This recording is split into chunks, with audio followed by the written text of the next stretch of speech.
You seem to be good. Yes.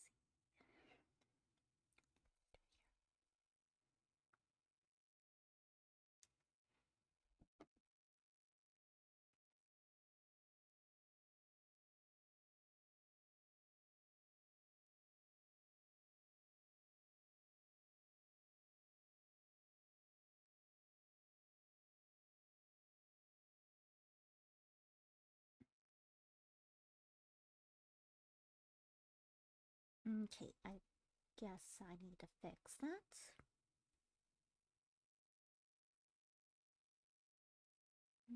That's on. Hmm.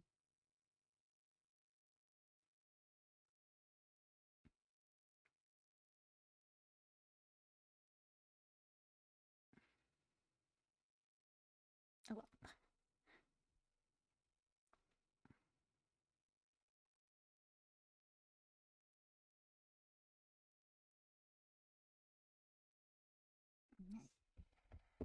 Give me a moment.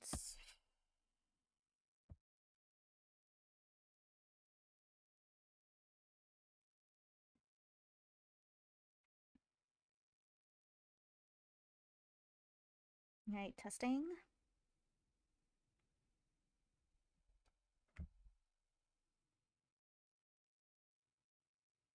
Mid. All right, how do I sound?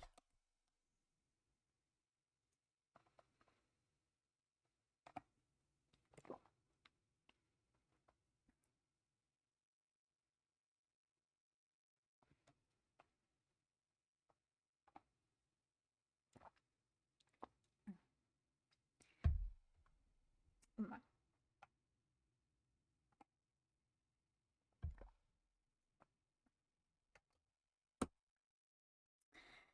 All right, let's do this.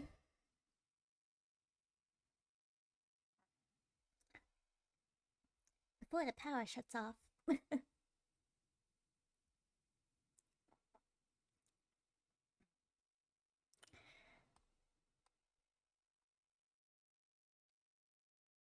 There it is. All right.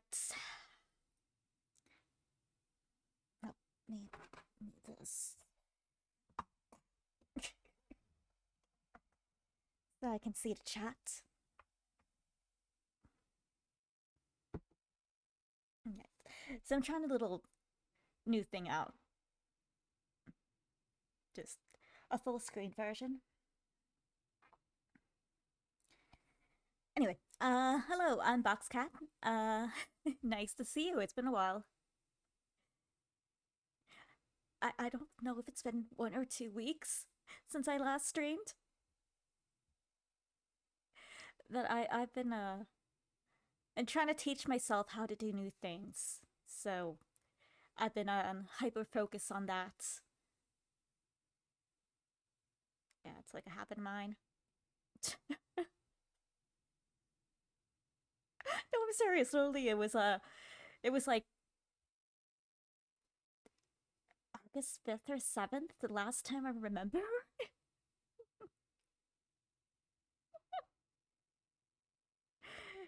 Other than that, it was just yeah.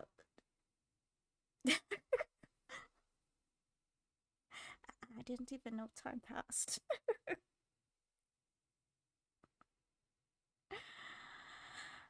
Which probably isn't healthy. But anyway, yeah. I've been doing things. I'm trying to teach myself. Trying to teach myself how to be a better content creator slash internet person slash yeah. So yeah, I have a lot to learn. So uh, I just too many things I want to do. It's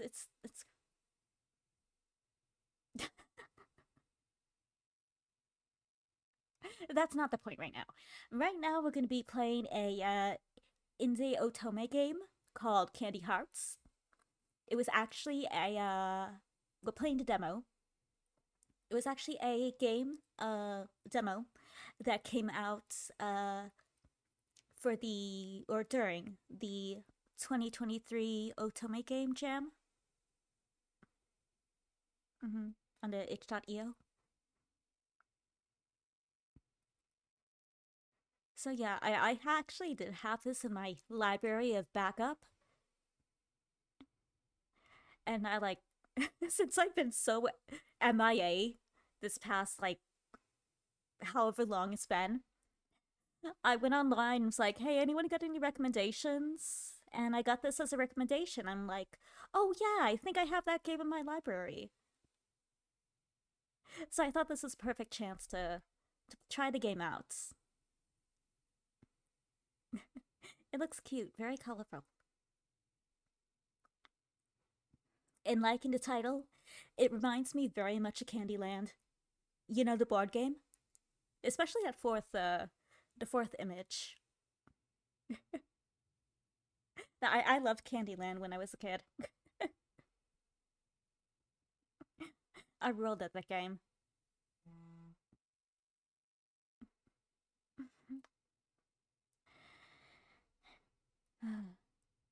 Anyway, let's yeah, this is a game created by HubandoGodde. They're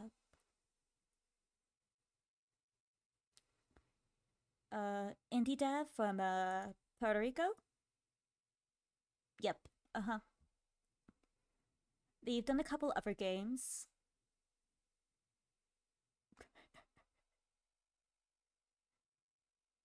Oh, it's in development. Okay.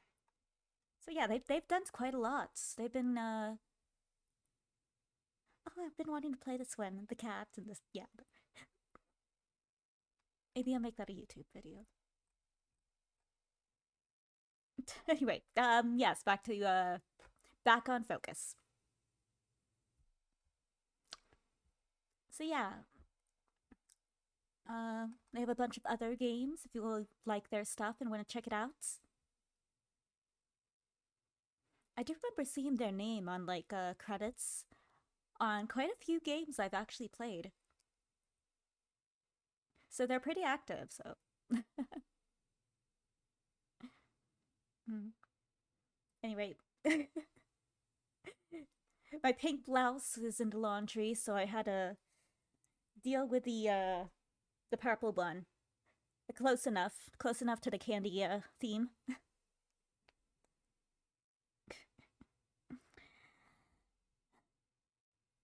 But yes, let's see what the story is about. Oh god, my mouth is so dry. This hurts.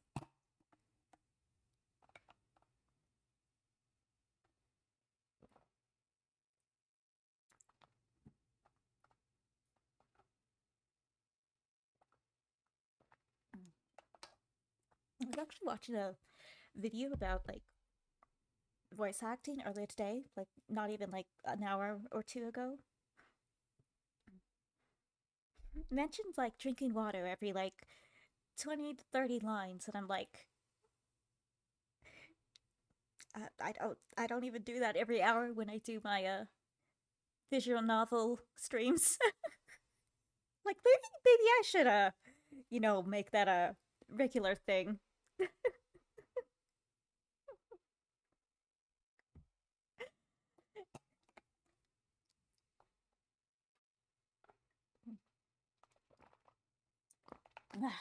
Okay, so yeah.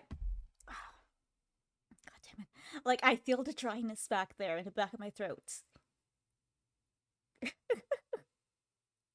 Oh, okay. Well, let's hope for the best. I'm gonna do my best. It's been a little rusty, I guess. Do our best. How's this angle look anyway?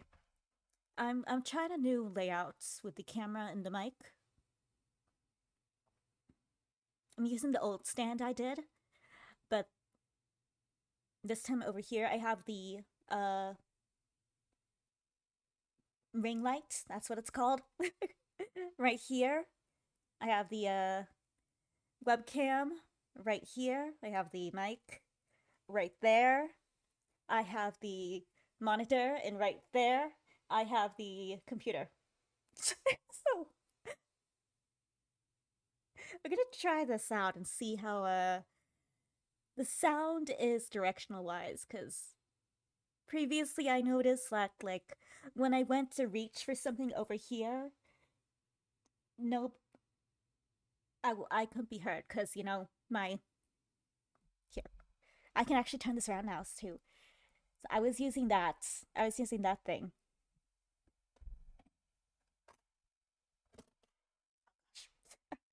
and it comes like this. So yeah, so directional wise, when I needed to reach something over here or look at the computer, uh, I I guess I couldn't be heard that well. So we're trying something new out. I would use that, but it does not fit in this little. Oh, turn it down. In this, yeah, because there's like a thing you turn. It has like a so it's kind of it's really thick. Anyway, yeah, yeah. Anyway, you don't care about that. That's irrelevant. All right, back on track. So it looks like this is a. I see the word gotcha game. I'm like, oh, like me for real, for real. Get the snacks and the games. Oh gosh, why webcam? Why do you do this to me? Oh, wire. That's why. Okay, be good. I don't ask much from you.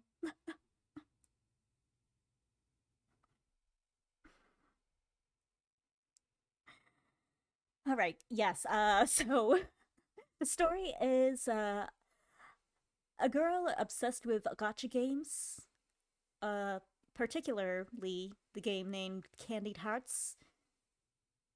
So I'm getting the feeling this is an isekai type thing. Obsessive gotcha games, Candied Hearts, the MC finds herself struggling to earn enough points to unlock the limited edition event skin. She isn't prepared for a thunderstorm that sends her into the game world itself. Journey through the land of sweets and try to solve the political family strife and fall in love. Mm. We actually have a thunderstorm going on right now. Just before stream, the lights were flickering a couple times, and I was really scared. I think the internet did go out momentarily, but yeah.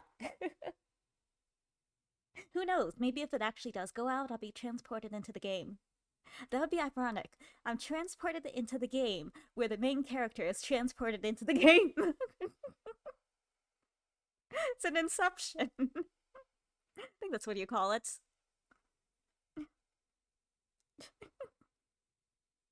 A game within a game.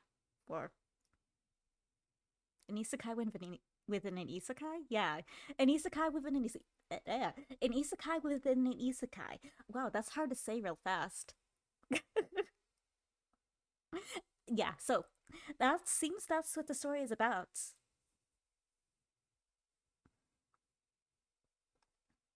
So it's a shortish hour and a half, depending on reading speed. For us, it'll be like 2 hours, maybe. 3G, 3 CGs, partial voice acting.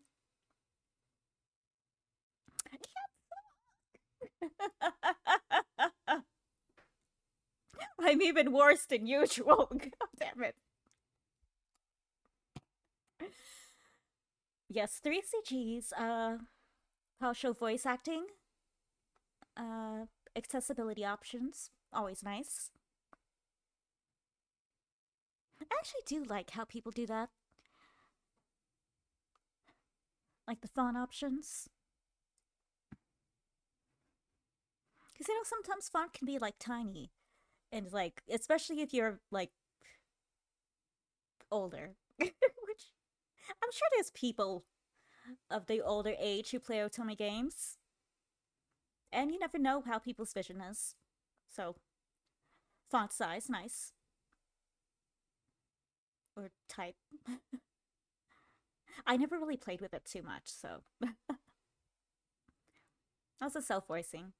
Well, I do prefer to voice the stories, as you, because obviously that's basically what I do here. That's like the whole thing of it, voicing the stories. So I don't use self voicing. But some people who do want a voice,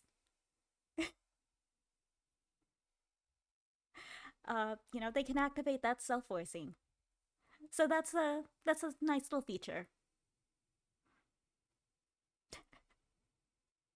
Actually, I remember during one of the streams, my cat somehow activated self voicing on my computer, and momentarily it was telling the story. I'm like, what?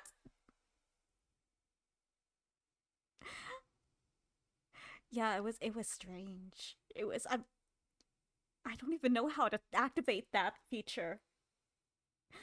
My cat's more technologically advanced than I am.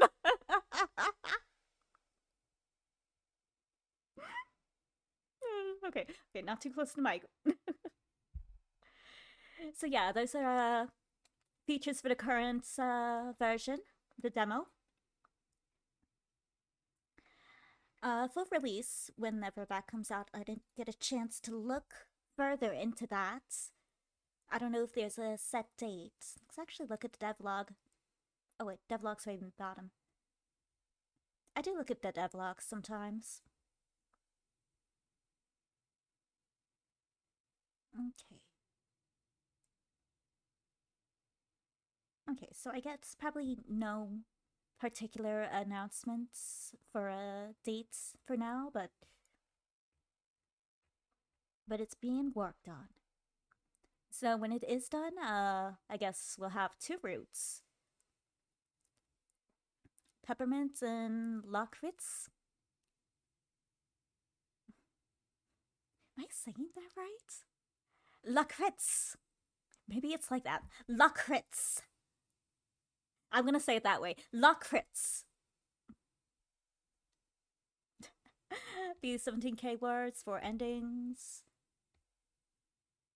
Oh, cute! Alternate outfits. Oh, kind of like the in the story description where the girl is playing the game for the limited edition event skin. That's cute. Alright, some of the full release features. Oh yes, content warnings, always good. Blood, cursing, potential character deaths, screen flashes, shaking screens, and an abusive parental figure. Please be advised while playing and take care of yourself. No, really do so.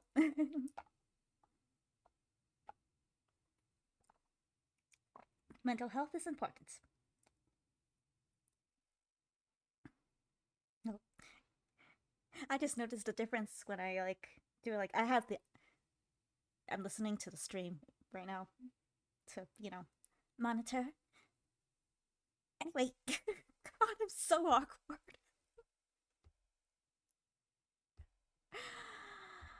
So yeah, credits: HuabandoGodde, Luna Tempest, Summer Origins. I think we played something by them, or I at least have one of their games in my backlog.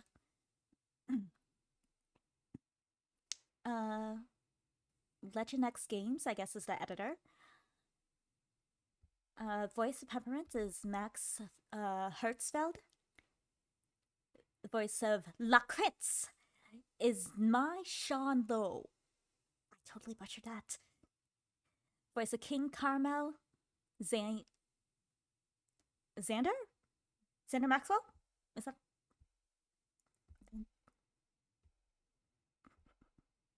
Xander from Love and Deep Space?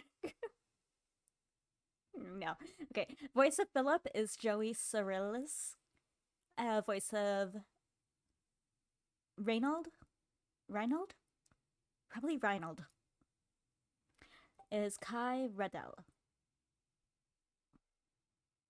You know, gotta give the appreciation to the people who worked on it.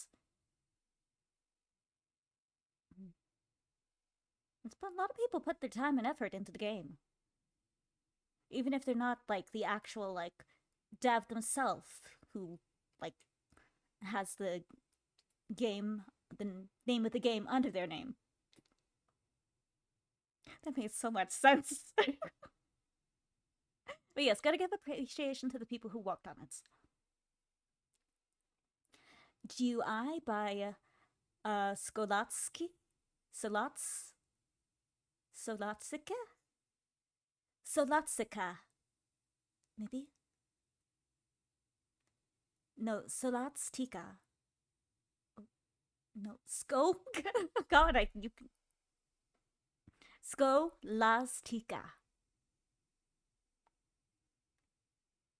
Yeah, that music by obtained from Peritune. I guess that's probably a website. SFX, Kenny, Zapsplats, Sound Effects Lab, Mixkit, Film Cow, Caption, NPCKC, and Renpai Auto Highlights Watson.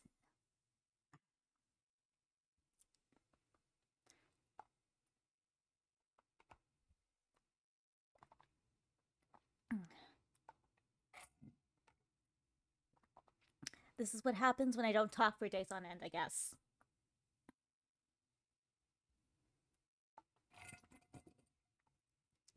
I might need to refill this later, but let's do what we can.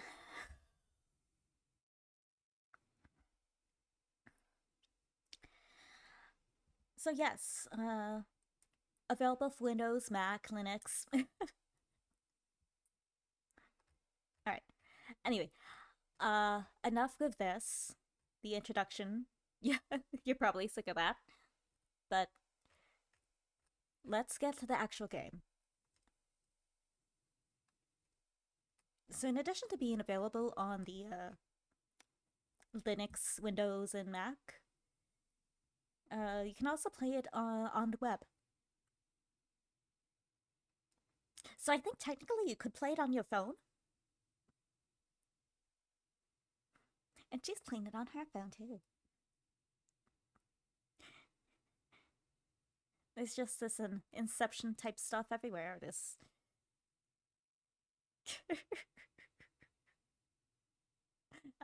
Anyway.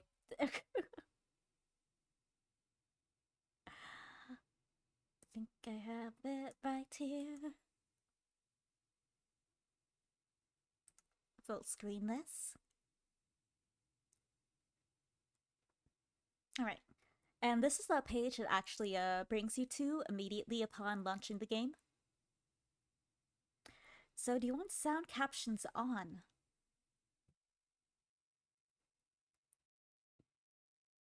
Let's do it, sure. I find it funny, like sound captions like this, bam, gasp.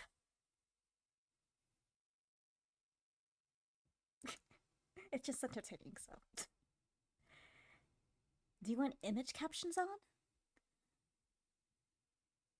They describe game visuals and text. Visuals. Image cap. I'm trying to process this. I'm trying to process what image captions means. So give me a moment. I'm very slow. When image captions on, they describe game visuals in text.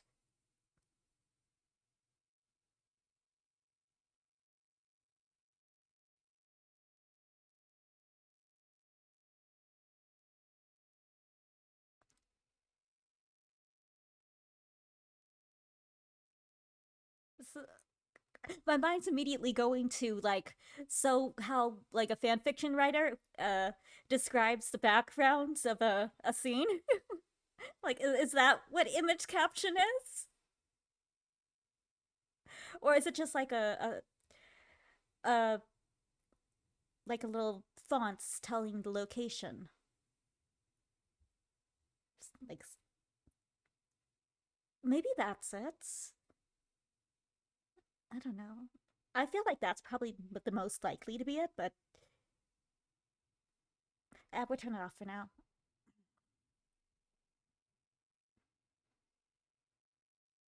Oh, actually, before we do that, let me go refill that water before we actually start. That way, I don't have to stop in the middle.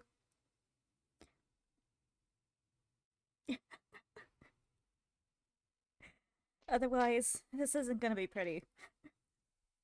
So I did an interview uh before my disappearing act, where partway through, like my voice got so raspy, and I actually earlier today was at that part at where to edit the audio, and I'm like, oh god, I'm gonna have to use a filter or something.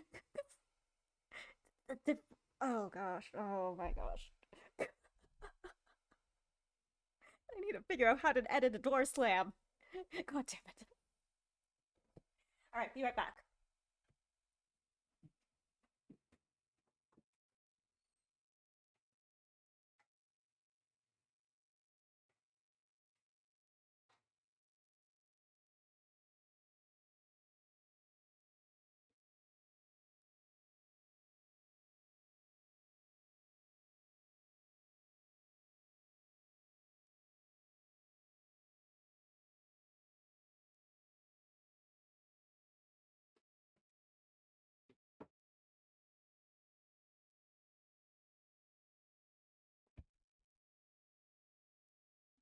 Oh, I almost forgot. This isn't related to the game, but I made some impulse purchases because, that's like what I do. I have like a. You can't see it. Oh, you maybe do this. Bring it down.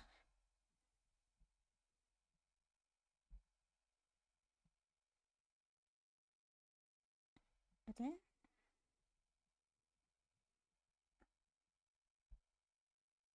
Okay, so right here, it attaches to the desk and it holds like a. This is new too. uh, oh yeah, you can't see it because it holds control. So I have a place for my Switch controller and my this. We'll use that eventually. And technically, it should be able to hold this, but oh gosh, really, webcam? But it'd be awkward to reach. Okay, fine. Okay, fine. Chill out. Stop freaking out. Jeez.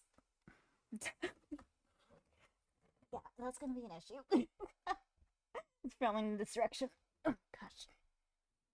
Maybe I need to move that over a little bit if I do decide to film in this direction.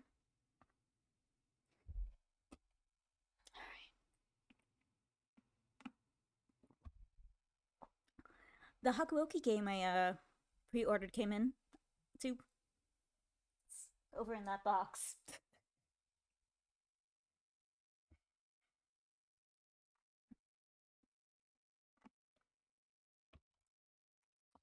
Along with a impulse purchase of a portable, like, what do you call it? One of those CD drives that attaches to the computer, since computers don't have CD drives anymore. Figure maybe I can like download some songs and like mix it up for like audio or something, or just or be able to watch like some like movies or anime on stream. Because some,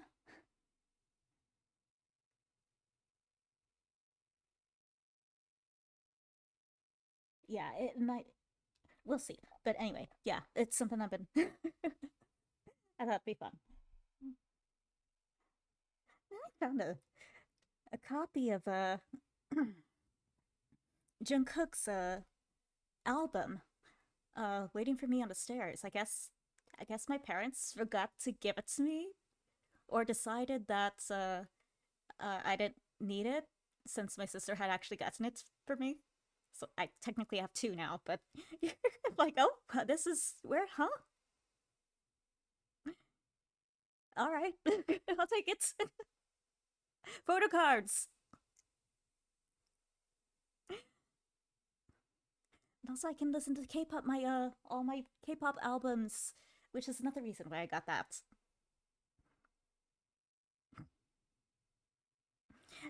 Anyway, one last thing.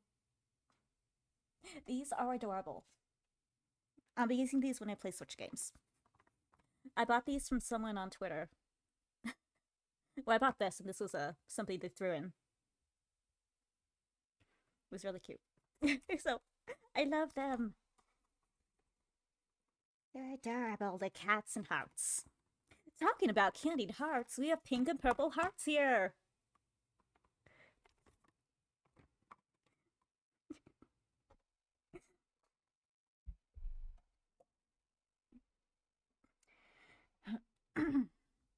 Yeah. I actually bought these earrings at a. This is before my disappearing act, but before at a rock and gem show. They're really cute. Yeah, they were only like $20, so I'm like, hey, that's reasonable. And real rubies, so.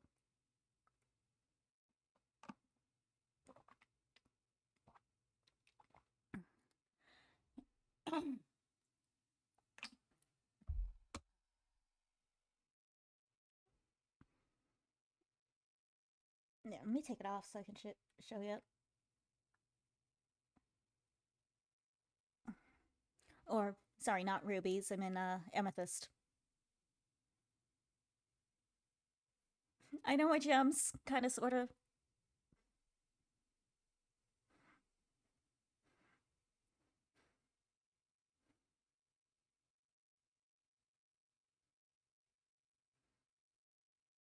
There we go. I like using the backs. I'm always so, like, paranoid that my earrings are gonna fall off and get lost, so I need to have, like, a back for my earrings.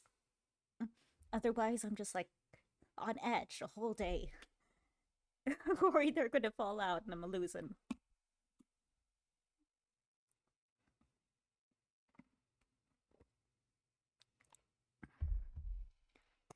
Okay, let's do this.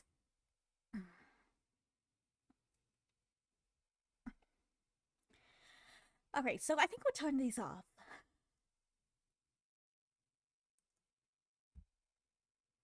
Let's change the angle here a little bit.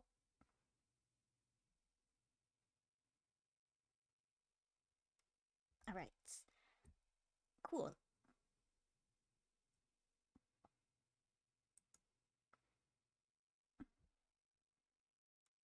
And as mentioned before, content warnings, blood cursing, potential character deaths, shaking screens, flashing, abusive parents. Perfectly timed. Nice job. Actually, no, for real. Actually, props to that. You timed up perfectly.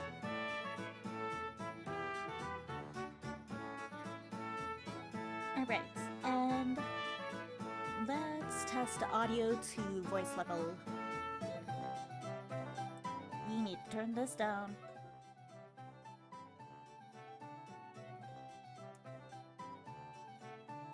Maybe up a little more.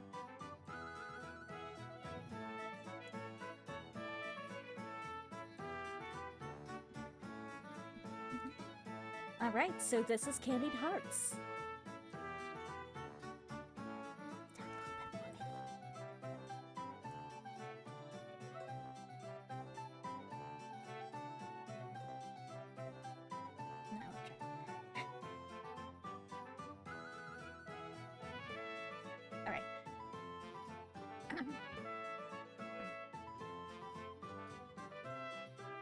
Is this angle okay?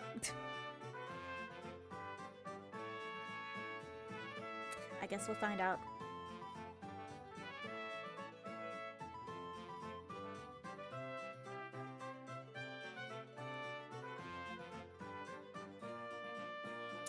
Oh well.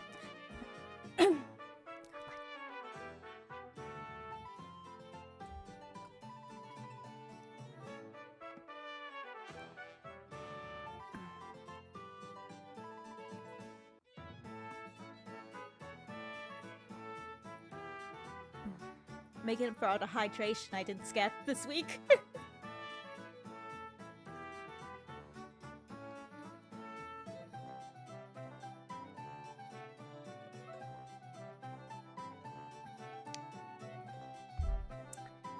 Does sparkling water count as water in hydrating? Hydrating with water?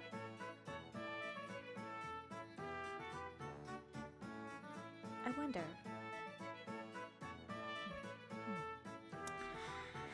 Alright, anyway, yes. Here we are, we'll be playing Candied Hearts today. A game created by HuabandoGodde, an indie creator. So in this game, we are a girl who loves gacha games and is aiming to get a special edition skin. But then she gets isekai'd. And, you know, it's Candyland, but it's an otome game. Alright, let's do this.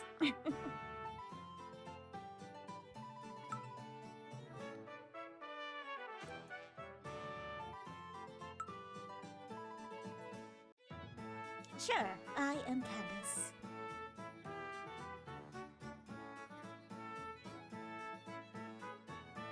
I see that name and I just think Candice from Genshin Impact. Enter. I'm like, wait, how do I stream again?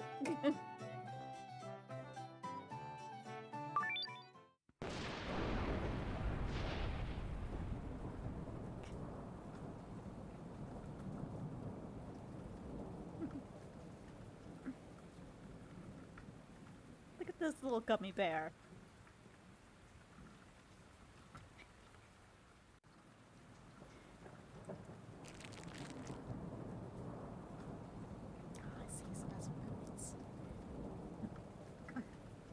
Stalled by a sudden flash of lightning, I knock over the mountain of candy wrappers beside me, spilling all manner of sugar and crumbs across the bed.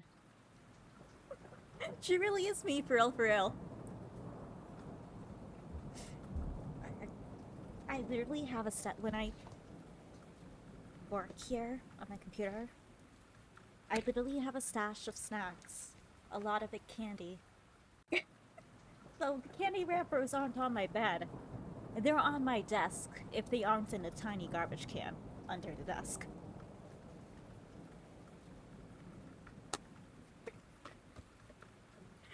I gotta survive, okay?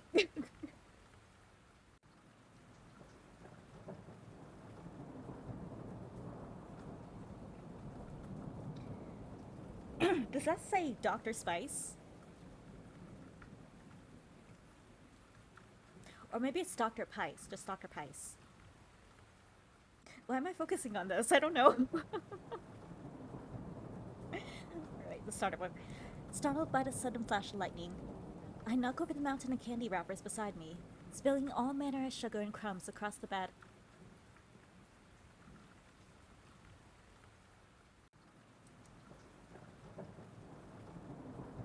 Damn it, these are my favorite Dr. Spice sheets. Okay, it is Spice.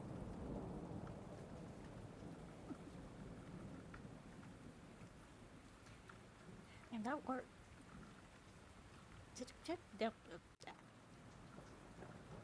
Sure, why not? Okay, so earlier today I was doing some cleaning and a thought just randomly popped to mind, or a memory. On one of my streams, someone called me spicy, and I'm like, I don't know what that means. I don't know if that's a good thing or a bad thing.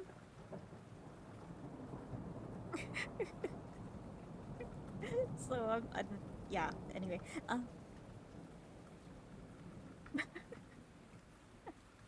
what a coincidence! The spice is being brought up.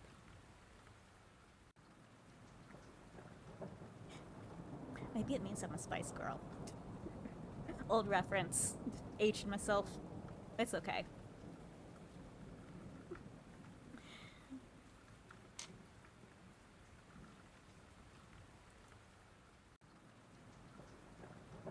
I'll clean up this mess later. I need to check my dailies first. Yes. I relate to that. Although I'm not so good at doing it now that I've started the internet thing. But there was a time, once upon a time, where I was consistent on dailies. Not really. Every night before bed, I'd I'd do my dailies or do it in the morning from all my gotcha games. Do the dailies for Genshin, do the dailies for Obey, do the dailies for there's another game I had at that time. Ensemble Stars, do dailies for this BTS game. It's actually kind of funny. And I was at one of the concerts with a friend. Like, simultaneously, both of us, or all of us, even, we would do the dailies for the game before bed, before we slept.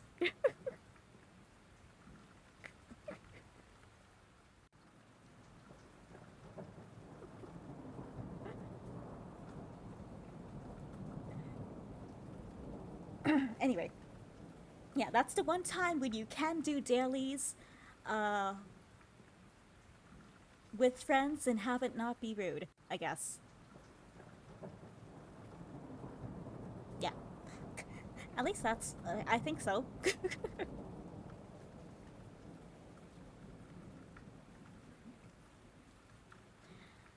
Or you do them in the bathroom. You make the excuse to go use the restroom and quickly do your dailies. Then, head back to your friends. That works too! Why am I giving you advice on this? I don't know. Clean this mess up later. I need to check my dailies first.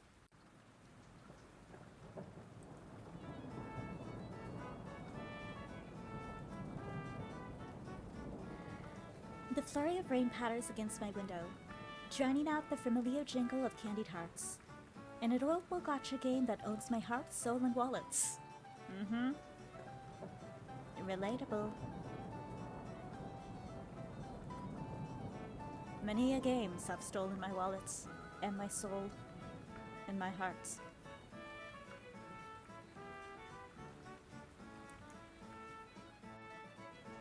But who can blame me for being addicted? This game has some of the sweetest eye candy I've ever seen. Literally.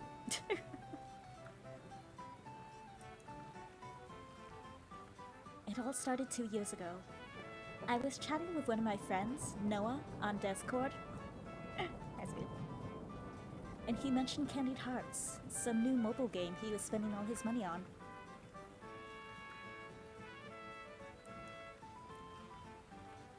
My fate was sealed the moment he showed me the screenshots. As soon as I saw the characters and their delicious designs, it was all over for me. What a good person Noah is, getting his best friend addicted to a gacha game.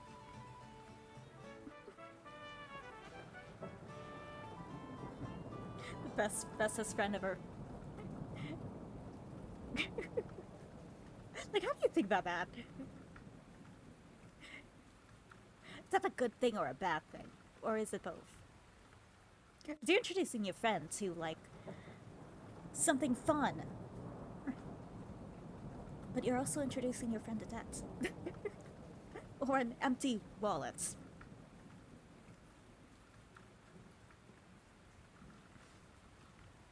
I guess it's a good and bad thing. You choose.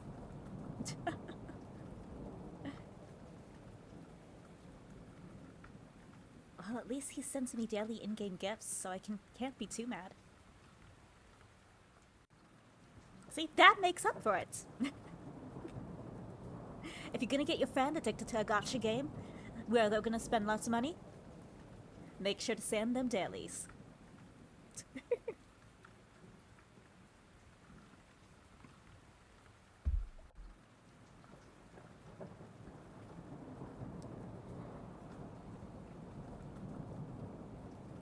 When is this timer gonna be finished? I tapped the little clock on the gumdrop forest to see how much longer I have to wait for my golden candy cane harvest. Ah, I see, it's one of those. I feel it. I play a, what's it called? A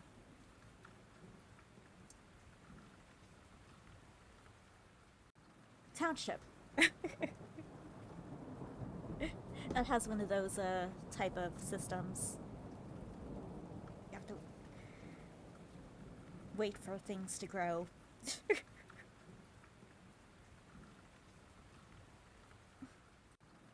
Look, as a kid who liked Harvest Moon, or as a person who liked Harvest Moon when they were a kid, it's kind of up my alley of casual enjoyment.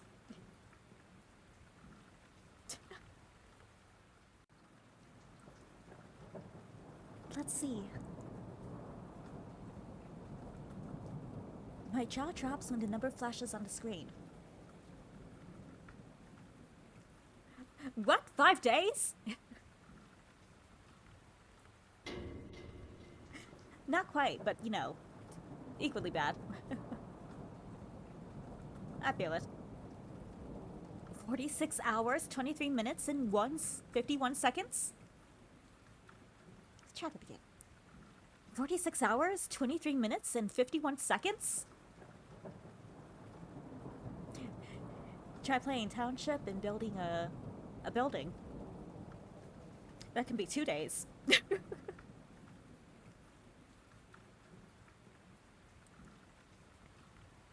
How has it only been 1 minute and 34 seconds since I last checked?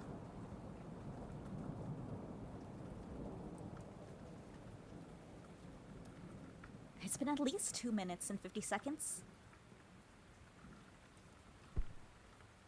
I flung my arms to the bed, dropping my phone to the floor. I glanced at the pile of snacks next to my old device. One day I'll have to find a better place to put those candies. And get a new phone while I'm at it. You know, once my bank account is looking a little sweeter. I spent hundreds on this stupid event already. All for that limited edition red velvet skin from Mr. Bim Bam. Mr. Bim Bam better be worth this, okay?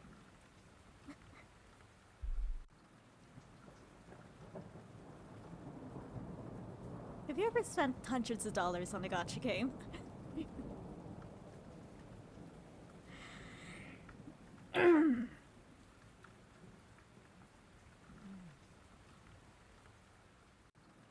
I totally haven't.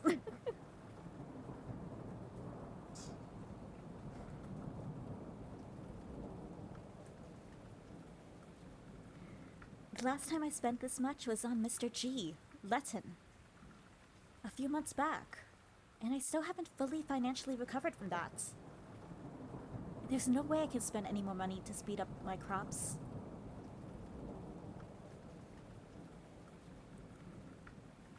But I really want those golden candy canes. Pick up my phone and open my banking app. Oh no!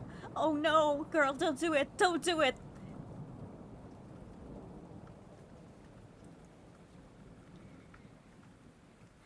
$214.23. Don't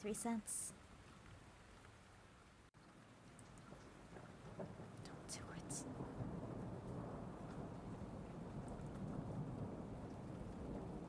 No, I need some of that money for groceries tomorrow. And you know how expensive groceries are. It's kind of stupid, honestly.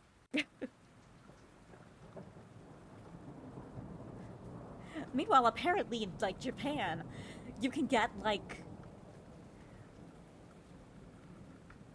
What, like, 10 items for, like, $20 or something? I know, I saw a video on, like, it's someone comparing, the price of groceries and the amounts, in Japan compared to America.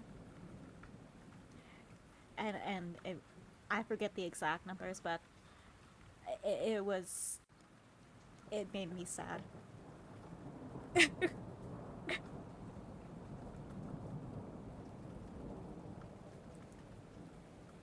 But only some of it. Don't. No, Candace, have some self-control. Yes, Candace, have some self-control. I'll need groceries next week, too. And the week after that.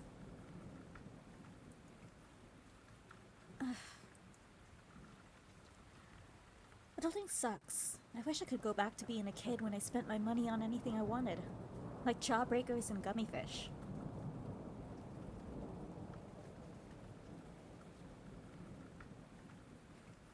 You know, I kind of wish this stuck.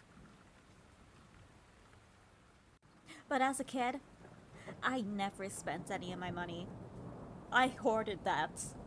And then I became an adult and, you know, learned about gotcha games and, like, anime and, you know, K-pop and, you know, had interests that required finances if you wanted to get merch. And then all that money I saved over all those years, all gone. From that day on, my habit of saving, it's bad, yo. Younger me! Yell at me!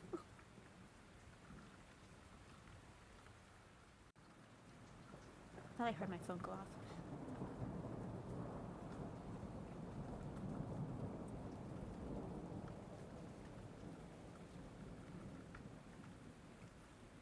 I swear I hear something vibrating. What the heck?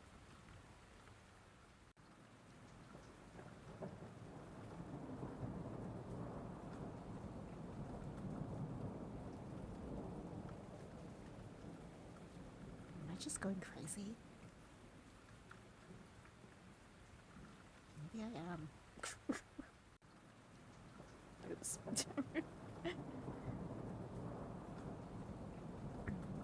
Howdy, I open the game back up and check the event page to admire the cherry red hues of the prize I've been wailing for this past month. And not just any prize. The mythic prize. Only obtainable after collecting...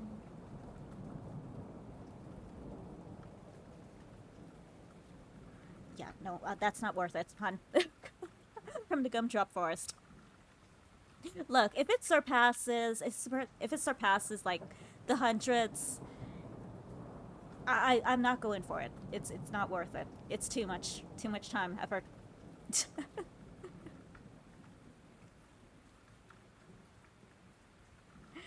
Yeah, but you do you, honey. Okay.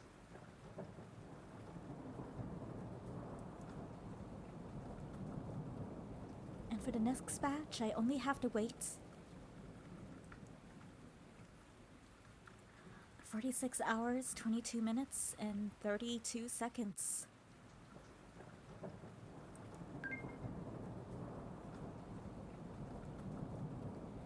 Just as I'm about to throw my phone to my bed again, a small red dot appears next to the event button. A notification? What for?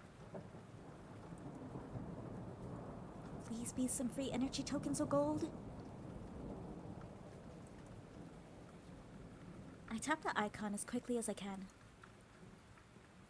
The announcement window pops up slowly, buffering as I straighten myself out of it.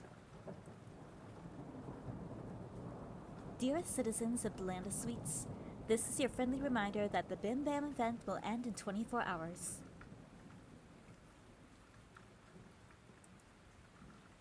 Remember to collect your golden candy canes while you still can.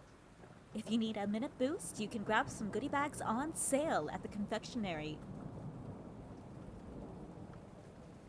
They always get you with that on sale.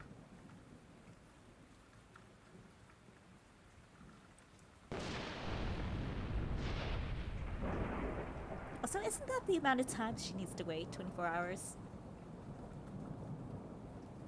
Or something like that. My eyes widened, horrified at what I just read. No. There's no way. It can't be. And I even used a fan-made event calculator to make sure I get the skin. Damn, that's dedication. This isn't free energy tokens or gold. This is a nightmare. I do feel this. This has happened a couple times in gacha games. Where the, or, well, games, you know, where there's like a quota, and, you know, it's like, I'm so close, but the timing of, you know, how the, how long it would take doesn't match up with,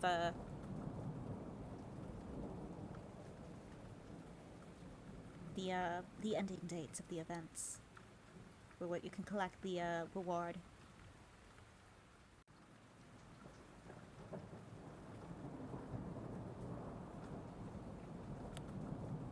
Yeah, it sucks.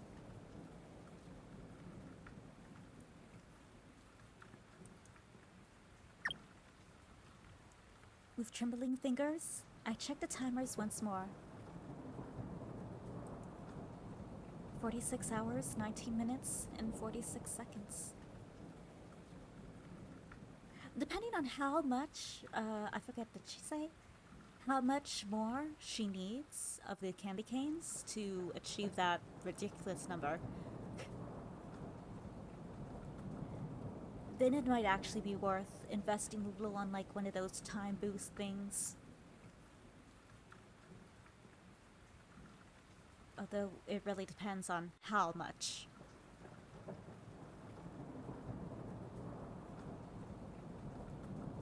Lots of calculating for these kinds of things. Surprisingly amounts.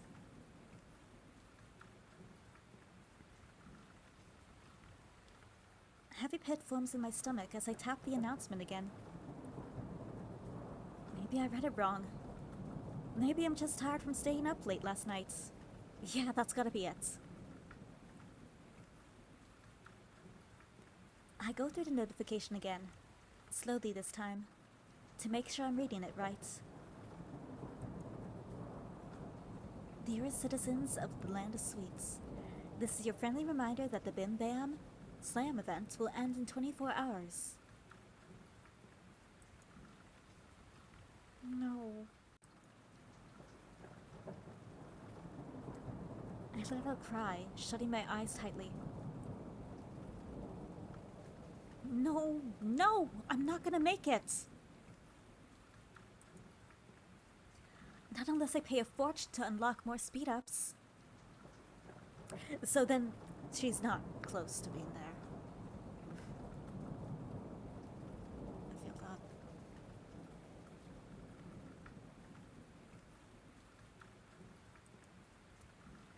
After countless hours grinding away in the gumdrop forest, collecting millions of golden candy canes and spending so much precious dollars,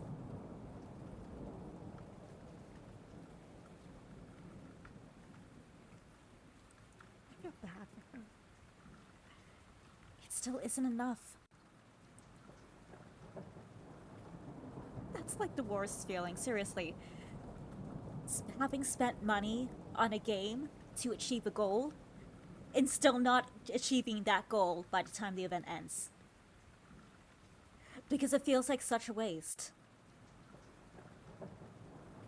And it kind of is, I guess, but it's not a great feeling.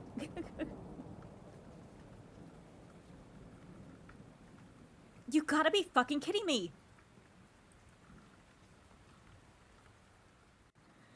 My sorrow turns to anger as I realize that not even anything I can do with those golden candy canes outside of the event. I've already unlocked everything else on the Sweetie Pass.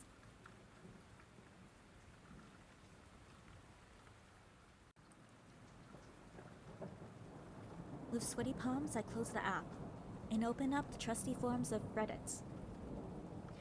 There has to be another way to farm those golden candy canes without spending another dollar. I refuse to believe otherwise. Come on, don't fail me now, Candied Hearts. How do you say that F/ Candied Hearts? Form? I don't use Reddit. My frantic scrolling yields nothing but sore fingers, and I'm not about to give up. I begin typing up a post of my own. There's gotta be an answer out there somewhere. Yeah, that's not...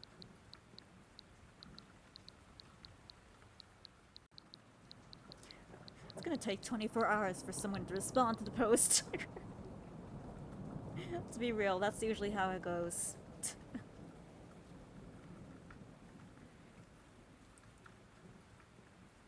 My fellow citizens of the land of sweets, I need your help. After a few moments of furiously typing, I post my query without so much as double checking my spelling. There's no time. My username, Sweet Tarts, is fairly well known amongst the Reddit community. Oh, okay, then, you know, she has a chance.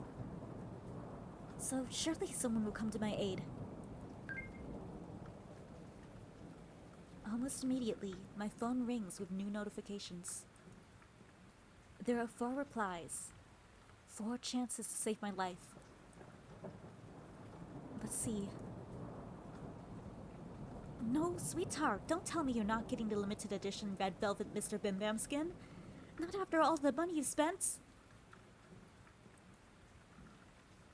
If anyone was gonna get the skin, it was gonna be you. What happened?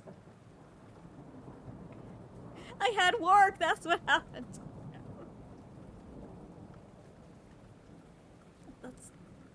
That's pretty accurate. Yeah, Candace, what happened? The event isn't over yet. I'll get that skin if it's the last thing I do.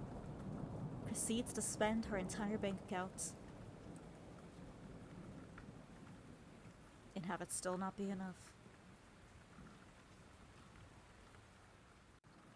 The ultimate sorrow.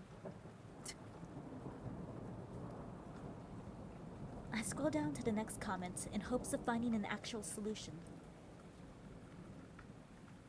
Sorry, but there's no way to speed up the timers without buying the Sugar Rush packs from the store.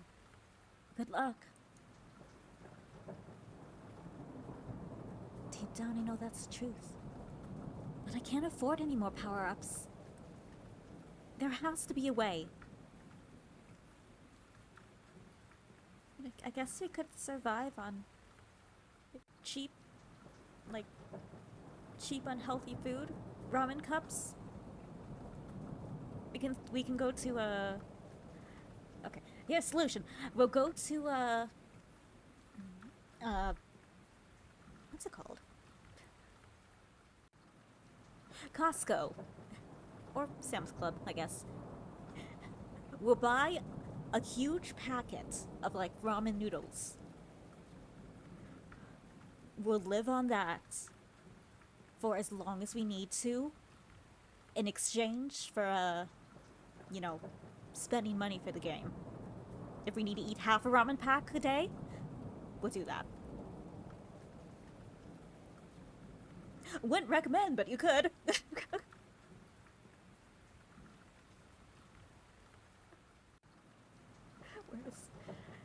I guess that's a example of a if there's a will, there's a way. Unless those energy packs are super expensive and $200 isn't enough, then she's truly screwed.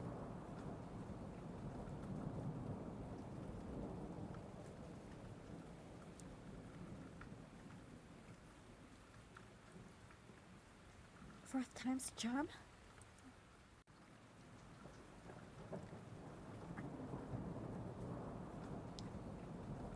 I take in a deep breath before reading the last reply.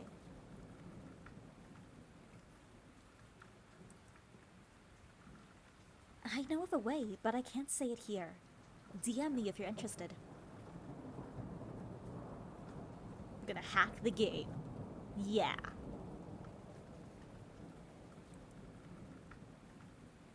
This is so sus. A way that can't even be typed publicly?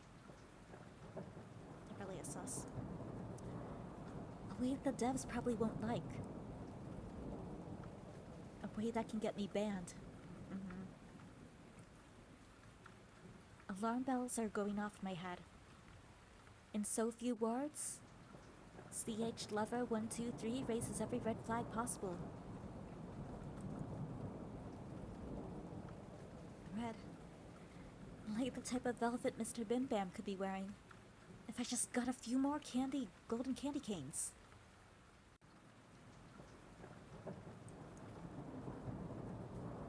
Am I really that desperate? Will the event come around again?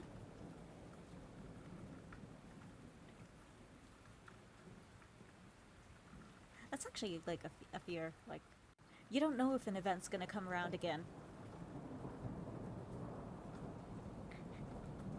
Like in Twisted Wonderland, I wasn't prepared for the Masquerade event to come around again. And it just did a couple days ago.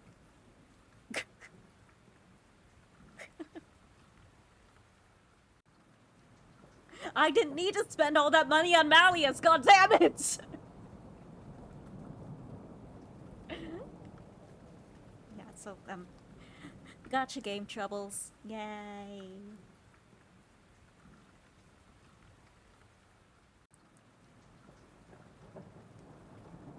This is a once-in-a-lifetime opportunity to get that limited edition skin for Mr. Bim Bam.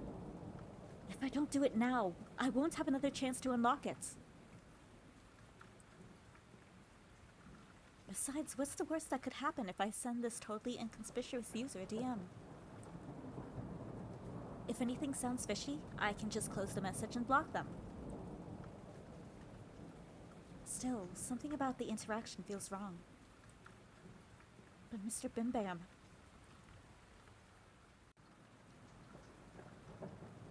I steel myself and push my anxieties away. If there's a way to get more golden candy canes, I will find it. For Mr. Bim Bam.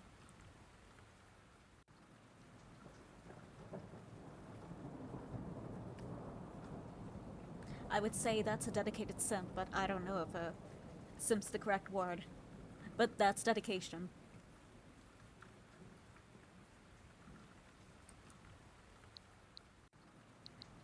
I type a short but sweet message. Hi, CH Glover 123. You said you could help me speed up my golden candy cane harvest without buying more sugar rush packs?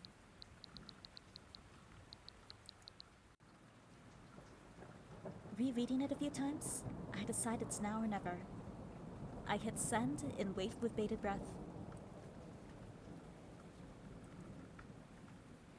I hit refresh. Still no response. Come on, CH Lover 123, we're on a time limit here. Candace, give them a moment. They're using the restroom, okay?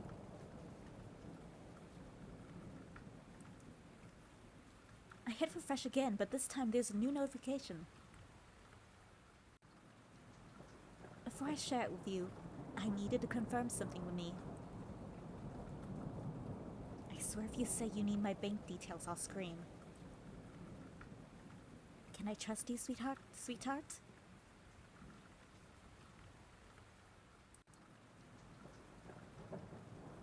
That's silly. Of course they can. I mean, look at how high my credit karma is. If that's not proof of my trustworthiness, then I don't know what is. Besides, isn't it obvious by now how much I need that limited edition red velvet Mr. Bim Bam skin? I waffle for a moment between different responses before deciding on a simple and hopefully convincing message. You can trust me, CH Lover 123. Closing my eyes, I take a deep breath. Here goes nothing. Or everything.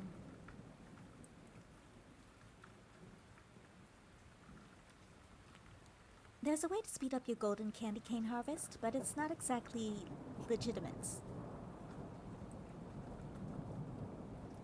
A chill runs down my spine. I can't have expected anything else, and yet the words still leave a pit in my stomach. Cheating will get me my limited edition skin, but if the devs find out, I'll be banned. All my limited edition items and all the money I spent on the game will go down the drain. I'd say it's not worth it. That risk is too heavy.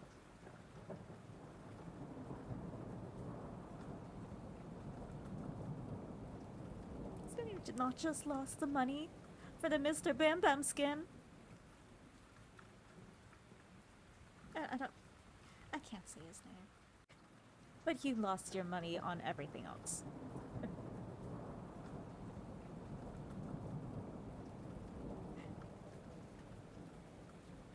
Those $2,000 you spent on Mr. Carmel, gone.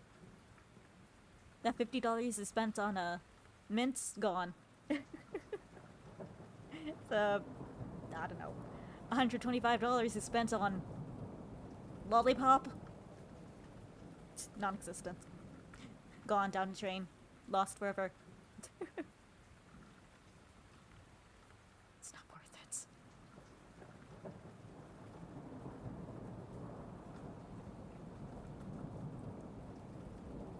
Still, it may be worth hearing CH Lover 123 out. It may be breaking the rules just a bit. Just a little? A little doesn't sound too bad. What you need to do is go to the game options and tap the mute music button 5 times to open the developer debug menu. Then you'll have to change some of the code. Change some of the game's code? But I don't know how to code! But that's cheating. I can't do that. The lights in my room flicker as the storm continues to rage outside, mirroring the turmoil inside myself. The devs are already mad at us. They've yielded the power of lightning, the power of Zeus, to warn us.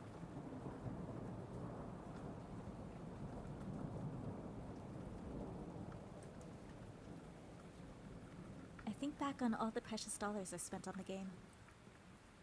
All the hours I've sunk into the event alone, grinding away in the gumdrop forest. I glance at the discarded gummy bear packets beside me. Bought because they remind me of Mr. G. Letton, the mayor of Gummyville. Maybe I can cheat, just a little.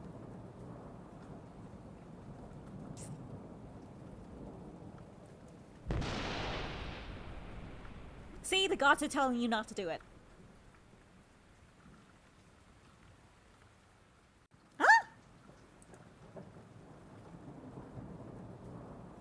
My room has suddenly plunged into darkness. Has the power gone out? I struggle to sit up for a moment until it happens. As though in slow motion, I see my phone slipping between my sweaty, trembling fingers and it's gonna land straight on her face. I've done that too. hurts, actually. Especially if you have glasses. Are there actually glasses kind of, act as a barrier, but, it still hurts. The force of it.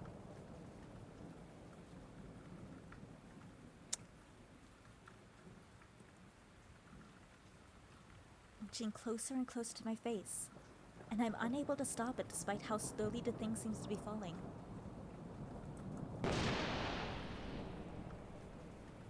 Oof. Just as my phone finally collides with my nose, another flash of lightning illuminates the room. A flash of light, searing pain. And then, nothing. Death by cell phone.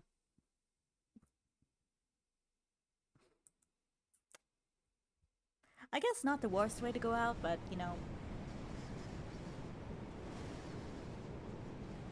people will look at you strange. You got killed by a cell phone?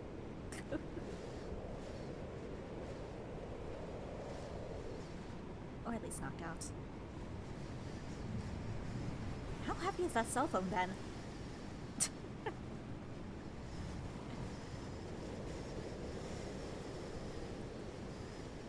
I'm floating. What happened? What's going on? Wait. No, I'm not floating. I'm falling. Very fast. My eyes shoot open, almost against my will. The colorful environment around me blurs as the wind pelts my face. I can't make out where I am. What the hell is going on? Oh, I guess we crashed.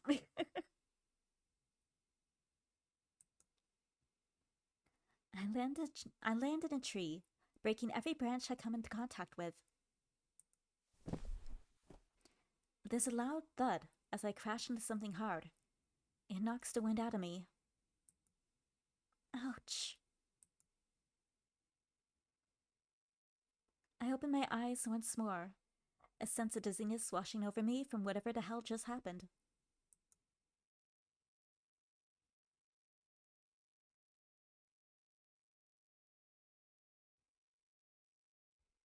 I sit up, blinking a few times. My eyes finally adjust to the world around me, and my head starts to clear a bit. And what I see isn't what I expect. Rather than being greeted by the pink and purple pastels in my room, I'm instead met with so many bright colors. Pink, white, yellow, green, and candy? My eyes lay into gumdrops, cake pops, and even candy cane trees. So if this is all candy, does that make this little bird like a peep? And maybe the ground like whipped cream or something? Or maybe cotton candy? So if it's cotton candy, then wouldn't it be like sticky? But also if it's whipped cream, you can't like, or frosting or whatever. It's, how are you stepping on it? How are you not sinking into it? What is the ground? Logically, what is the ground?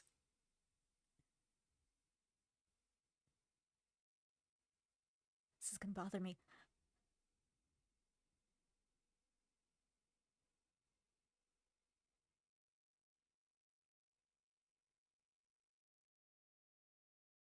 It's gotta be frosting. It looks like frosting, but I guess it's just solidified frosting.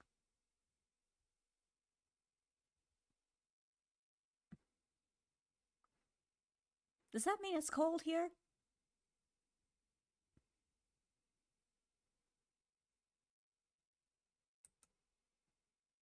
Every sweet I can think of is laid out before me. This looks like a world made entirely of sweets. But how is that possible? Where am I? What the? I must be dreaming. I do remember being in my bed just moments ago. I hold my arm out and pinch a small bit of skin between my fingers. Ouch! Okay, definitely not dreaming. That hurt like hell. Rubbing my now sore arm, I let out a groan. I don't have much time to ponder my situation as I hear an unfamiliar voice cry out. You! A high-pitched voice, similar to an excited chihuahua, barks at me from behind. I turn around and raise a brow, trying to stifle a laugh at their tone. Despite them yelling, I can't help but think their voice sounds adorable. I look up to see a pink-haired young man approaching me. His outfit is a berry pink, only slightly darker than his medium locks. Though what sticks out most is the sword that hangs at his hips. He looks awfully familiar. Do I know him from somewhere? The anime convention. That's it. It's gotta be it.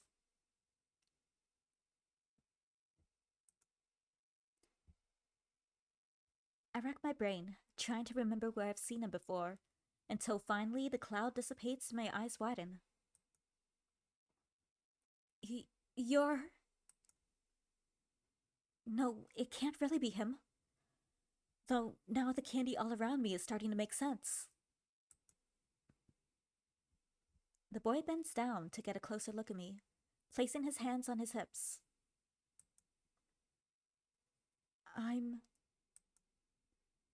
He demands an answer, his twitchy fingers instead inching towards his sword. I can't help but gulp. Don't draw your sword, Peppermint!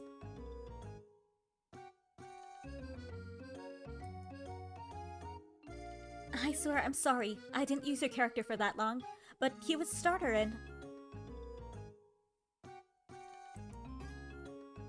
I begin rambling as nervousness takes over. The man's suspicion has quickly turned to confusion as I keep speaking. He obviously has no idea what I'm talking about. But his resemblance to Peppermint from Candied Hearts is uncanny. If this is a cosplay, it's almost a one-to-one replica. I look around me, taking in the sugary scenery once more, and the pieces fall into place. The candy cane trees, the gumdrop cake pops scattered about. I've seen this place before too. This looks like the gumdrop forest. I spent countless hours I spent countless hours the last few weeks trying to get my golden candy canes to harvest here. I would know this place from anywhere. But if I'm in the gumdrop forest and Peppermint is standing in front of me, that must mean I'm dead. I shut my eyes tightly and try to remember what happened just before I got here. I was trying to harvest enough golden candy canes for the exclusive Mr. Bim Bam skin, but I ran out of time. Oh gosh, I ran out of time! Sorrow rushes through my body once again. I can't believe I wasn't able to get enough golden candy canes after weeks of grinding and spending hundreds of dollars. I'm so sorry, Mr. Bim Bam, I failed you.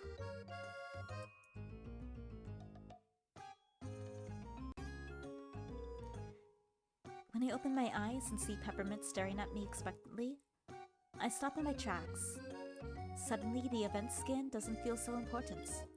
At least for right now. I'll definitely cry about it later when I'm all alone. You know who I am? How? Peppermint's voice has an edge to it. I can tell this sweet, smiling character is attempting to put on a menacing front. But every part of his body is betraying him. He shakily clutches the sword at his hip and raises his upper lip in an unconvincing snarl. If that's the snarl, that's adorable. That's not threatening. I'm sorry, baby. You're not scary.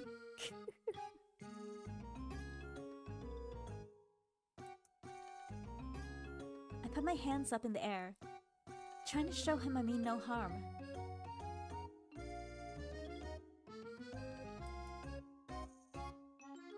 Hey, there's no need for all that. We can settle this peacefully. You would prefer that, right? I try to de-escalate the situation before I give the man a reason to be threatened, and actually attempt to hurt someone with that candy cane sword of his.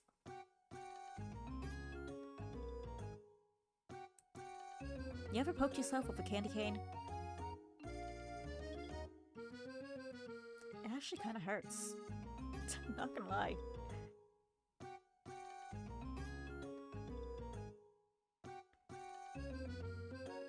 And with how confident Peppermint looks right now, if he ends up pulling out that sword, I'm not sure if I would be the one stabbed, or if he would accidentally trip and impale himself with it.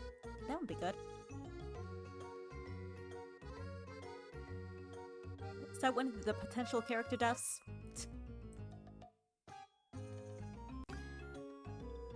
Who are you? I'm Candace. Candace. I don't know anyone by that name.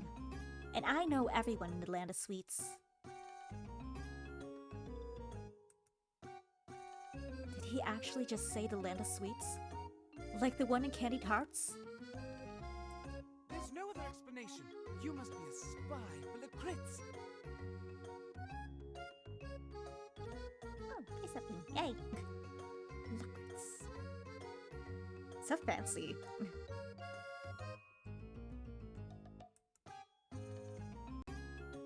I'm taken aback by his accusation. I'm no spy. Especially not for Lakritz, a bad guy who only showed up for like 2 chapters before disappearing with no explanation.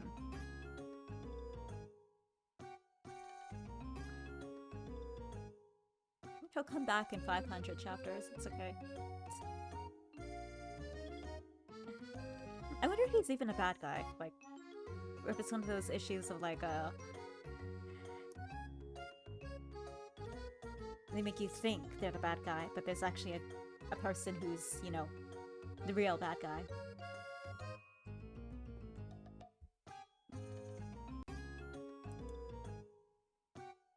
Yes, he's totally hot, but I can't form an allegiance with a hot bad guy when I know nothing about him.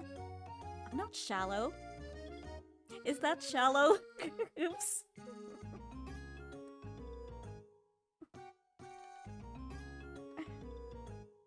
Well, you know, no more fun when they're bad, okay? That's my excuse.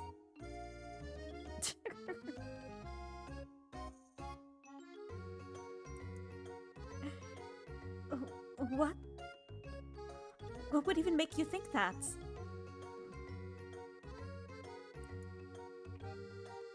Don't act coy. Lakritz knows our every move.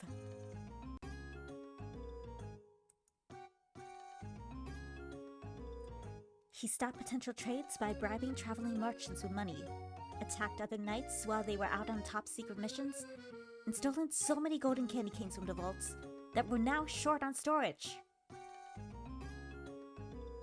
Alright, sounds like he's our man. Golden candy canes. Let's go.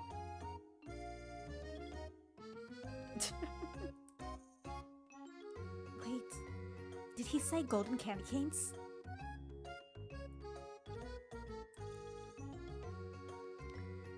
But Peppermint keeps going on with his rants as I sit here, contemplating whether to check out the golden candy cane supply and if it's worth the risk.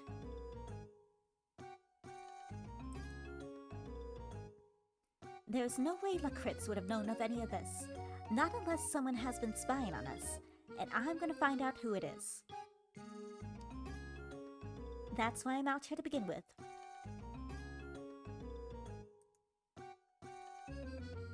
Also because I wanted to find someone's lost honey bunny. But that's besides the point. I wonder what this honey bunny is. Is it a person or is it like a bunny made out of honey? How does that happen?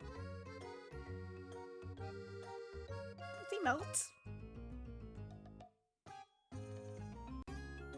How does he hold his form?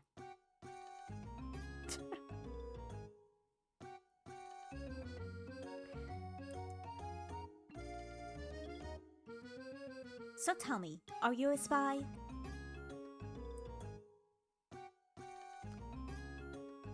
I looked down at myself and almost burst out laughing. I'm still in my PJs. How could I be a spy? Spies have PJs too, okay?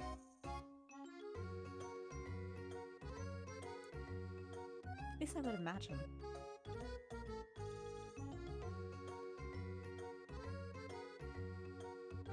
Unless I'm a spy and I'm making this up to hide my identity.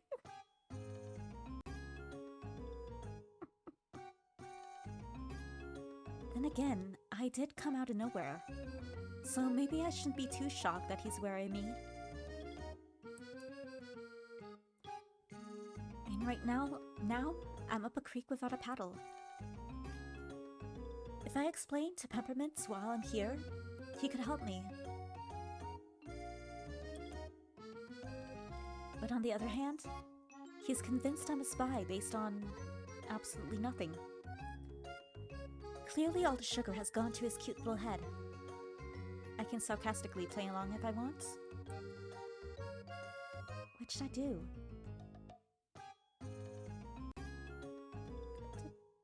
I'll explain while I'm here. Actually, that's a horrible idea, because we fell from the sky. I dropped my phone on my face, and I fell from the sky, and, you know, next thing, here I was. Look at a strange, like...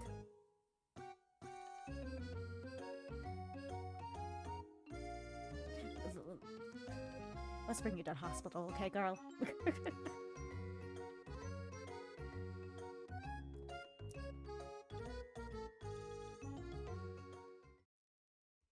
Listen, I can explain.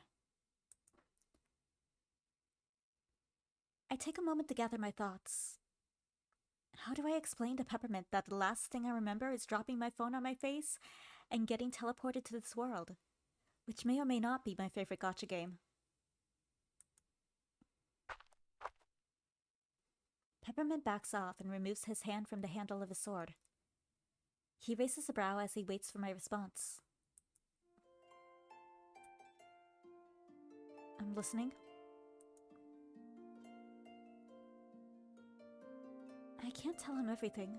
Not the stuff about the video game, at least. If he knew he was a character from a video game, who knows how he would react? What he doesn't know won't hurt him. You know, I have imagined that before. Imagine if you were a character, and someone came up to you and told them you're a fictional character in a game or show, and you aren't real. That would be a...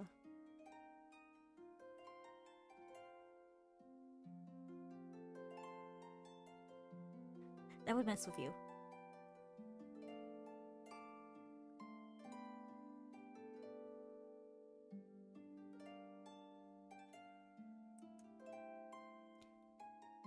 This is gonna sound absolutely bonkers, but I need you to trust me, okay?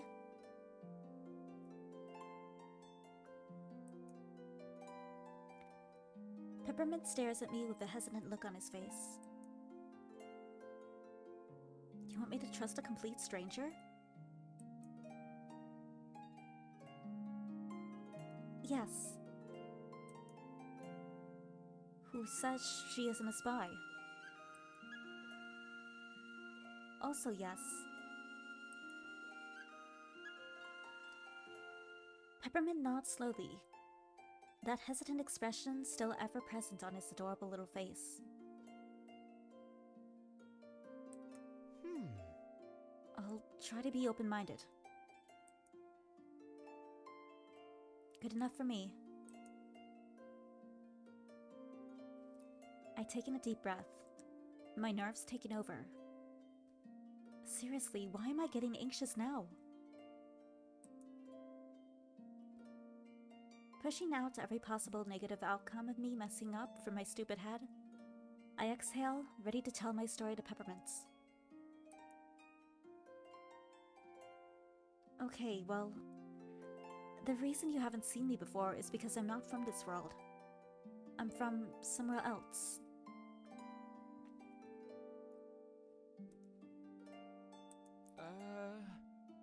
Somewhere else? Yeah, another world called Earth.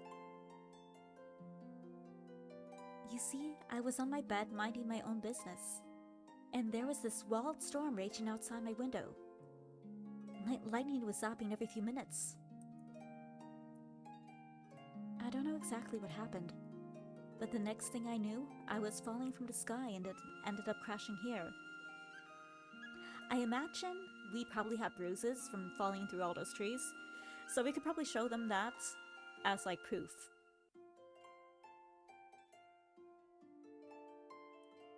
And also show them, you know, all the broken branches. Can't deny it if you see that.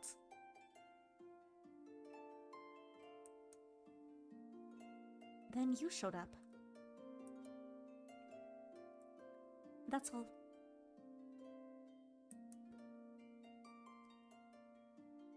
Peppermint quirks a brow. I can tell he doesn't believe me. In his shoes, I might not believe me either. This entire situation is wild. I'm still shocked this isn't an incredibly vivid dream. Another world, right? It's true! Let's say it is. That doesn't explain why you know me, though.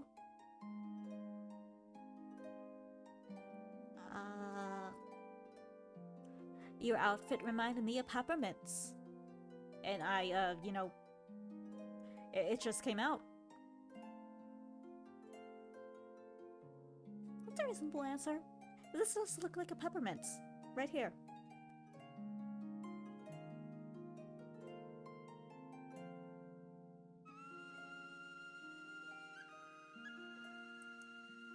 Oh, right, shit. I need to think of something quick. Something that won't shatter his world or get me in even more trouble. I heard about you. In my world, we talk about the people from the land of sweets. Though to us, you're just made up a myth, but clearly...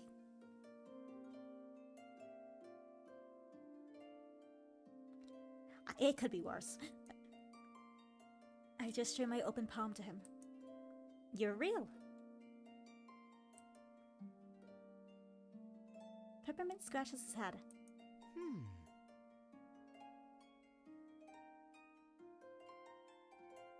So we're like the holiday gnome to you people? A supposed myth that's in fact real? The holiday gnome! Many people in the land of sweets think he isn't real, but during his annual winter event, he deposits goodies into players' inventories every day they log in. Nice. Rainbow jelly beans to pull new characters, special accessories for your characters, the whole 9 yards. Definitely one of the better yearly events of the game. I love the Christmas like gotcha game events. You get rewards every day. Yes, exactly. I see. He nods his head swiftly, and I can feel the tension slowly leaving my body. Peppermint looks like he's believing what I'm saying. Like I said, I'm not a spy or anything.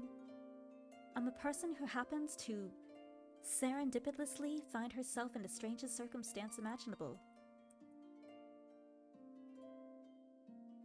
Peppermint studies me a bit longer, before dropping his arm to his side. Okay. Okay, I believe you. Oh. I need to put on the other headphones, but... Wait, you do? I cover my mouth, realizing I said that aloud. Of course you do. Because it's the truth.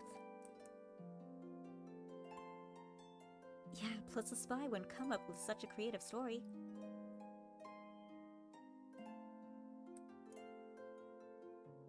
He winks as he says this, laughing at his own light-hearted joke, and I clap my hands together.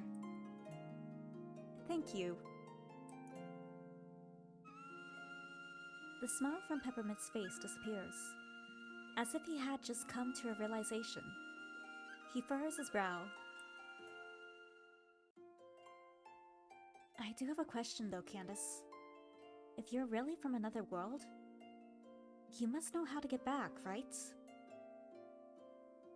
No. I shake my head with a small frown of my own. If I did, I wouldn't be here right now.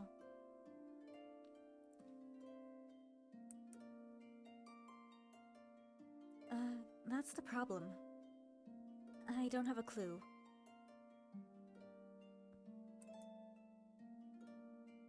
What Peppermint does next shocks me. He reaches his hand out to me, waiting for me to take it.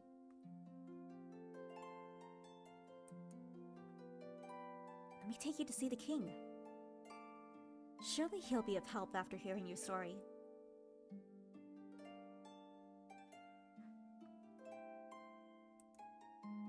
He has to. Peppermint's smile is small and kind, though I notice a somber hint in his tone as his voice trails off. I wonder what this king is like. Is this king his dad? I feel like it might be.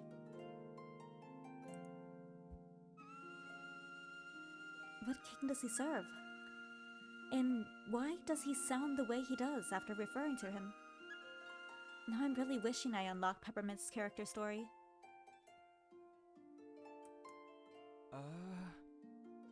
Plus, it would be careless of me to leave a complete stranger all by herself without reporting it.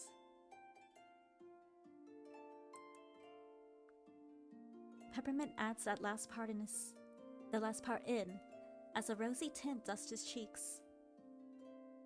Aw, he's adorable when he blushes.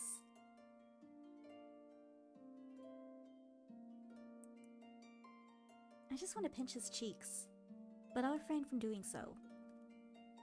I did just manage to talk my way out of a messy situation. Cheek pinching may undo all my work.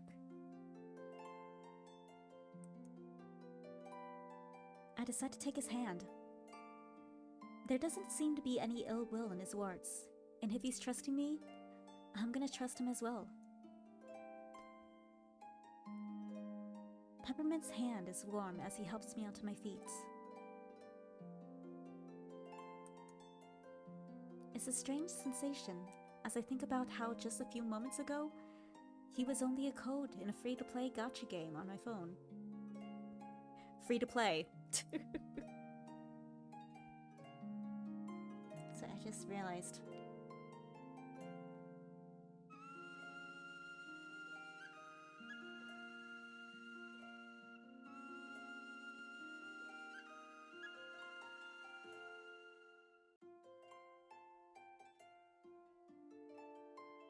It's so weird.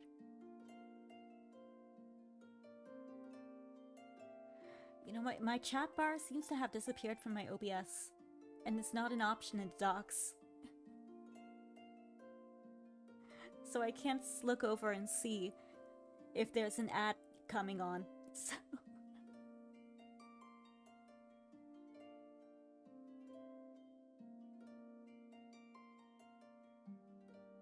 is that? No, that's not it.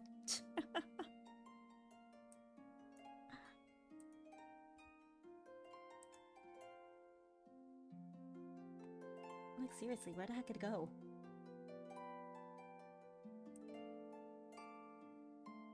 It's like literally gone. Just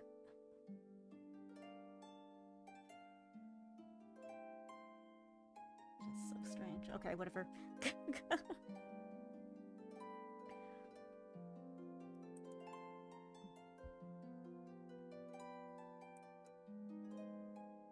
Do you feel okay to walk?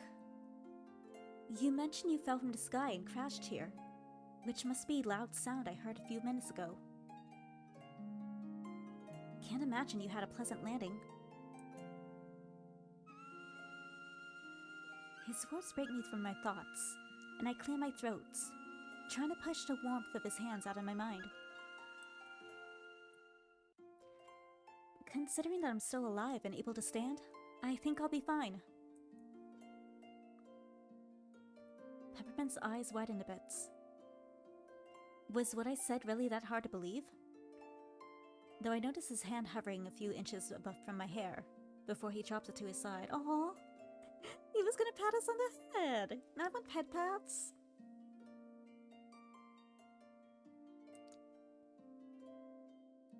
Oh wait. You have something in your hair. Oh, maybe not, but that's fine too. This is fine too. We can get head pats later. Maybe.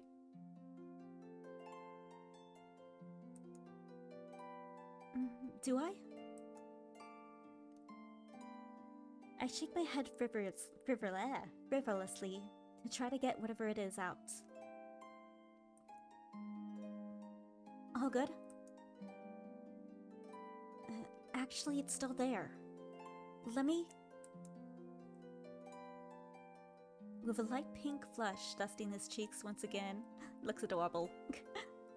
Peppermint reaches out and touches my hair, carefully taking a piece of pink cotton candy out from it. Oh dang, that's...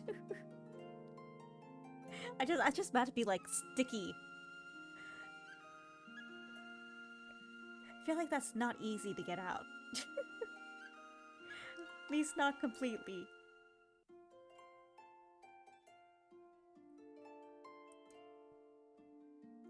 Can't have you see the king with candy in your hair. He says with a soft chuckle that brings a smile to my face. Thank you. Of course. Now let's get going before nightfall. With Peppermint leading the charge, the two of us head off in the direction of the king. Whoever that is.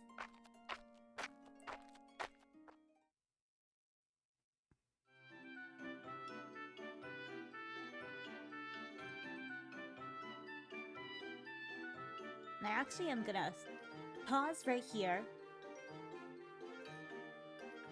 Because after having drunk all that water, I kinda need to use the restroom. So I'll be back in a jiffy. I think I have a...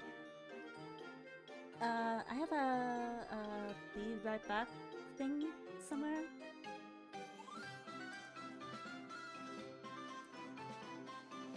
I'm sure it's here somewhere.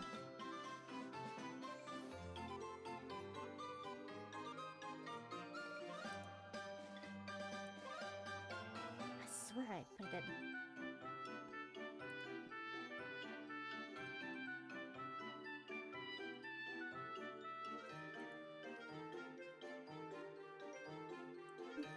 This music is really cute, I just want to say that. It's like so fun and boppy.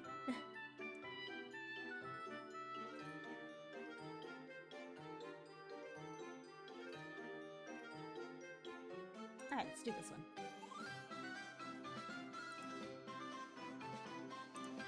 Alright. I'll be right back. Or actually, let me put this beneath the webcam.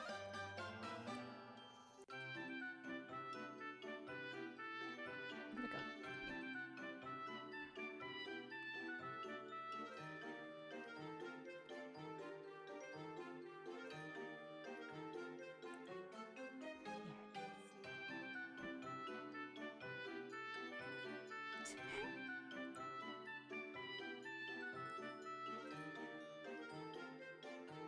Why is my USB so far down? What the heck?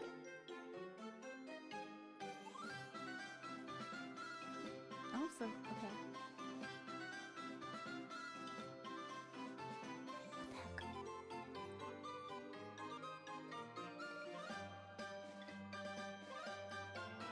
Alright, here we go. I'll be right back, okay?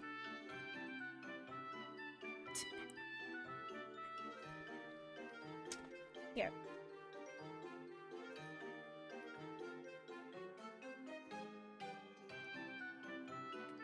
See how long he laughed like this? Not very long. Oh well, okay. Be back.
Alright. I hope I didn't take too long. I actually don't know how long I was.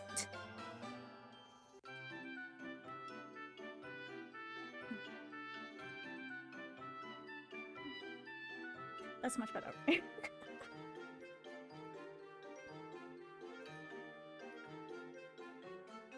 so fluffy, isn't he? He's cute.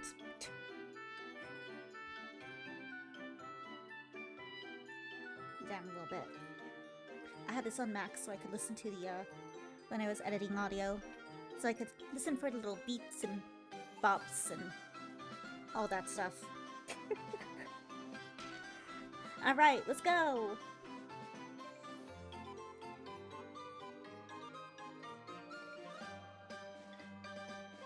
Home sweet home.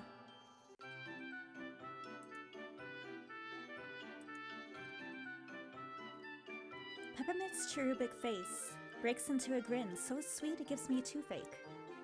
He extends his arm outward and shuts his eyes, as if basking in the sun. I can't help but smile. He looks so cute. He does look adorable. Look at it! He's so happy! You seem cheerful, Mints. Oh, she gave him a little nickname, Mints. Peppermint opens one eye quickly, his cheeks taking on a rosy hue. He shakes his head left and right before opening both eyes and places his hands on his hips. Oh. Mints? It's Peppermints, or Captain Peppermints, if you don't mind. You're a captain? I don't remember the peppermint I used in the beginning of the game being a captain. It's an update, it's okay. Come to think of it, Noah did mention some characters get new titles when you bake them enough times. Okay. If I had used more strawberry swirls to unlock this evolved form, it would have activated that. I feel like baking them would kill them. I guess it's a good thing, because, you know, they're sweet treats and candy, and... I'm not gonna question it. I won't question it. Okay.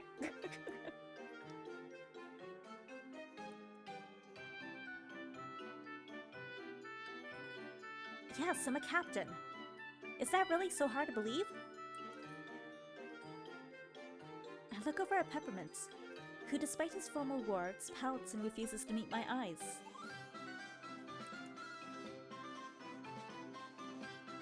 Was it something I said? I should try to cheer him up. At least to make this escort to see the king a little less awkward. Sorry, what I meant to say was that I can see why you're happy to be home, Captain Peppermint. It looks... Don't say delicious, don't say delicious. Delicious, it looks delicious. Would I get in trouble if I, you know, took a bite out of the, you know, this gingerbread house here? Maybe plucked one of these gumdrops off? Would that be called vandalism?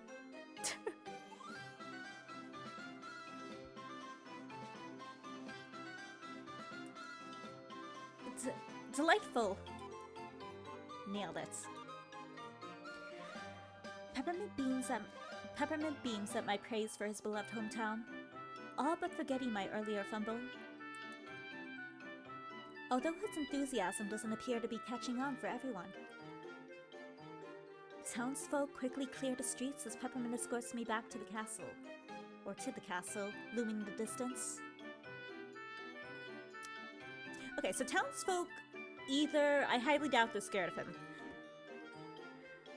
I'm gonna... Yeah, I think I'm really leaning more toward my theory that he's like the king's son, aka a prince. Which would make sense. Because, you know, citizens are clearing the way for, you know, royalty. Or even just as a, you know, a person of an upper, you know, status. As captain. But it would also kind of explain the, how he acted when he was mentioning the king. If it's his father, it's his...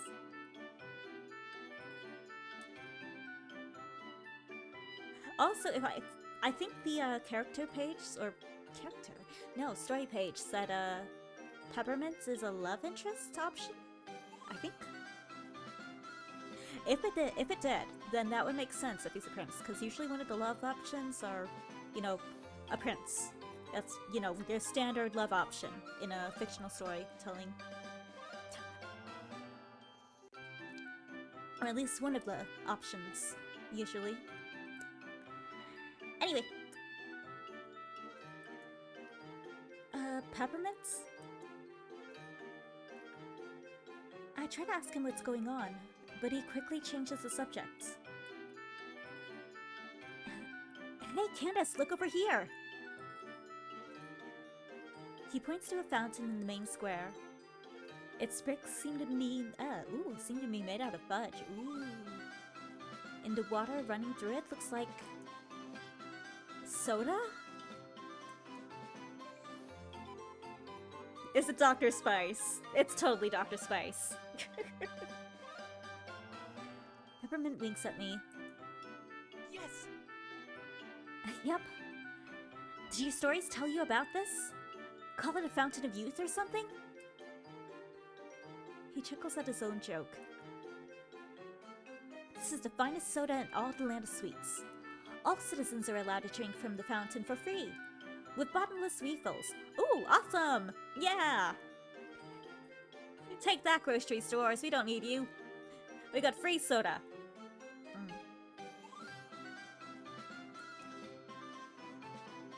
He pauses, his smile faltering.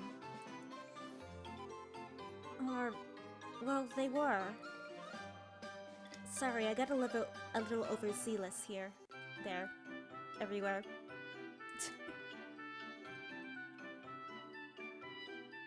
What do you mean by that?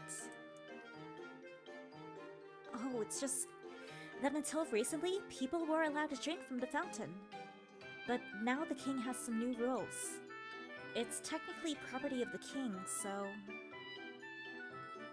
Is this a new king, or did he just, one day up and decide, this fountain is mine!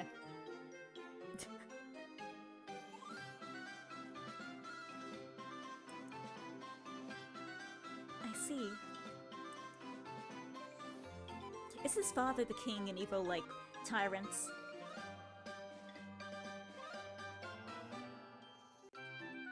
I notice Peppermint's vibrant mood falter as he explains. It's strange to think that this sweet and colorful land... Sweet and colorful land could actually have a selfish rule like that. I was about to call him a lad. He is a lad. And he is sweet and colorful. But wrong word. Both begin with L. Wrong word, though. Peppermint and I stand in silence for a few moments before he finally clears his throat. But enough about that. Look up, Candace, at the top of the fountain. There's something cool. Like a child at show and tell, Peppermint enthusiastically points up at the top of the fountain, where I see the figure of a person. Is that a statue? Not just any statue. Look closer. Surely you recognize him. I squint my eyes at the statue carved from solid toffee, and I try my hardest not to drool all over my PJs. He looks kind of familiar, I guess. Now I'm really regretting only playing the side stories of the characters I thought were hot.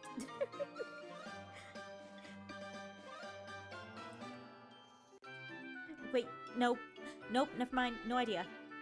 Oh wait, no wait, nope, never mind. Oh, actually I said that right. I thought I was just word jumbling.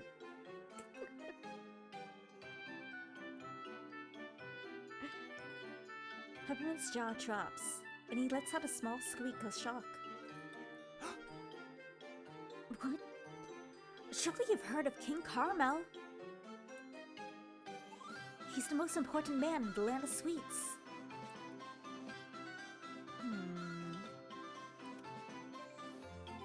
rack my brains for all the lore I've read of Candied Hearts, but nothing springs to mind. I think I would know about the most important man in all the land of sweets. But the only person who comes to mind when I think of that title is Mr. G. Letton. Noah would be so disappointed in me right now. Why don't you tell me more about him? For a moment, a strange look passes across Peppermint's face. But before I can even blink, his cheerful smile is back. Okay, so all this is giving me additional theories to, like, you know, the social or political status of the country. So I'm still gonna go with the, he's the, king's son. But I'm adding a new addition to that theory. I'm gonna guess this King Carmel, until recently, used to be the king. I don't know if he's still alive or not. But I forget what his name is. Peppermint's dad took over. Like, kicked him out of somehow kicked him off the throne and took his place. And then enacted that rule of the, you know, the fountain is mine, no one else can drink from it. Personal soda fountain. And, Peppermint here is, feeling a little awkward about that because he admired, Caramel. And feels bad that his, father is doing the stuff, rolling this way. So yeah, that's my theory. That's my theory on how things are going in the political state of the country.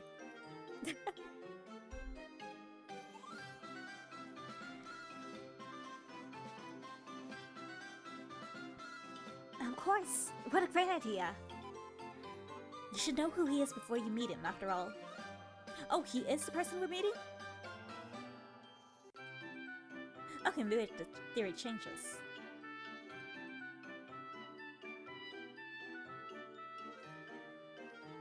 Okay, change of theory. So now that I've... Okay, because... Yeah. Okay, so the current king is King Carmel. And if the current king is King Carmel, and I have a theory that Peppermint here is the son of Carmel, then, you know... There was never a change in the rule of the throne. But maybe King Carmel's wife recently passed, and he's changed a bit since then. That's the new theory. Yep. That's the new theory we're going with.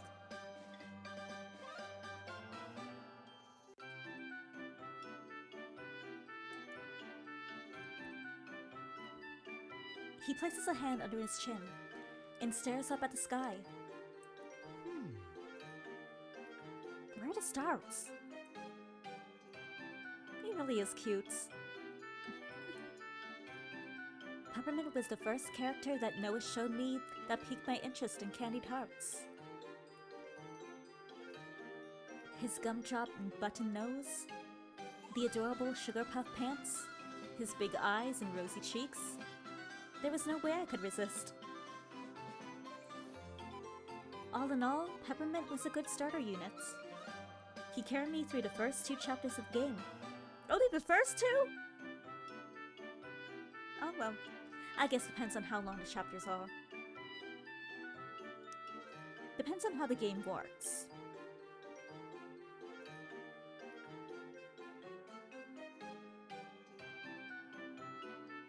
I mean, sometimes in games I still use starter characters in my team.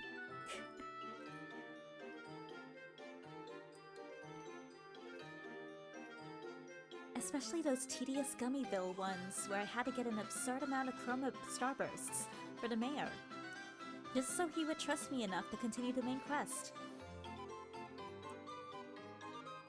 I did get Peppermint's special ability from all that grinding, but when it was all over, I dropped him in favor of hotter characters like Sour Sam, Miss Strawberry Delights, and of course Mr. G. Letton.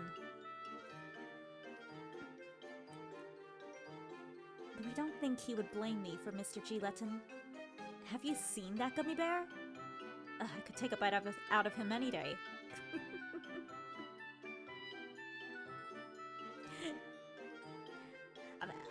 I don't know what he looks like, but... Mood. Although don't, you know... Since he's a candy, maybe that's not a good idea? Wouldn't that be cannibalism?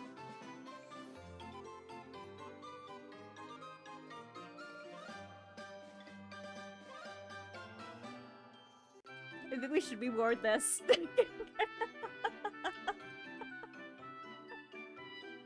I think if we said that out loud, it'd scare them.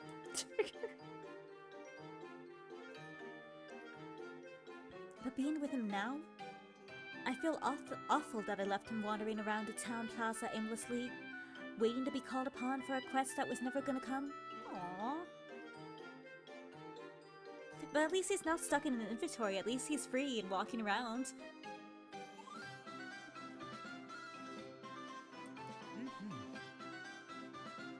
And that's everything you need to know. I wasn't listening to any of that. Sorry.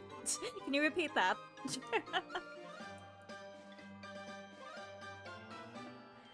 Oh crap, I was so busy thinking about Peppermint that I completely spaced out while he was talking about King Caramel. Not wanting to give away that I was distracted, I forced a smile. Great. Thanks so much for telling me. And with good timing, too. We're here! Sure enough, the castle gates tower before us.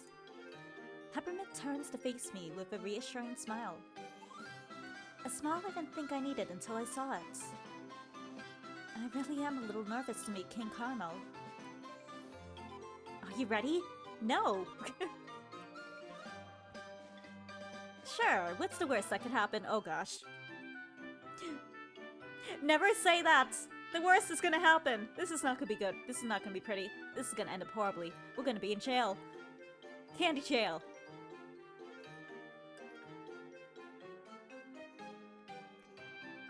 From the corner of my eye, I see a group of guards wearing similar outfits to Peppermint's. And I recognize them as palace guards, NPCs from the game. The tallest individual from the group makes his way to the front and greets Peppermint with a sinister grin.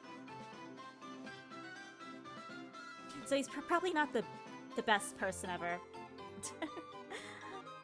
Oh, thank you for following HuabandoGodde. Welcome in. I like their hair.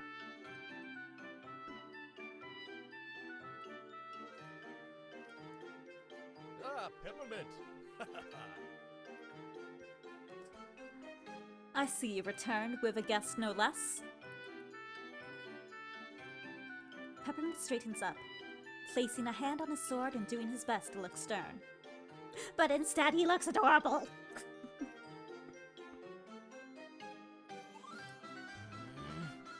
That's Captain Peppermint, if you wouldn't mind. I am enjoying the game. It's really cute. This is fun.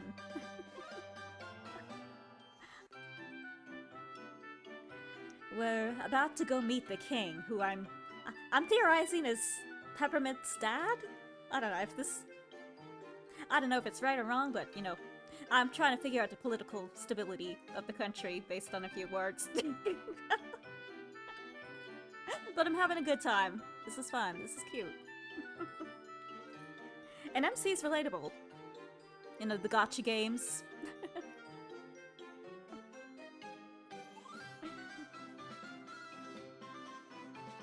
That's Captain Peppermint, if you wouldn't mind. Reginald? Oh, music stopped. Right, I'll call you that once you earned it, Peppermint. A snicker ripples across Reginald's little entourage.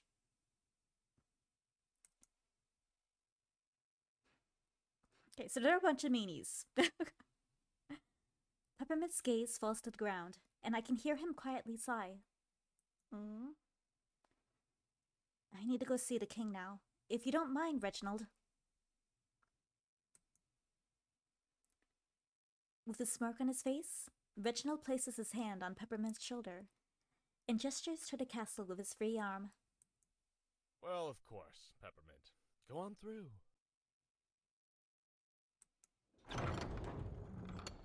The gates open, but they're not enough to drown out the laughter from the guards.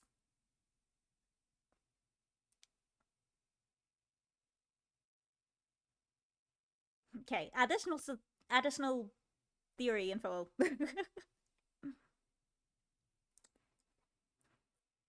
So until proven otherwise, I'm still sticking with the Peppermint as a prince theory. But maybe if he is, maybe because of his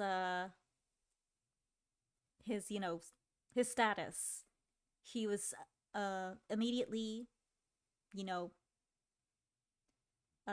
assigned captain of the guard status, even though he's, you know, maybe not exactly have the skill to show it. Also, he seems a little timid, so they might be laughing at him because, like, he's not the type of person that can, like, harm another or something. Because he seems like a sweetie. I feel like he'd have trouble hurting someone. But I could be wrong. He could end up being yandere for all I know. Imagine that. That'd be crazy.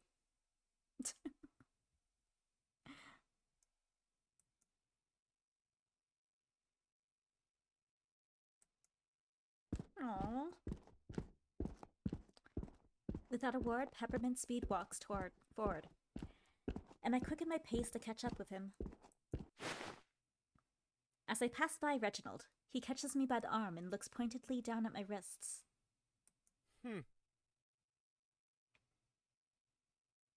Dak. I yank myself free from his grasp. Hey, what's the big idea? Good luck. Oh, nothing. Go on. And good luck. You two are gonna need it. This isn't, this isn't boding well. I raise an eyebrow. What the hell was that about? I turn around and see Peppermint already at the castle door. I jog ahead in order to catch up with him.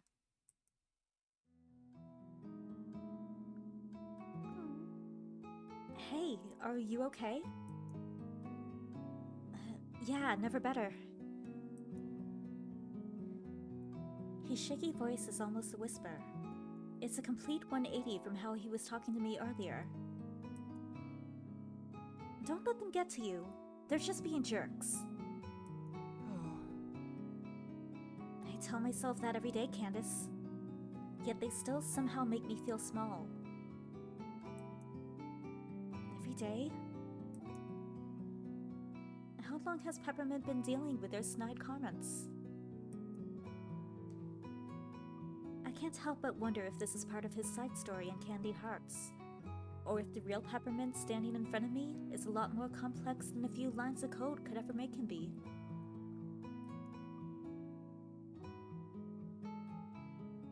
That is a valid thought. Because, putting yourselves in a position imagining a scenario where a game characters were actually real. Like, a few lines of text can't express a person's whole entire life story.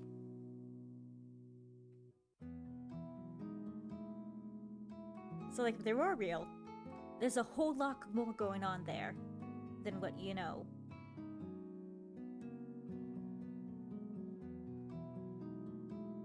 And even like that with, like, actual people. It's like when you see their profiles. It's like there's more going on back there in real life than what you see, than the information you have readily available to you.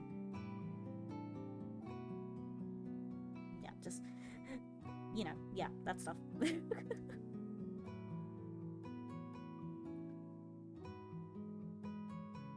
As I'm pondering Peppermint's situation, the two of us walk into the castle. Peppermint doesn't try to make small talk with the other guards as we pass, but that doesn't stop them from whispering and staring.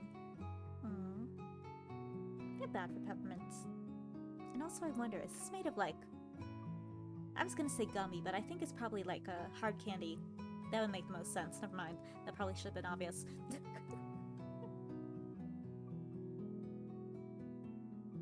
Can we lick the glass? Ooh, cherry flavored.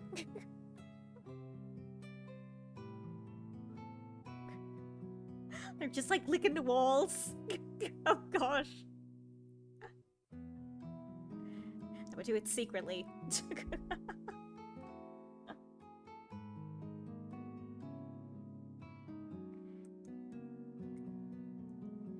Shouldn't they be directing their odd looks at me instead of Peppermint's? Why are they more concerned with him than the strange girl roaming the castle halls in her PJs and bunny slippers?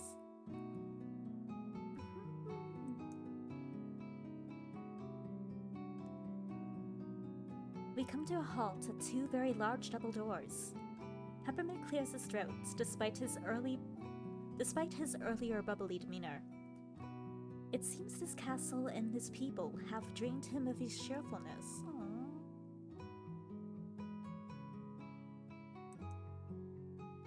We're here.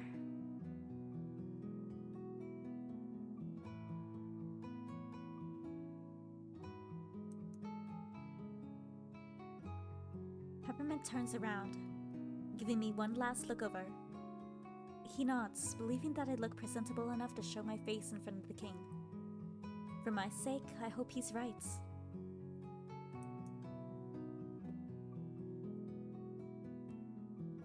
I'll be doing most of the talking, Candace. You should only speak when the king addresses you. Otherwise, he may get upset. Okay, so Moody King, confirmed.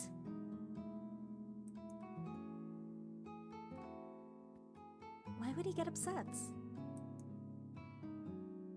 He'll see it as a sign of disrespect for talking out of turn. King Caramel is already rubbing me the wrong way, and I haven't even laid eyes on him yet. I'm in his stupid guards. However, not wanting to upset Peppermint any more than he already is, I simply nod and give a tiny salute. Aww. Speak when spoken to. Got it, Captain Peppermint. Aw, there's that smile.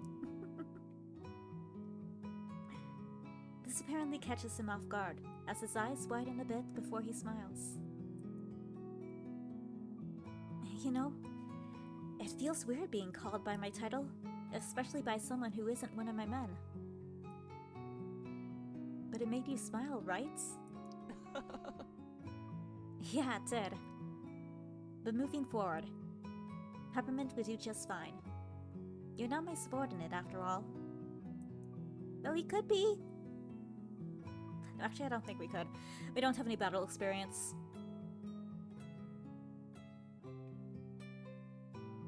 His voice trails off, but he's still smiling. I quite like the idea of the informality. Alright, Peppermint? Peppermint turns his attention back to the double doors and pushes them open, exposing the throne room on the other side.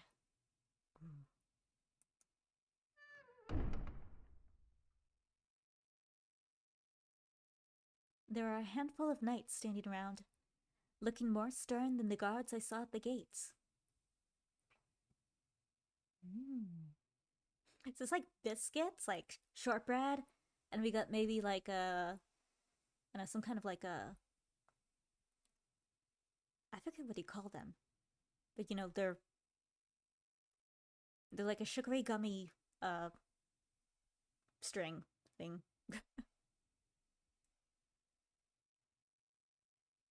Now I want to know, how is this not melting? I guess it's solidified. It would have to be. Technically, could still eat it. Why am I asking about the structure, like, structure and architecture of the candy world? It's a story, it's not, it doesn't have to make sense.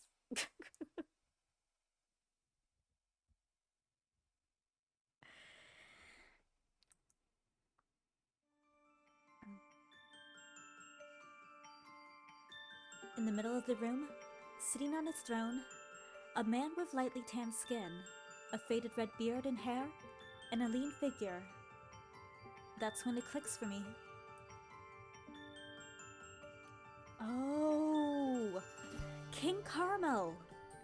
He's the one I traded items with at the seaport to get experience and coins. No wonder I don't remember him too well. Usually I'm in and out at the seaport so I can move on to my other dailies. King Caramel rolls his eyes when he sees Peppermint walk into the room. However, when he lays his eyes on me, I notice his grip on his throne's armrest tighten.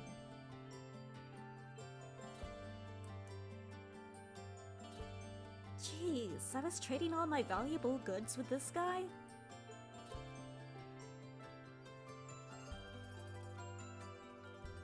Peppermint walks up to King Caramel, and I follow closely behind. The young pink-haired man kneels down as a sign of respect to his king. I awkwardly copy his movements, almost fumbling forward as I lower to one knee. Father, I found this young woman in the gumdrop forest while I was patrolling. Knew it! Knew it! I'm that good. Wait, hold up. Father? King Caramel is Peppermint's dad? Why didn't he tell me this? Okay, so I'm right about one thing. I'm right about him being a prince thing. Now let's see if I'm right about him being put in the position of a guard and, you know, not being able to kill people thing. And maybe even add a he's the son of the son of the mistress, and not the queen. That's also a possibility. That's also a, you know, one of the genre of this, the trope of this type of genre. You see it in, like, you know, what do you call them? The otome type webtoons and, like, all that stuff. Like, we'll see. Okay. But I got one right, so let's see if I continue to be right.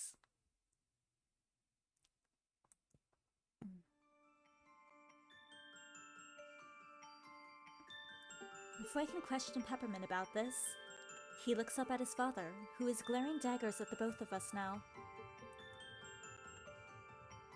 Hey, what did I do?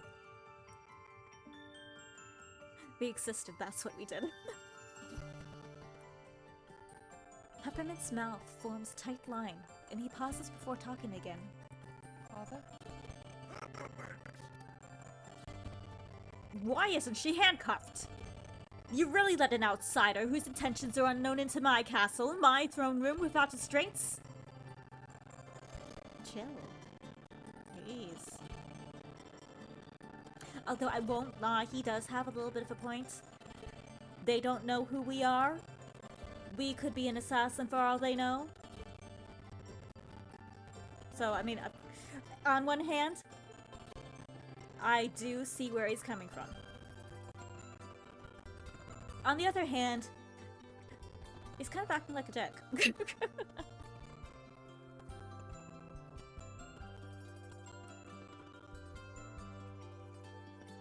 The knights around us come alive and begin to murmur amongst themselves. It's not hard to make out what they're saying. He seriously brought a stranger to the castle unrestrained? Don't act surprised. Peppermint is always like this. Inaction is practically his middle name. Potentially right about a second thing? Kitty wants us to take his title of captain seriously. Silence! King Caramel's outburst causes everyone to immediately shut up. Once the room settles back down into an eerie silence, the king clears his throats. Let me hear what my son has to say. Go ahead, Peppermint. Tell me why you would bring a strange girl into my castle without so much as a restraint. She looked harmless? To the cells with you!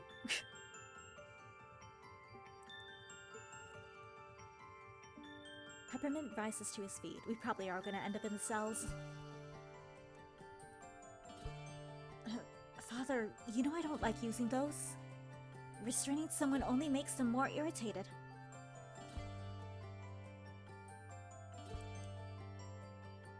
Just last week, a prisoner that Lieutenant Bread Pudding restrained grew agitated and broke out of the cuffs, and then attacked him. He's still recovering from that incident.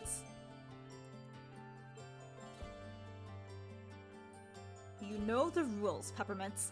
Outsiders can't be trusted. Especially when you have to bring them to my attention. They must be handcuffed to guarantee my safety.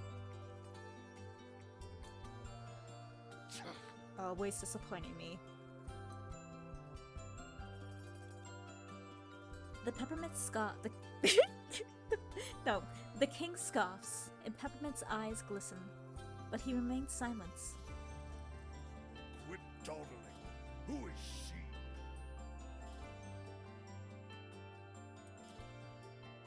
Peppermint responds quickly. This is gonna go so bad. Is this explanation? Well, Peppermint may have accepted it, and that was good for us. It's a person in a position of, you know, status, they're more unlikely to believe this. Another world probably sounds pretty ridiculous to them and not very believable. Yeah, we're totally ending up in the cells tonight. I hope there's no rats. This is Candace. She says she's from another world and that she somehow managed to get teleported here. I'm hoping we can shelter her here until we're able to find a way to return her home. After hearing Peppermint's earnest plea, the king sucks his teeth. Excuse me? Another world? Are you a fool, son? What makes you think something so outlandish could be true? The guards begin to whisper to each other as they look at me with judging eyes. I want to wither away and disappear. I can only imagine how poor Peppermint feels. She told me. And you believed her? Just like that? You really are your mother's son. Jeez.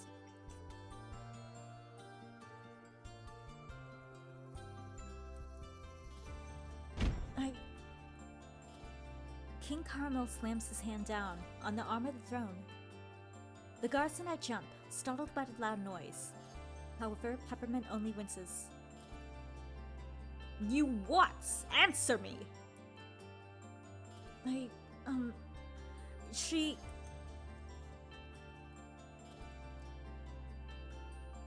He stumbles on his words and looks down at the ground for a few seconds. Then he swallows hard and looks back up at his father. She didn't give me a reason not to believe her father. The king grumbles something under his breath and waves the sun away. He directs his attention to me instead and gestures for me to stand. I awkwardly shuffle to my feet. Where did you come from, Candace? There's nothing sweet about the way he says my name. How are you gonna be named King Caramel but be more sugar-free than the old lady who gives out raisins at Halloween?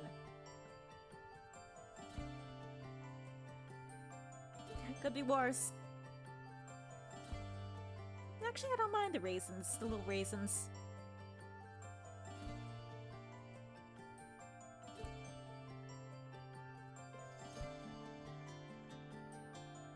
There's no use lying to the man. I tell him the same thing I told Peppermints. Earth? Earth. Sounds completely made up. We don't have any records on a place by that name. I can assure you, Earth is very much real. Excuse me? Are you calling me a liar? Yes. No, actually, no, I'm not calling you a liar. I'm calling you unknowledgeable. The difference. Well, I ain't calling you a truther. Not exactly. I'm just saying that Earth is real. I would know because I'm from there. Doing exactly what Peppermint told us not to do. King Caramel squints his eyes. I hear Peppermint inhale sharply at my side. Let's settle this ludicrous matter. Record keeper, come hither. With no time to spare, a scrawny-looking man in a fancy blue and gold cloth, made of licorice and gummies, runs over to the king with a panicked look on his face. I roll my eyes. Is everyone in this place scared of the egotistical? Is everyone in this place scared of this egotistical old man? While the king and the record keeper speak amongst themselves, I glance over at the window. God, I wish I was drinking from that soda fountain right now. From the corner of my eye, I see a flash of purple fly across the window. I look closer and see a marshmallow bird with two piercing red eyes looking at me. It moves its head slightly, as if acknowledging me. I raise my eyebrows to communicate the same. So it is a peep. Okay, cool. I figured.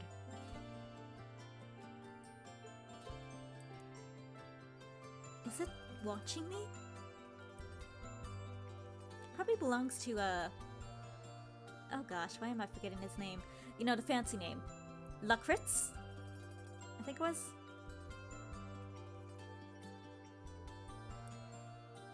I can safely say that we do not have any record of this place called Earth in our archives. The sudden announcement from the king's trusty record keeper breaks me out of my trance, and I focus my attention back on the matter at hand. Dismissed. Just as I thought. You're dismissed. He shoos the record keeper away, and he scurries off, probably elated that he doesn't have to speak with the king anymore. So where did you actually come from, outsider? I groan and roll my eyes. I don't know how many times I can repeat myself. It's starting to get frustrating. Earth. I really don't know what else to tell you, King Caramel. Just because you have no record of it doesn't mean it's not real. Maybe you need better records. Are we putting on too much sass? I'm a little worried about us.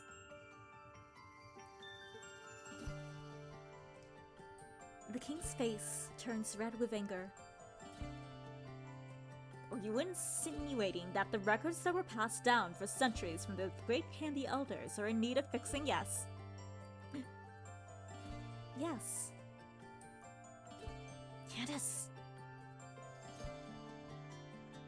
Peppermint whispers my name under his breath cautiously.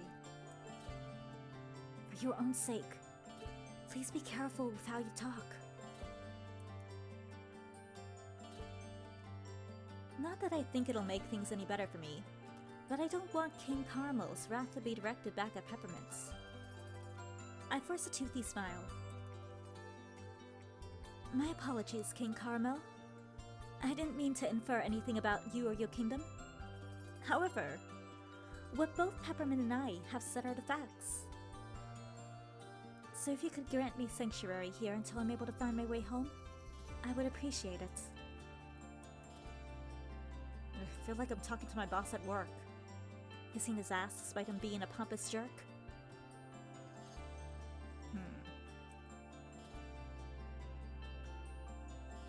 He pauses, and I'm too nervous to look over at Peppermint to see his reaction. No. His answer is sharp and abrupt. There is no room left for arguments, yet I let my disbelief hang in the air. What? He can't really be so callous, can he? Where am I supposed to go? I know from my time playing Candied Hearts that this world isn't exactly the safest. Is there like a, I don't know, an inn we can go to? Can you lend us a little money to spend a night? Or is there a really?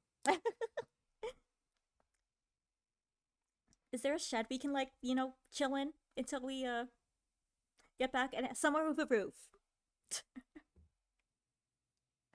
If not, then I'm going to the Lakritz guy, or the, you know, hot evil guy.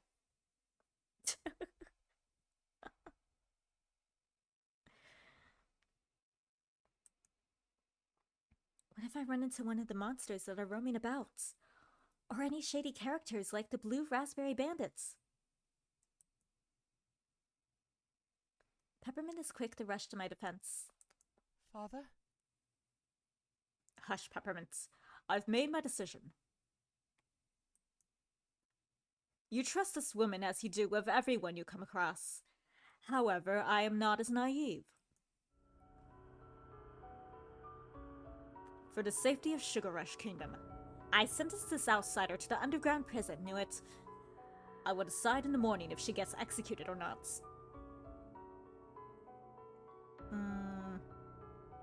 Well, at least we get a roof over our head. Hey.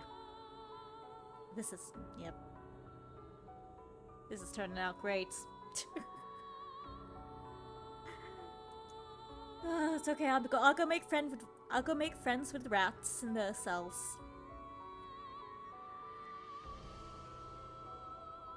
My heart drops, and I feel the world around me start to slow down as I process what King Carmel has just said.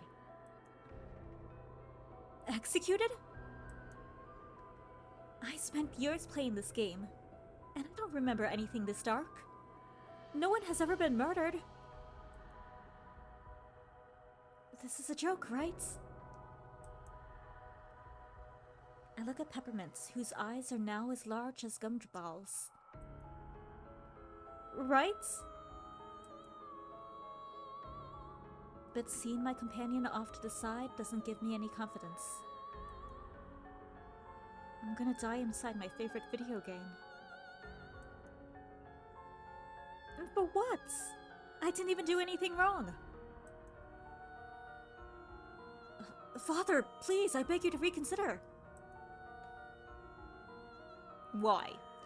If we show mercy now, what would people outside the kingdom think? Peppermint? What would Lakritz think? Mercy is a sign of weakness, and I will not appear weak to my people, let alone any outsider who may want to see this kingdom crumble. Like a cookie. a delicious cookie. More cookies. Well, make sure that Lakritz hears about this. He'll think twice about hurting me. My. Where's his logic? Is Lakritz, like a station above us? Because why does he need to make him, acknowledge him? And how will, you know, our execution make him think twice about hurting him? I guess because, like...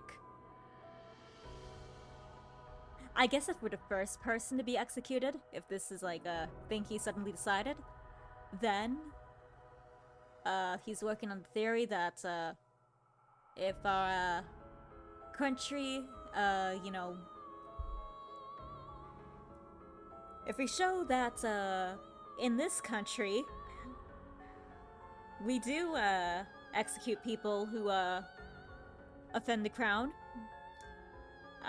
then I guess in his mind, Lakritz will be worried. But I feel like Lakritz is not that I feel like he's not one to stand down. And he is supposed to be this bad guy, right?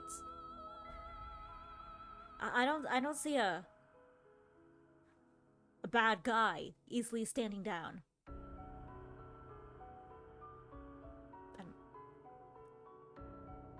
See where he's going, but I don't think it's gonna work.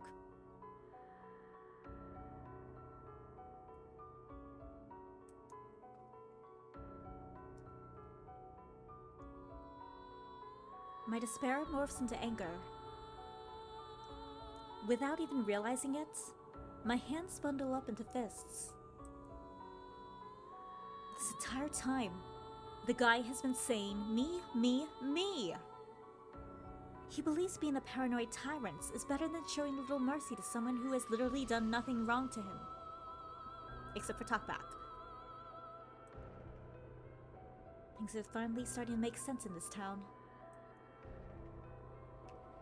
There was a fear in the townspeople's eyes as we walked past them, as though they're waiting for their terrified king to find something suspicious about their behavior. My mind wanders to the people who stepped into the throne room before me. Perhaps in a similar situation, or came under different circumstances? Were they too sentenced to a cruel, unfair fate? To what end? To stick it to Lakritz? Frustration begins to bubble up inside me, and it's far too much to contain. I need to say something. It may not save me, but I can't stay quiet and accept such cruel fate. I'm gonna save. I feel like one of these two answers is gonna get us killed.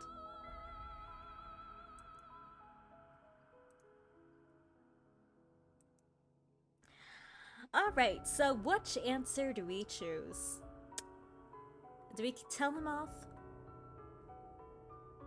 Or do we say showing mercy isn't a sign of weakness? Personally, I would say this.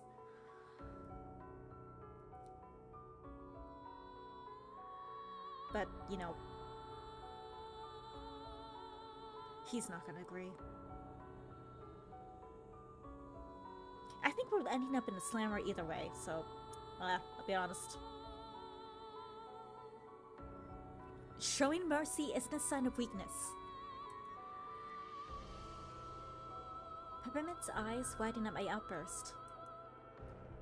Showing mercy is perhaps the strongest thing anyone can do. Peppermint didn't have to be nice to me back in the forest and on the way here. He could have ended my life right then and there, but he chose not to. That's exactly why he's angry at him. Instead, he gave me a chance. That's more than you've done.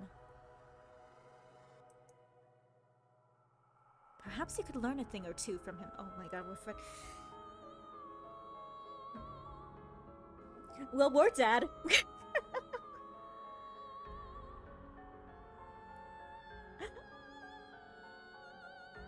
We just said he's less than his son. Who basically all the guards make fun of. Good job, Candice. Good job.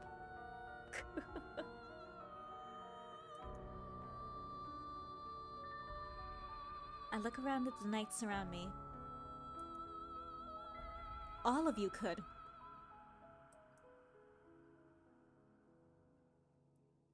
The king laughs, wiping a tear from his eye. You fool! Learn something from peppermints? Your ignorance is showing, outsider. My son. He's naive. Too kind. Check. That's 2 theories correct. Officially.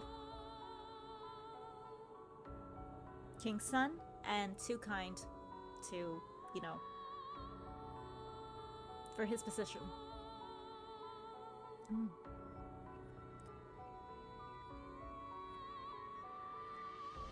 King Carmel says that as if it's a bad thing, but I don't think it is. Being kind is a wonderful trait to have. He would spare our enemies if given a chance. He believes in the best of people, all stemming from this strength you call mercy. Mercy will only get you killed. If you don't exterminate the root of the problem, it grows and festers, eventually infecting everyone around it. King Caramel raises his hand and makes a fist, like he's crushing something in his hand. An evil grin displaying on his face. I refuse to be infected. So if killing people allows me to keep living, then so be it. Now, Peppermints, be a good son and take our talkative prisoner to her cell. She'll realize how merciful I'm being by not ordering her execution at this very moment. I have something else planned for her. Oh gosh. King Caramel glances over at Peppermint dubiously.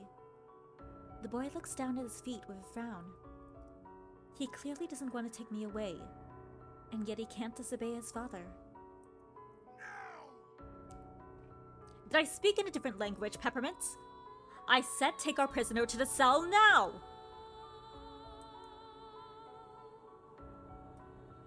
Peppermint, cowering under his father's presence, grabs hold of me. His hands are shaking uncontrollably. Oh. Sorry, I have to.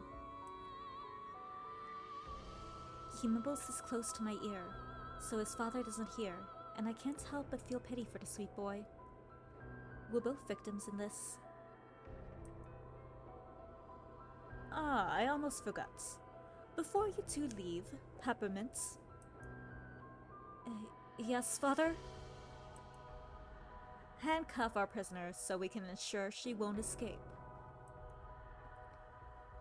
Now go on, Peppermint. Prove yourself useful.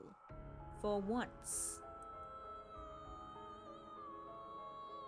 A moment of hesitation passes before I hear Peppermint reaching for the handcuffs. They jingle as he unhooks them from the side. Crafted in purple and white hard candy. The cuffs look almost brand new, despite Peppermint no doubt getting them some time ago. I mean, if they're candy, then, you know, we can still get them off. We just need to, you know, numb at that a little bit, you know. Unless they hook us behind our back, then yeah, that's gonna be a little difficult. So hook us from the front, so we have a chance, please.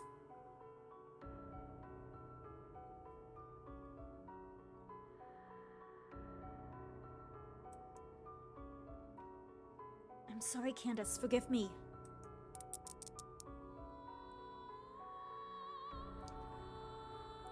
Peppermint murmurs his apology before bounding my hands in the handcuffs, though he makes sure not to do it too tightly, so as to not leave marks or bruises on my wrists.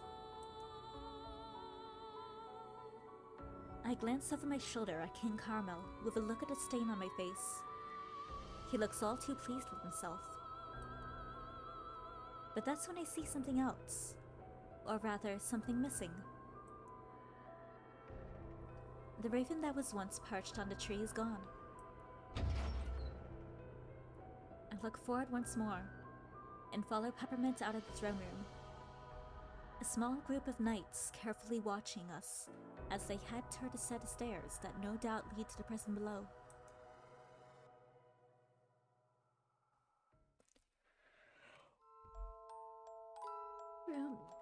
At the very least, everything's made of candy.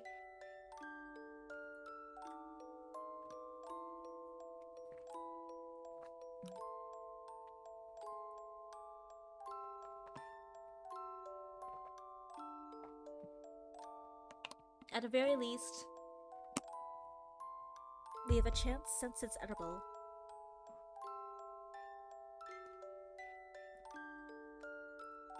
We arrive at the cell, which, just like everything else in the world, is made of candy.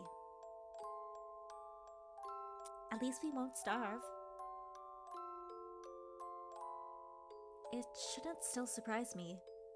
Yet there's something disconcerting about looking at the bars you're about to be thrown behind and thinking they look mouth-watering.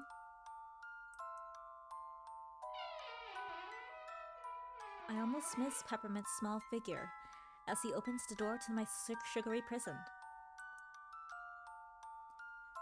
When I look at him, he refuses to meet my gaze. We're here. He gestures inside a cell, his voice stiff and robotic. If you wouldn't mind, please enter the cell and turn around so I can remove those handcuffs. I would mind, actually. Oh, well... His voice trails off, and he takes in a deep breath. I promise this will be better in the long run. Trust me, okay? He whispers the last parts. As miserable as I am in my own situation, one look at Peppermint's downcast face is enough to take the wind out of my sails.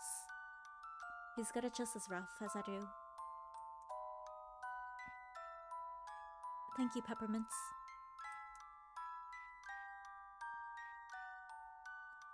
I give him my best reassuring smile and step obediently into the cell. He offers a weak smile in return, but that smile soon disappears when he realizes what needs to be done next. Peppermint locks the door from the other side, the keys clinking together in his shaky hands. As the lock clicks into place, the reality of my situation hits me. Before I might have dreamed of being imprisoned in a sugary cell, but it's like they say, dreams aren't always what they're cracked up to be. MC, are you okay?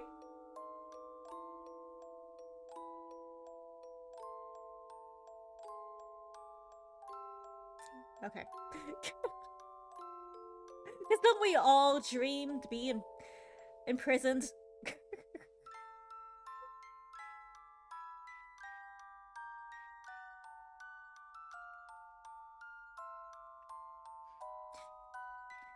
She's definitely got some kinks going on there.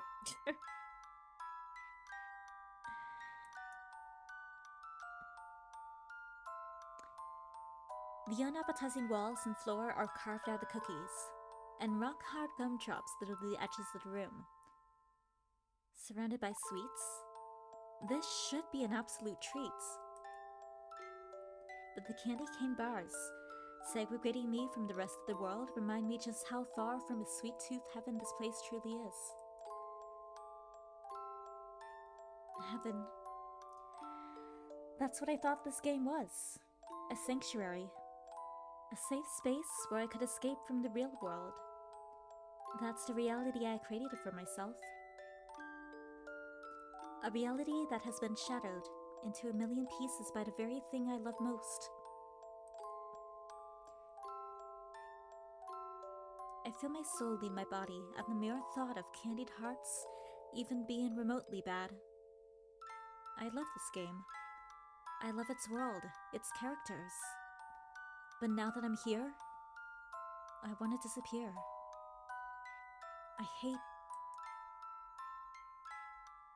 I don't have the guts to finish that thought. With hot tears blurring my vision, I grip the bars tightly for support. My eyes flicker at Peppermint, who isn't able to look at me any longer, his own nerves making themselves known.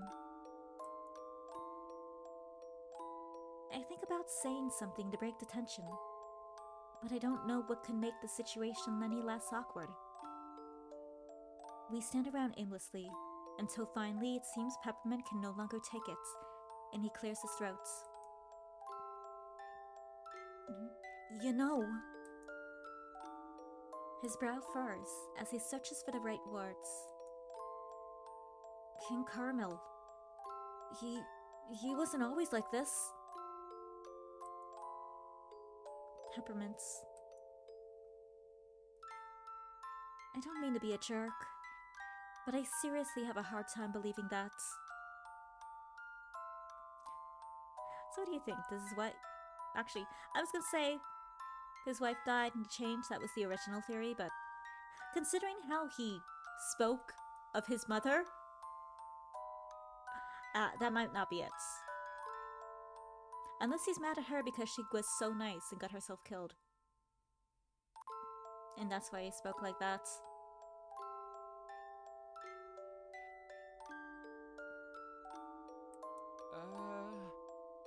No, really!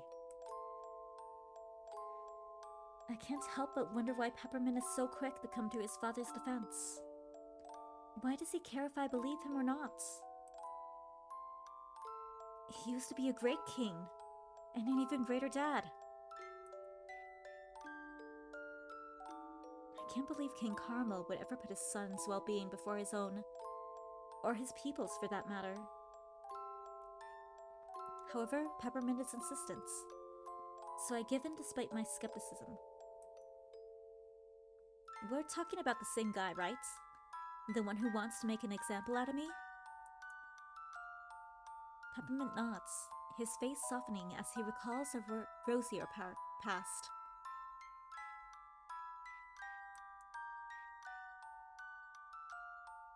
Oh, okay, so Lakritz is actually a... Is Lakritz, like his brother? Or...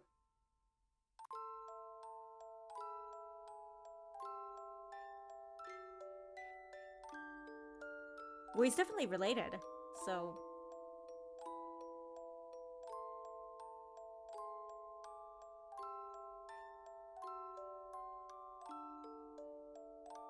Anyway, let's see. I don't have enough information to make a good theory yet. Back when Lakritz still lived with us, things were different. Hold up.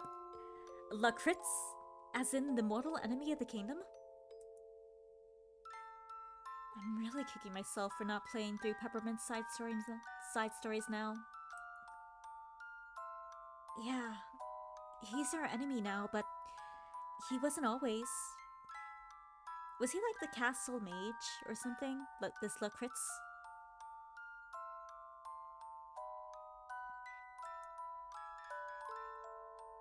Peppermint fidgets again, this time fiddling with the hem of his collar. Oh, okay, so... He's actually my brother. Or my older half-brother. Okay, so that's the relation. And also confirms that, he did have, multiple lives. Multiple lives. Queen Sweet Tooth was his mother. She died tragically when Lakritz was only a small boy. Shortly afterwards, the king married my mother. Lady Minty. And, well, here I am.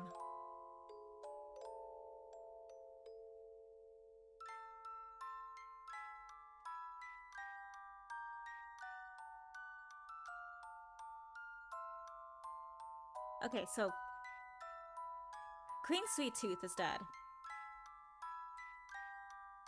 And it's confirmed Lady Minty is dead too. His mother. But how? Did Lakritz kill Lady Minty?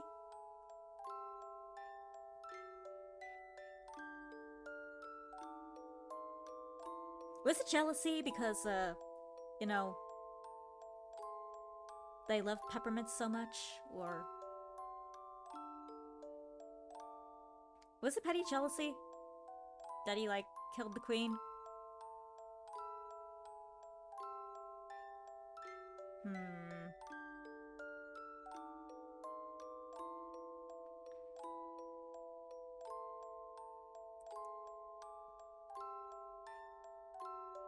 He motions to himself with his thumb and gives me a sad, half-hearted smile. I loved our lives together with Lakritz. It was just always fun times and smiles. But something changed. We only had 8 years of making happy memories as a family before our father discovered Lakritz was plotting to destroy the kingdom. Why would he do that? Oh. Sweet Jesus, there's a lot more going on with this family than I initially thought. Father exiled him, even though he was still so young. We just barely celebrated his 13th birthday the night before. And well, Father's never been the same since. None of us have. 13 is really young.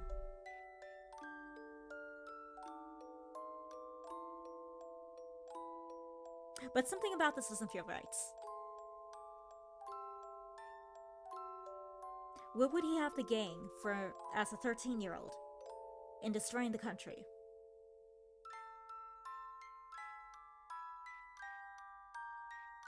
Why not kill the king? Because that would be a... then he would be aiming for the spot in the throne. But, I mean, if he's the firstborn son, then he already had a spot in the throne. He was already probably the first in line. So that's not it.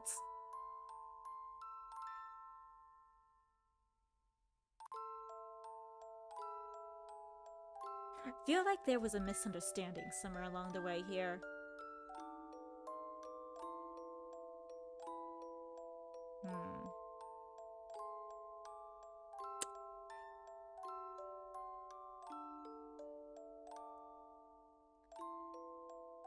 Peppermint opens his mouth to say more, but stops himself.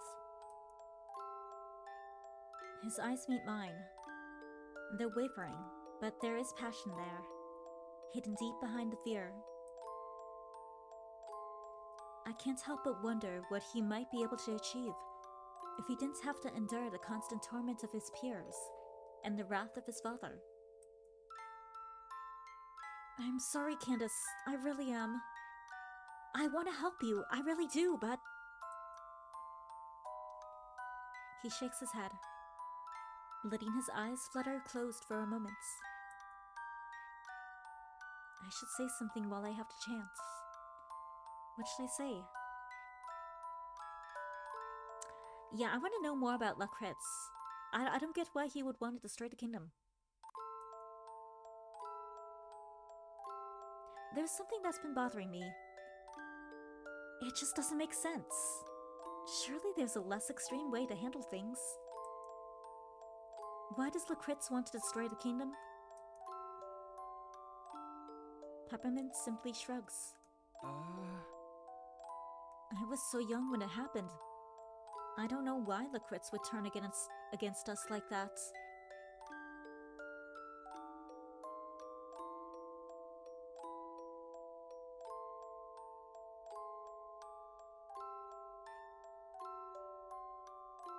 There must be more to this kingdom than meets the eye. Some dark underbelly or something. Or maybe the queen wasn't all that great. You know, maybe she was actually running like a...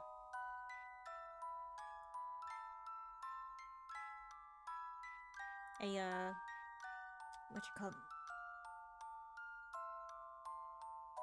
Maybe she was actually like...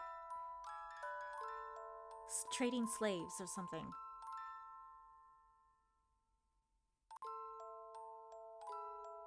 Or something like that.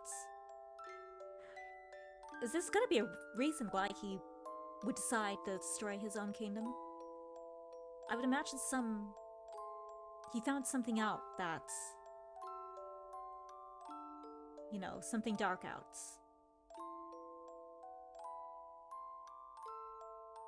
I'm gonna guess maybe a queen? Because I'm assuming he killed the queen. Because she's dead.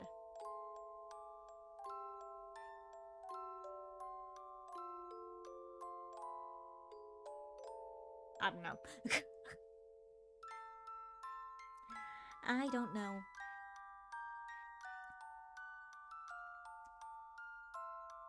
I was so young when it happened. I don't know why the Crits would turn against us like that. I always thought he loved Sugar Rush, so it never made any sense to me. But once the Crits had been exiled, Father refused to talk to me or anyone else about it. I've asked him many, many times, but he always shuts me down. I guess I'll never know. Despite being the one behind the candy bars, I can't help but feel sorry for Peppermints. There isn't much I can do for him from the cell, but I was hoping our departure wouldn't be so somber. You know, you don't have to put up with any of this.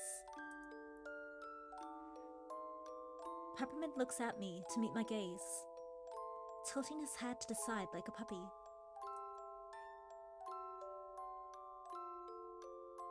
You're not who they say you are. You're not incompetent and you're not weak.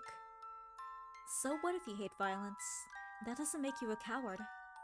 It makes you kind, and that's something to be proud of. Peppermint's eyes glisten, and he stands a little taller than before. Do things your way, Peppermints. No matter what, you'll always be the one who does your best. Oh. Determination flashes across his cherry red eyes. Candace. I just had another theory. So, what was it? Was Mr. Bim Bam we were going for his special edition outfit? What if he's actually the real bad guy in the story?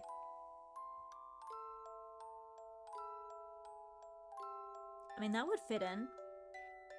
I mean, we don't know anything about him or his part in the story, but, you know, as a character that had been introduced and has yet to play a part in the story, it would make sense.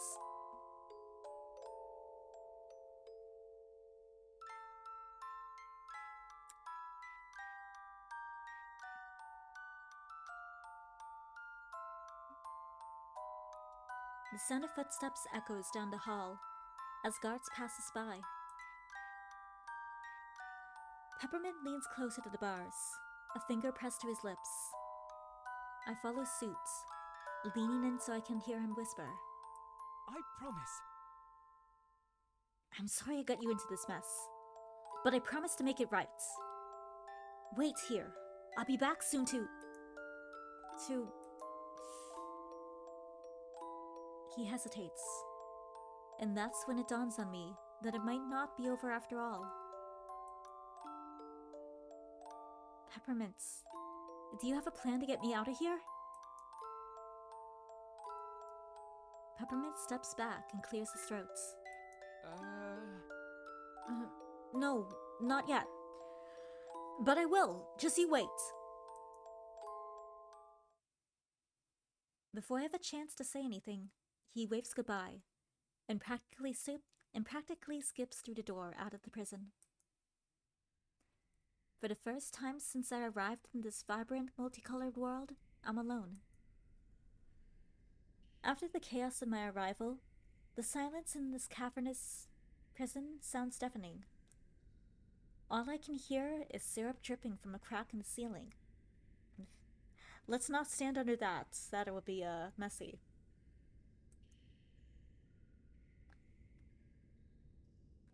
I flop dramatically onto one of the nearest gumdrop rocks. It's not as comfortable as it looks. It has the same level of squishiness as that pack of jelly candies I found in the back of my cupboard, hidden behind a bunch of other snacks, forgotten until it was 3 years past its best by date.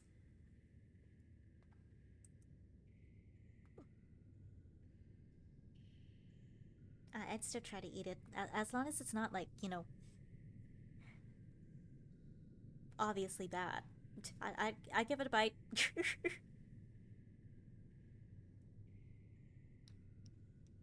Peppermint is sweet, but he doesn't even have a plan before he left, so who knows how long it will take him to return. Or if he'll be able to return. I can't sit around and wait to see what happens.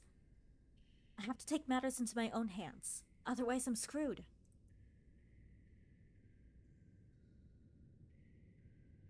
Meet in bars.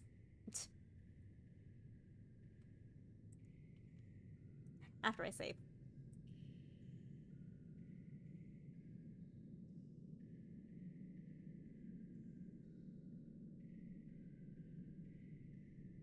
No, let's investigate first. We can eat the bars later.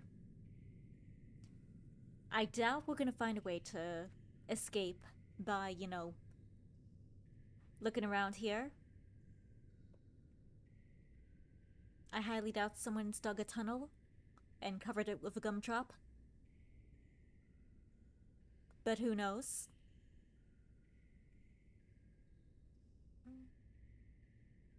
But also, if someone would come back and check on us, they would see evidence of us eating the bars. And,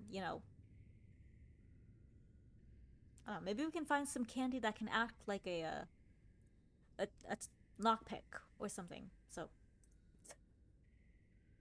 it's hopeful guessing, hopeful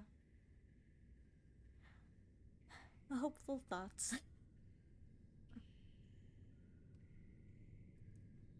In order to take in my surroundings fully, I take a step back.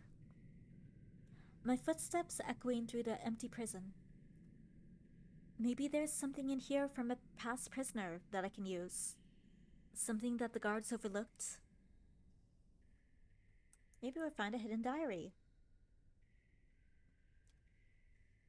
Kneeling down, I feel up between the hard but smooth pink frosting that lines the chocolate chip cookie wall at the far left side of the room. As I run my hands along them carefully, making sure I don't miss an inch, my hopes of perhaps finding a secret nail file that could cut down one of these bars begin to diminish. When I investigate the last inch of the frosting, I come up empty-handed. Yeah. It'd be way too convenient, huh? I can't give up. There's still more of the cell I need to check out. Next, I check behind the green and yellow gumdrop, hoping for a key that maybe someone took from a guard and didn't have a chance to use. Nope, nothing. A zinch squat. I let out a quiet, frustrated sigh. As I'm about to give up hope, I realize there's a place I haven't searched yet. Looking over my shoulder, I stare at the bed with glittering eyes, putting my hands together for a prayer. Please, Candied Hearts gods, if you hear me, do me a solid and let there be something that'll help me get out of this hellhole. If there is, I promise you I won't ever look at cheat codes again. I'll even eliminate the word cheating from my vocabulary. Amen. mustering up the strength to face what does or doesn't lie beneath. I walk over to the bed. There's no blanket to speak of. Nice, offering a 5-star experience here, I see. I might actually freeze to death before they potentially put me in the guillotine tomorrow. I pick up a pillow, which is soft and squishy marshmallow. Which is a soft and squishy marshmallow.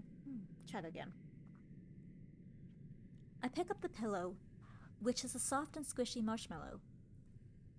You know, in a different circumstance, I'd be excited about that. But it's hard to focus on anything but my impending doom. There's nothing under the pillow either. Saliva starts to coat the roof of my mouth, and I begin to feel queasy. Getting on my knees, I look under the bed and scan the area, petrified that I will find absolutely nothing but darkness underneath. Oh? Startled, I barely make out something in the darkness. It's hard to say what it is exactly, given that the only light is the moon and stars peeking through the small cellar window that's just above my reach. I extend my hand, my fingers barely scraping the item. After a couple of failed attempts...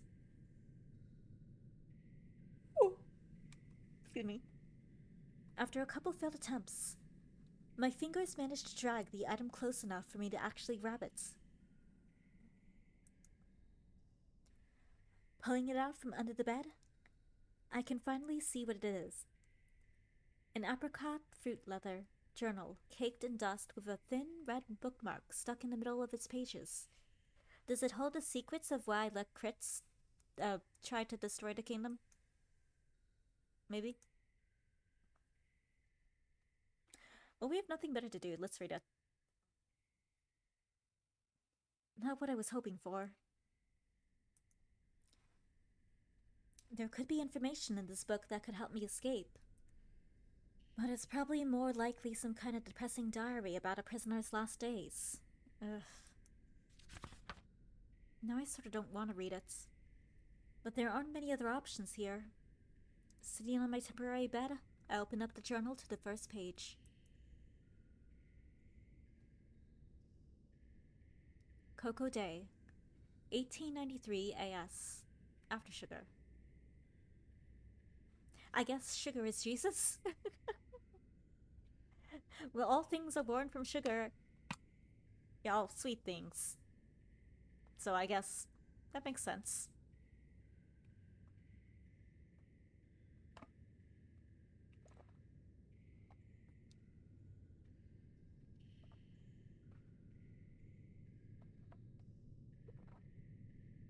Why is it called Cocoa Day, though?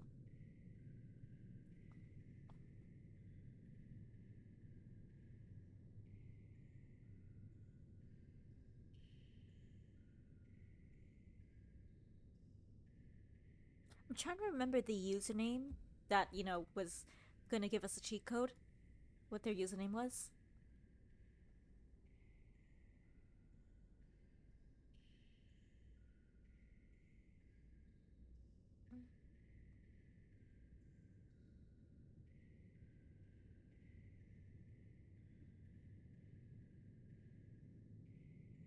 I wonder if that person was actually not a person, but a person from Candyland. Or this place. I'm just calling it Candyland because it reminds me so much of Candyland.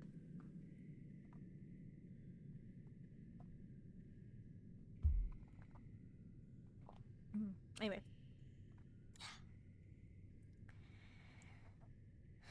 I was thrown in here with no care for my well-being.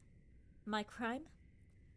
Speaking out of turn when the king offered to only pay me 200 chocolate coins for my lot of items. I venture far and wide, going from town to kingdom, meeting all kinds of people during my travels.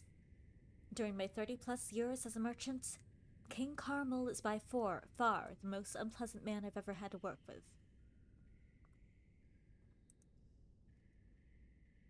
He always tries to undersell my wares, saying that they aren't authentic for a while, saying they aren't authentic.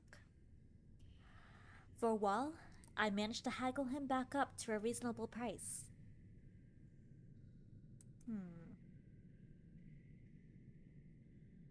However, this time, he refused to go up any further, saying he couldn't afford to. Yet he was wearing the finest wool and jewelry you could find in the land of sweets. What a crock of jelly beans. I called him out. The price? Being locked away in here for a week. Where'd he get a journal from? Maybe a guard was nice enough to, give him one. I wonder if he died. There are murmurs of executions from other cells. But could that seriously be true? Would King Carmel stoop to that kind of animosity?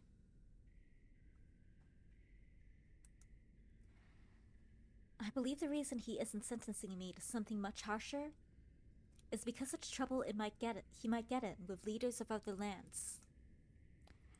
If I were one of his people, would fate be different?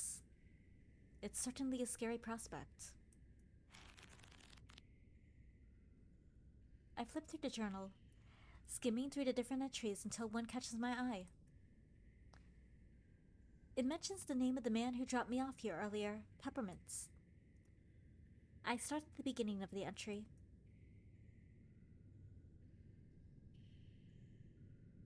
Oh, those are days of the week. Okay, so like Saturday, Cocoa Day. Right? No, but then there should be a date, like a day of the week. Not just a year.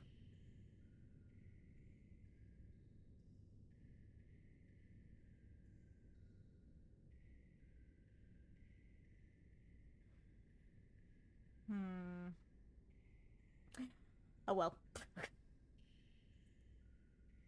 It's probably not an important question to be asking.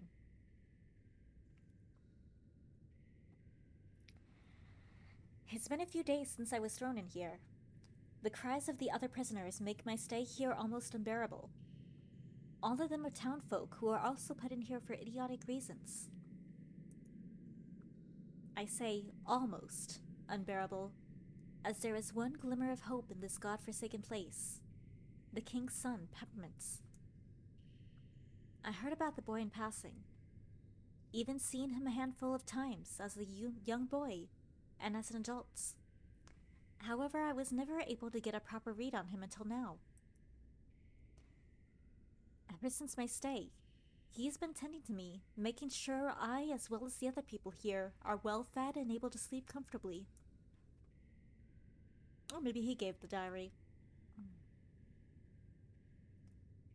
I remember the third night being particularly frigid. I was shaking uncontrollably, believing that I was going to get sick or worse. Seeing me, he ran upstairs and came back late in the night. He whispered my name. Seeing me, he ran upstairs and came back late in the night. He whispered my name and passed a cotton candy quilt through the bars. How nice. The pink quilt was well made and looked like something you would pay good money for. He's a nice boy, that Peppermint. A glimmer of hope in this cruel, evil kingdom. It's unfortunate that he had to be the product of someone as ruthless as his father. People like him, they don't last long in places like this. His light will soon be extinguished. That I have no doubt about, unfortunately. The journal continues on, chronicling until the last man's night here.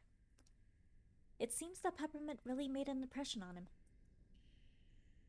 Peppermint. His kindness truly knows no bounds. I didn't know the castle came with such a little book. That's awfully nice of the king to offer such a wonderful complimentary item. That's not Peppermint's. The unfamiliar voice is the complete opposite of the savor I was hoping for. This guy sounds much more disquieting, and I don't know what to make of it.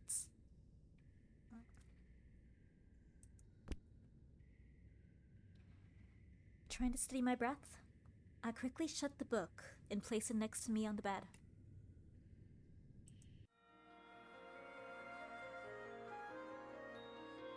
I look up to see who the voice belongs to. A cloaked man steps out from the shadows, his wide-brimmed hat obscuring part of his face. The first thing I notice is his vibrant mustache. It's the kind I'd expect a movie villain to twirl right before he ties the leading lady to a set of train tracks. Oh, there's the red bird. The red-eyed bird. Yeah, this is definitely Lacritz. He's got a, the right hair color.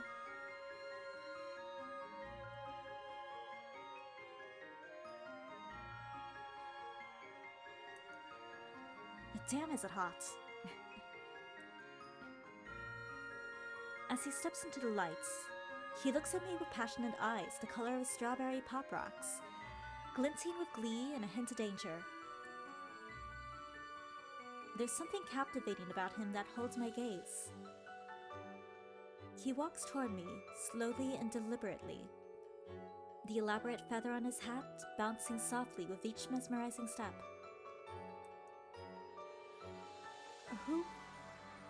Who are you? I don't need to ask.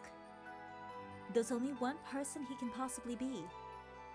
But I asked my question anyway. Besides, he seems like the type to prefer a dramatic entrance. I won't rob him of that opportunity. As we should. The man smirks, and I hate how it makes my heart flutter. Pull yourself together, Candace. He's just a man. I must have lost my touch if I need to introduce myself. Very well. He swoops low into a bow, wishing his cloak with a gaudy theatrical flair. My name, sweetheart, is Lacritz. See, it does have that edge. Lacritz! But you already know that, don't you? Yes, we do. It's not a question. It's like he can read my thoughts. I ball up my fists and try to smooth my expression. I won't let this charming, elegant, handsome man get to me. I swear. Yes, we've heard of you. I've heard of you. I glare at him. I don't want him to think that his charms will welcome me. You're the guy who's plotting against this kingdom, and the reason why I'm locked up in here to begin with. Maybe you want to do us a solid and let us out? Hmm?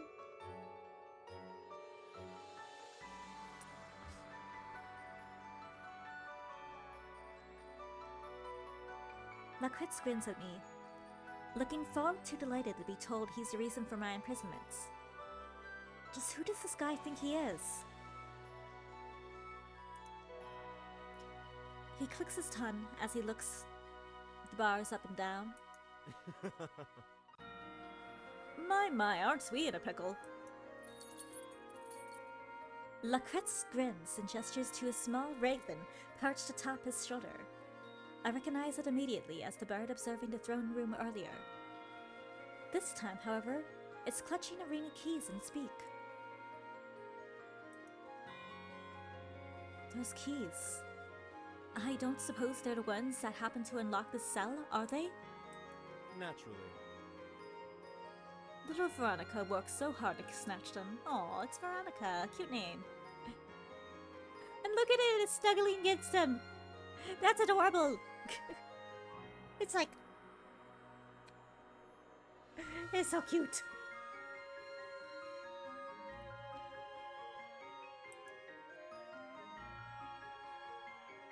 I can't say I appreciate the smug look on his face. But if I want to get out and get out quickly, I need to play my cards right and get those keys. I mean, I have no issue with smug. I like the smug.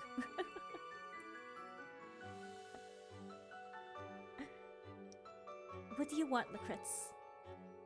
If you're taking such a risk to visit me, there must be something you're hoping to get from me. Sharp and to the point. I like that in a woman. He winks, and I roll my eyes. I'm hardly in the mood for flirting when I'm in my PJs imprisoned in a dungeon in a gacha game.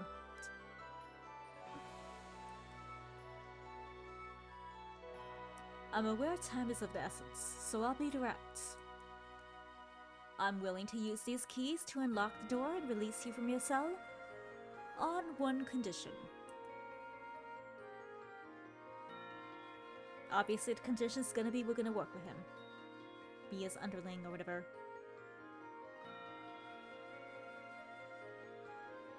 I held my breath. I knew there had to be a catch. There's always a damn catch.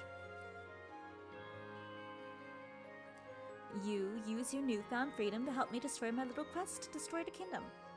Help me with my little quest to destroy the kingdom.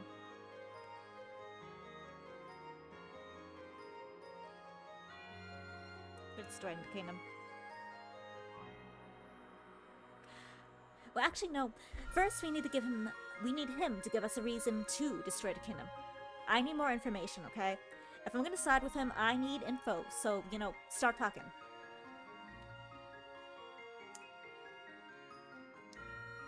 I blink a couple of times, dumbfounded at his outrageous request. What? Sweetheart. You've met the king, sweethearts. You can't honestly tell me people with Sugar Rush are better off being ruled by him. Lakritz spits out the last word, venom dripping in his voice. His face is darkened by the sneer, his cherry red eyes burning with such intense hatred. It races goosebumps across my skin. How did they say his mother, the queen, died?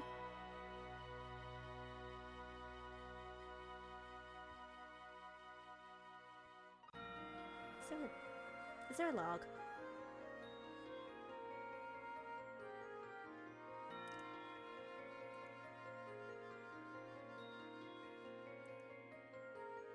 I think that's a log, maybe.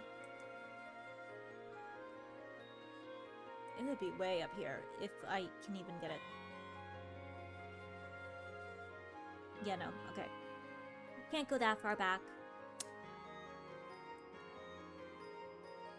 Okay.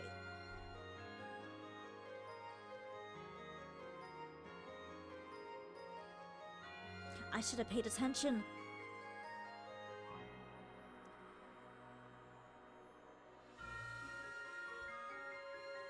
Only reason I can think for like such hatred is that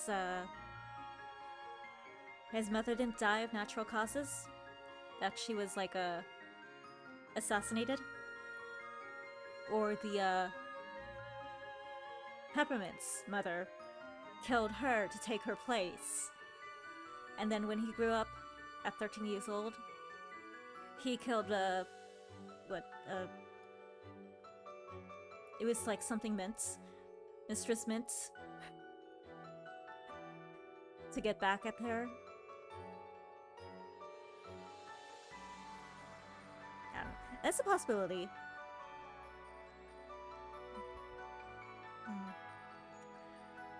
Lakritz spits out his last word, venom dripping from his voice. His face is darkened by a sneer, his cherry red eyes burning with such intense hatred. It raises goosebumps across my skin.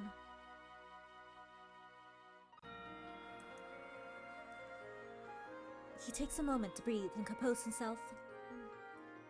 I can't say I blame him for despising the king. I only just met him, and I don't exactly love the guy. But this level of fury? There's definitely more to this. Why me? You don't know anything about me. Precisely. But neither does the king. Whatever it is you've done or haven't done has frightened the old man, and frankly, that's the kind of secret weapon I need to destroy the kingdom.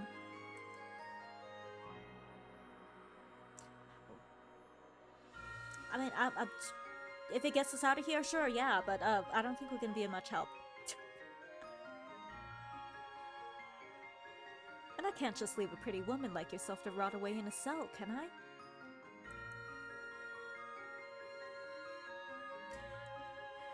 I'm not complaining about the compliments, so I'll take them.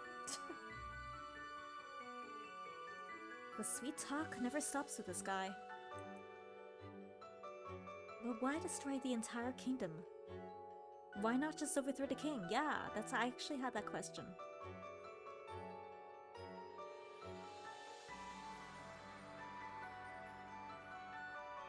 Is there a prophecy or something, maybe? Where this kingdom will, you know, destroy the world or something? And so he came to the conclusion that, he needs to destroy the kingdom to save the world, or, you know, something like that. Is it one of those, instances? Maybe?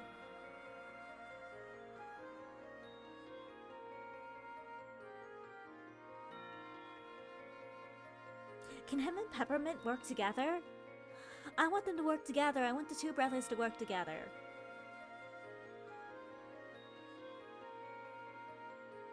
I think it's sad they don't have a relationship. I want them to work together to destroy the kingdom and, take it back and make it a good place again.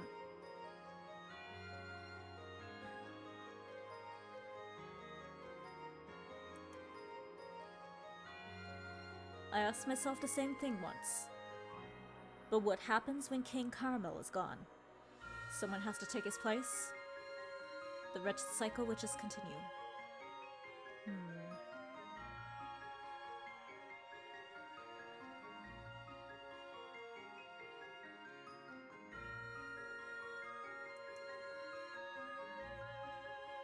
What cycle?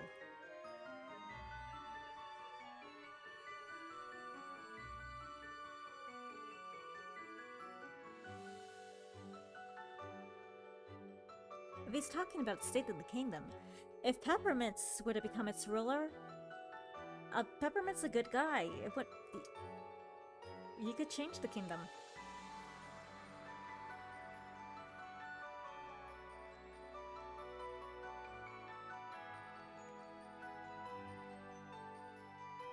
Unless this is gonna be like the thing from Attack on Titan with the king. I think it was like Fritz or something. You know, with the being passed down.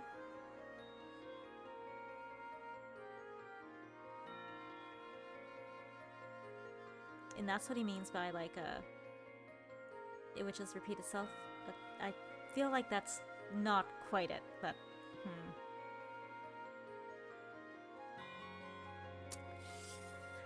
I'll find out eventually.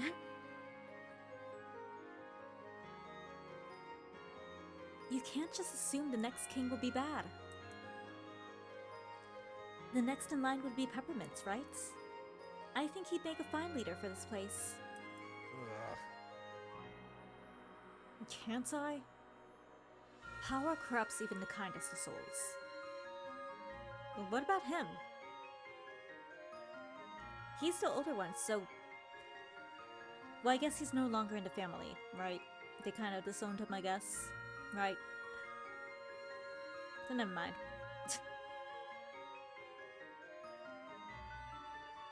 Can't I? Power corrupts even the kindest of souls. So long as the monarchy exists, the people of Sugar Rush cannot be free. The only solution is to destroy the kingdom in its entirety. Not quite.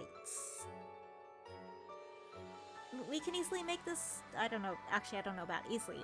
But we can try to turn this into like a democracy or something. Let's ask more questions.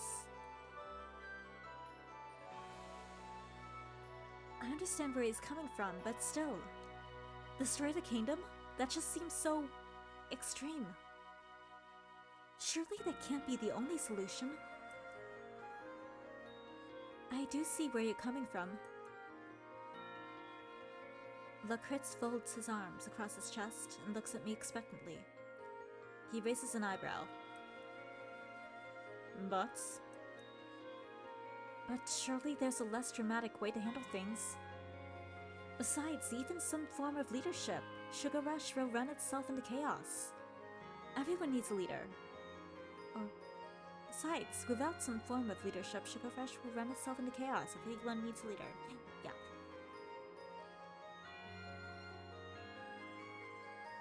Oh, good me. Perhaps, but not this leader.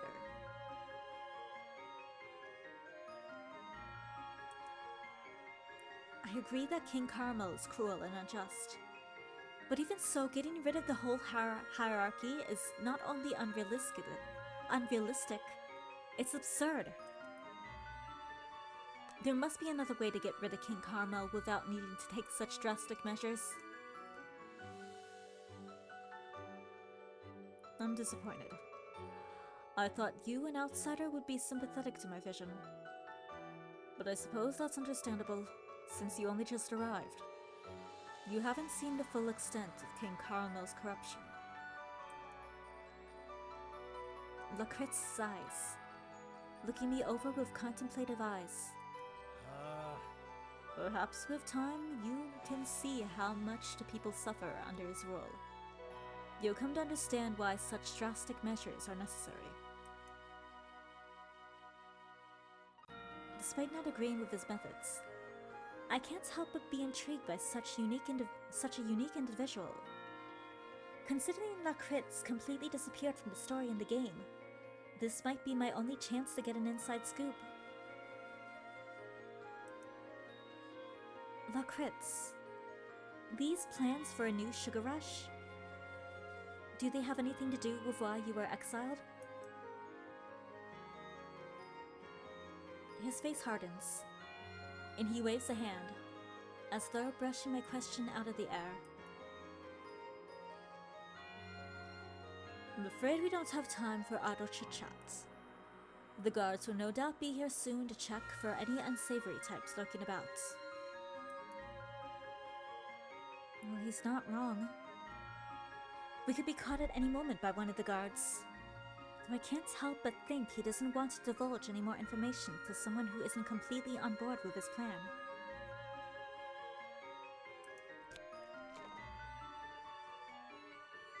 He takes the ring of keys from his companion and inserts one into the lock. He twists it, but to no avail. The door remains locked. Lakritz? Are you sure those are the right keys? Of course. Now just wait a moment and I'll have you out of there in no time. Like he tries each one of them, he's like, just next one, I swear, next one, trust me, I got this. Not that one, it's definitely this one. Not to worry, lady. Nope, not that one either. It's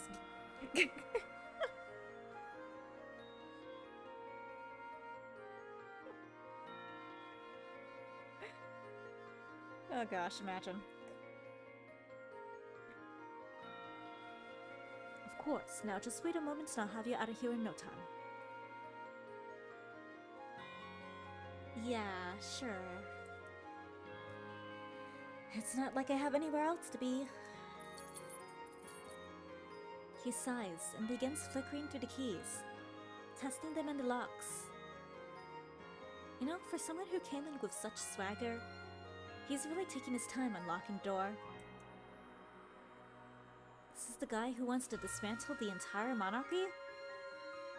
Maybe Sugar Rush is doomed either way.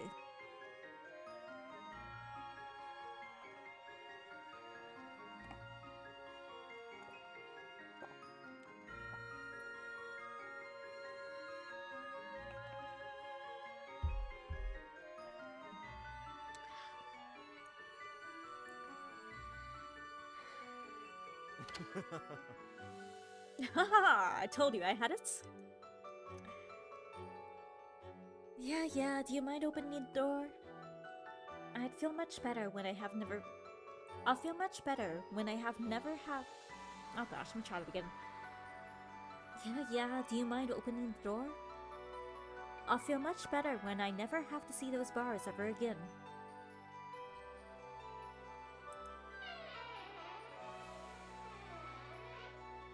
Lakritz opens the door with a flourish, stepping aside so I can finally exit the cell. A wave of relief washes over me as I pass through the door, my freedom restored. No, it's like he slams it back in her face. It's like, joking! I'd hate that. I'd be so angry. For now, anyway. Oops, excuse me.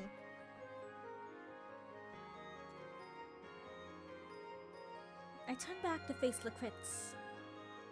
Regardless of his reputation in the castle, there's no denying that without him I'd still be locked up. Hey, Lakritz? Naturally. Yes, sweetheart? I give him the warmest smile I can muster up in this situation. Thanks. He smiles back at me. In the low light of the prison, I can almost see a tinge of red spread across his cheeks. Aww. I like it when they blush. It's cute. You're quite welcome. I admit I'm a little dismayed you don't see things my way. But I'll forgive you. Just this once. I can work with that. He passes the key back to the bird on his shoulder and begins leading the way down the corridor. I'll take whatever opportunity I can to piss off that old man. I support that. Lakritz walks ahead of me, so I can't see the expression on his face. But he speaks with enough hostility for me to picture the scowl. Regardless of his motivation, I'm grateful for his assistance. So, what now? Operation Escape the Castle? Lakritz looks back at me, over his shoulder with a cheeky smirk. Of course.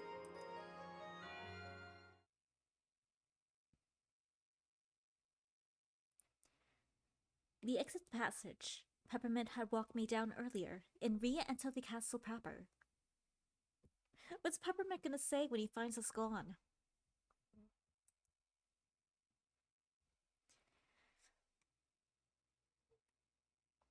Oh, sorry. Between the glamour of wealth and the fact that it's all made of candy, I should be enjoying the mouth-watering architecture. But it's a little difficult to appreciate that now that I'm a fugitive. So how are we gonna... Lakritz quickly spins around and presses a finger to his lips, to my lips. I want to protest, but before I can, I hear footsteps from around the corner. I almost forgot all about the guards still roaming around. It's like it's Peppermint. No, okay, actually no, never mind. Do you hear? Peppermint captured a spy for Lakritz. Apparently she's weird looking. Excuse me? With strange looking clothes that aren't made from any sweets anyone has ever seen. It's not edible. Well, I won't eat it. Hey, I don't look weird. I tuck in my pajama shirt self-consciously and catch an amused look from Lakritz in the corner of my eye. I wonder if I can get, like, an outfit suitable for, this world. At least so we can fit in a little better.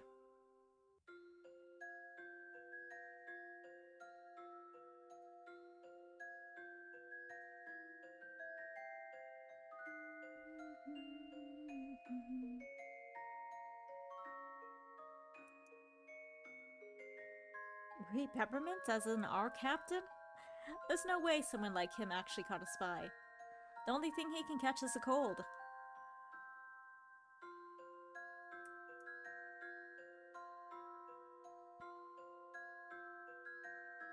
Really, do these guys have nothing better to do than talk crap about peppermints?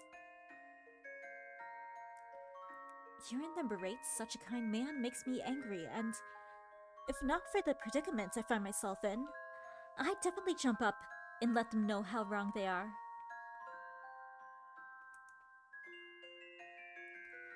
Lakritz taps my shoulder, pulling me from my reveries. There's a sense of urgency in his eyes that reminds me where we are, and that we are in fact fugitives trying to escape the castle, and two guards very keen to imprison us are about to turn around the corner any moment now.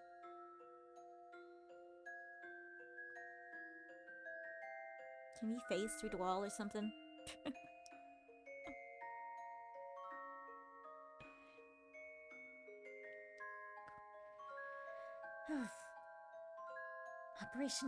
Operation Escape the Castle needs a little improvisation.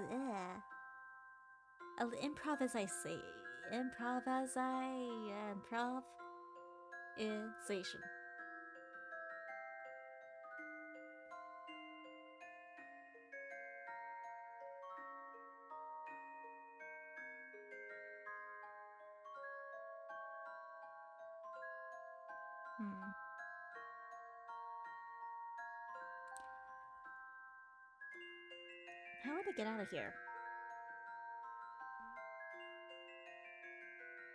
I search my surroundings for ideas.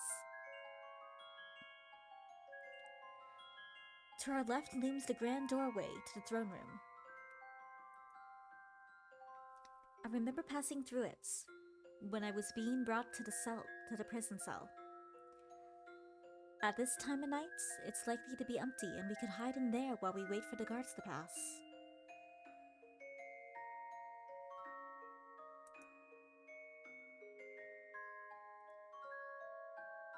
To our right is a staircase leading to the next floor.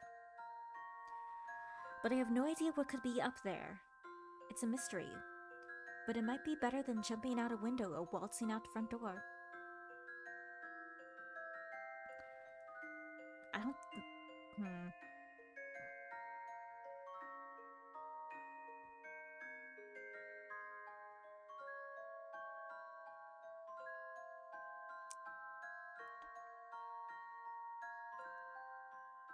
If I don't want to get caught, I need to make a decision. And I need to make it now. Where should Lakritz and I hide from the guards?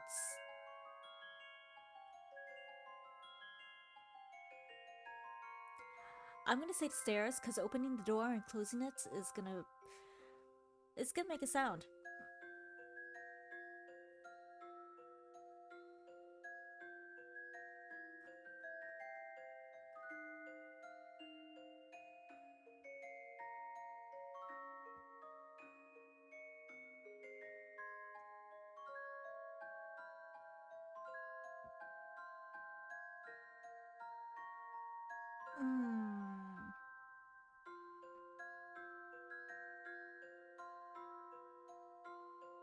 Guess stairs. I hope that's the right answer. The guards would check the throne room, no doubt about that. And since I know there wasn't an exit in there, I'll take my chances with the stairs, if it prolongs our chances of staying hidden.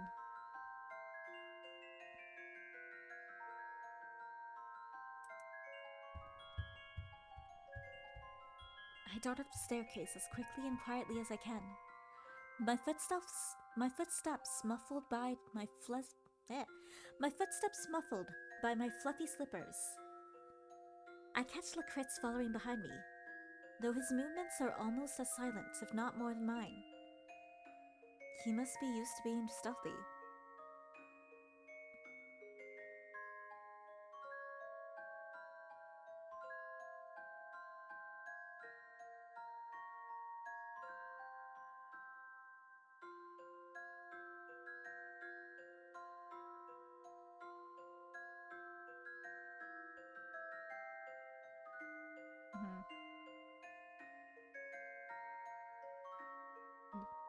He must be used to being stealthy.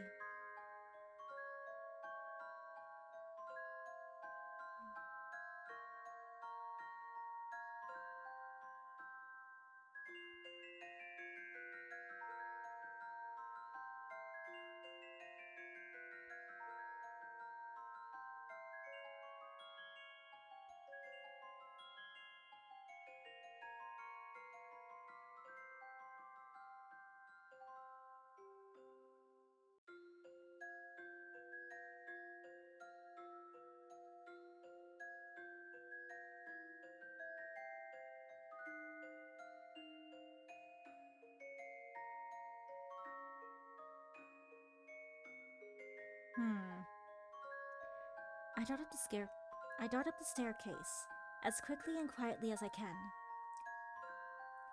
Oh, I read this, didn't I? Oh well. My footsteps muffled by my fuzzy slippers. I catch Lakritz followed behind me. Though his movements are almost as silent, if not more than mine. He must be used to being stealthy.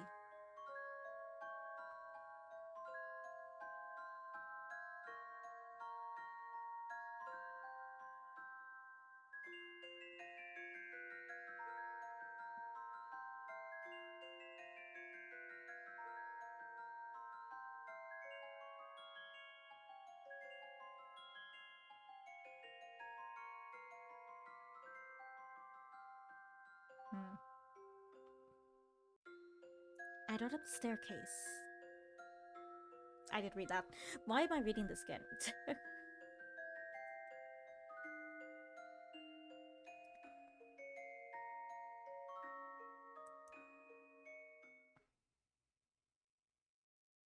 We reach the top of the stairs, and without much thought, enter the first door we see. It's gonna be like Peppermint's room. Or his old room.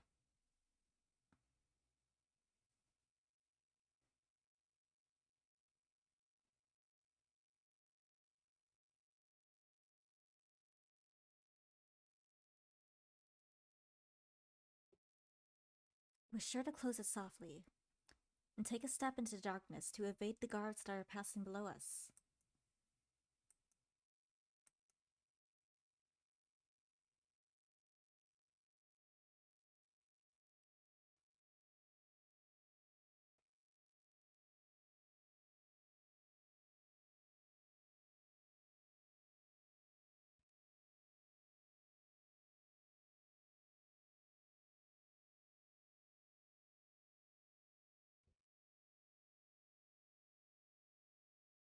Confident the close is clear, we begin to take in our surroundings. Oh. Lakritz reaches for a lamp, and the room illuminates with an amber glow. Once again, I'm impressed by the edible furniture and decor, but even more so the room.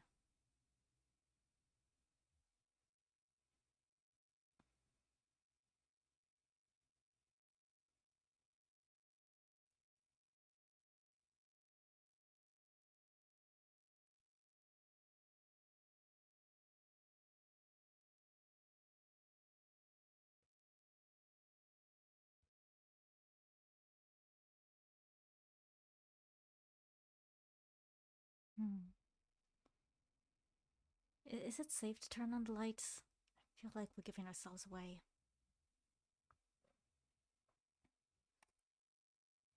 Lakritz reaches for a lamp, and the room illuminates with an amber glow. Once again, I'm impressed by the edible furniture and decor, but even more so in the room.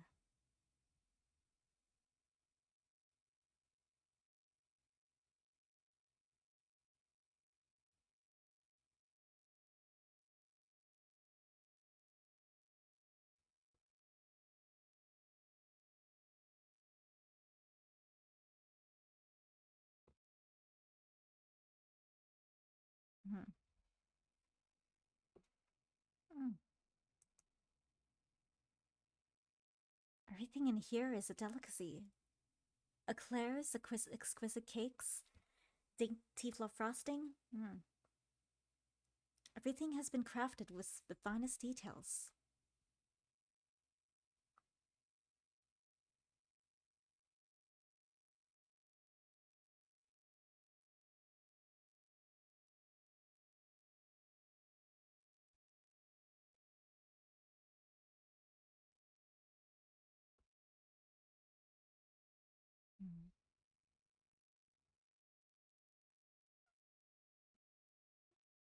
I mean, we could still eat it though. If you can eat it all, then technically aren't.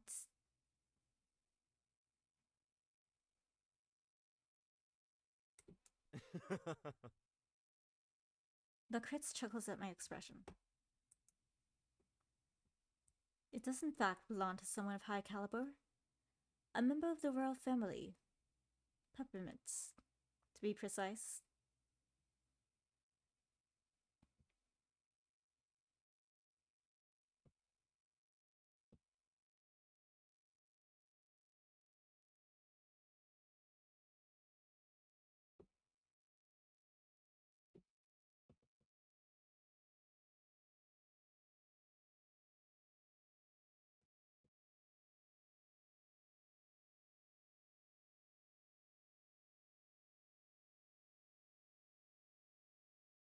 Hmm.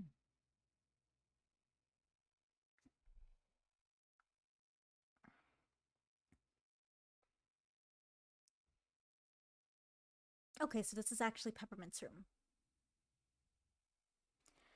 It does in fact belong to someone of high caliber.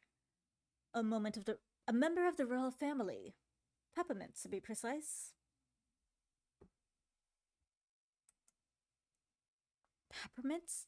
Doesn't that mean he's... Oh no. Well, Is he in the room? I'm shocked he has a room this nice. But then again, it would look bad on King Carmel if his son didn't have a room this splendid.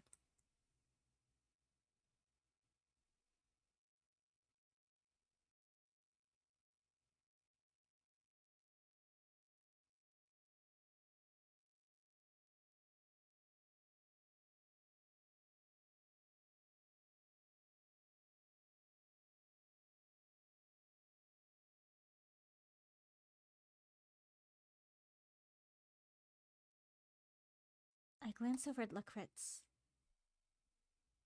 He's looking around the room with a conflicted expression on his face, his arms crossed in front of his chest. After a few moments of silence, I decide to break the tension.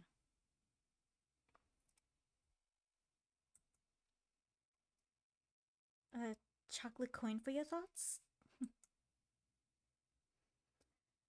Lakritz lets his eyes flutter closed for a moment before speaking. Though I haven't been here in quite a while, I remember this room quite vividly. I used to play in here with Peppermint when we were children.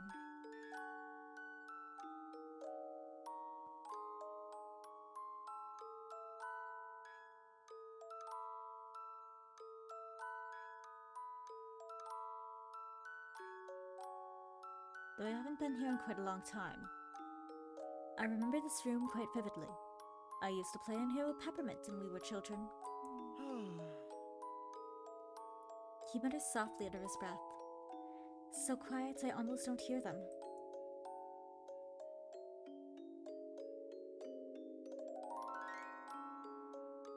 It hasn't changed a bit.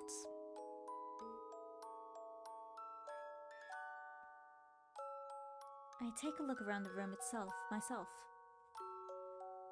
The colors are very rosy, which seems fitting for the usually flustered captain of the guards.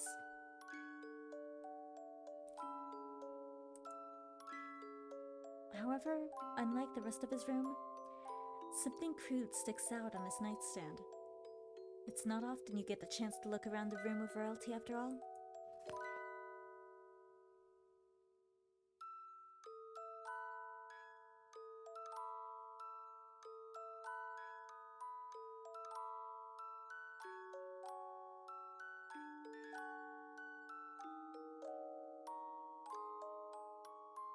I walk over to the bed and pick up the strange object. It's a small paper charm colored with crayons, no bigger than the palm of my hand, and what it lacks in elegance, it makes up for with spirits. I notice a note on the back, written in childish scrawl.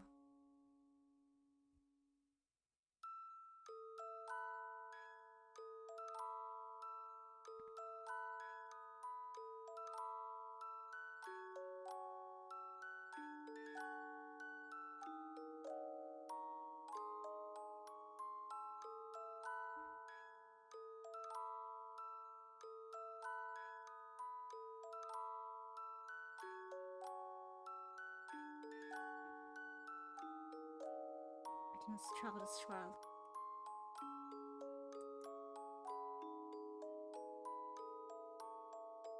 Two minutes. I made this lucky charm, so you don't have to be scared of the monsters in your closet anymore. Keep it with you and you'll always be safe. Lots of love. Luckrits. Aww. That's adorable. That's so sweet.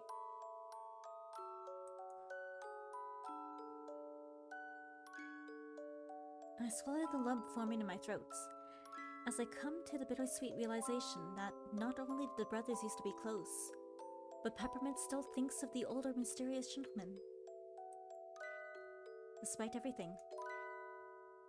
Are you ready, sweetheart? I hastily returned the charm to its rightful place on the nightstand, hoping that Luckrits doesn't catch on to what I just read. I straighten up my PJs as he looks at me expectantly and gestures toward the door. Right, escape time. Indeed. Can't we just bring Peppermint with us? Why not? Luckrits plunges the room into darkness once more as we make our exits. I try not to meet his eyes as we venture into the corridor. Just what exactly happened with these brothers? Do they really need to be enemies? I shake my head. Now's not the time to be family to play. Now is not the time to play family therapist. I have a dramatic escape to make. Since I'm unfamiliar with the layout of the castle, I let Luckrits take the lead, following him through the twists and turns, trusting he knows where he's going. Oh. Just as I'm about to ask him if we're planning to leave before sunrise, he pulls me around the corner and presses a finger to his lips. Darn it, I knew I left him around here somewhere.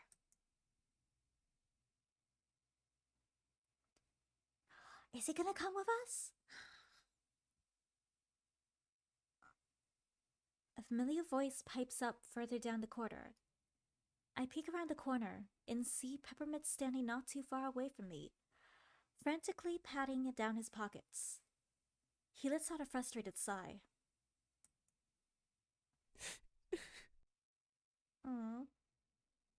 How did I manage to lose a whole ring of prison keys? Father's gonna be livid when he finds out. Peppermint puts his head on his hands and pauses for a moment before slapping his cheeks and dashing off down the corridor, determination burning in his teary eyes. I need to find him quick or it'll be too late to help her escape. I feel a twinge of guilt in my chest as I realize Peppermint is looking for the keys currently held by my partner in crime. A set he was going to use to help me escape. He really did have a plan after all.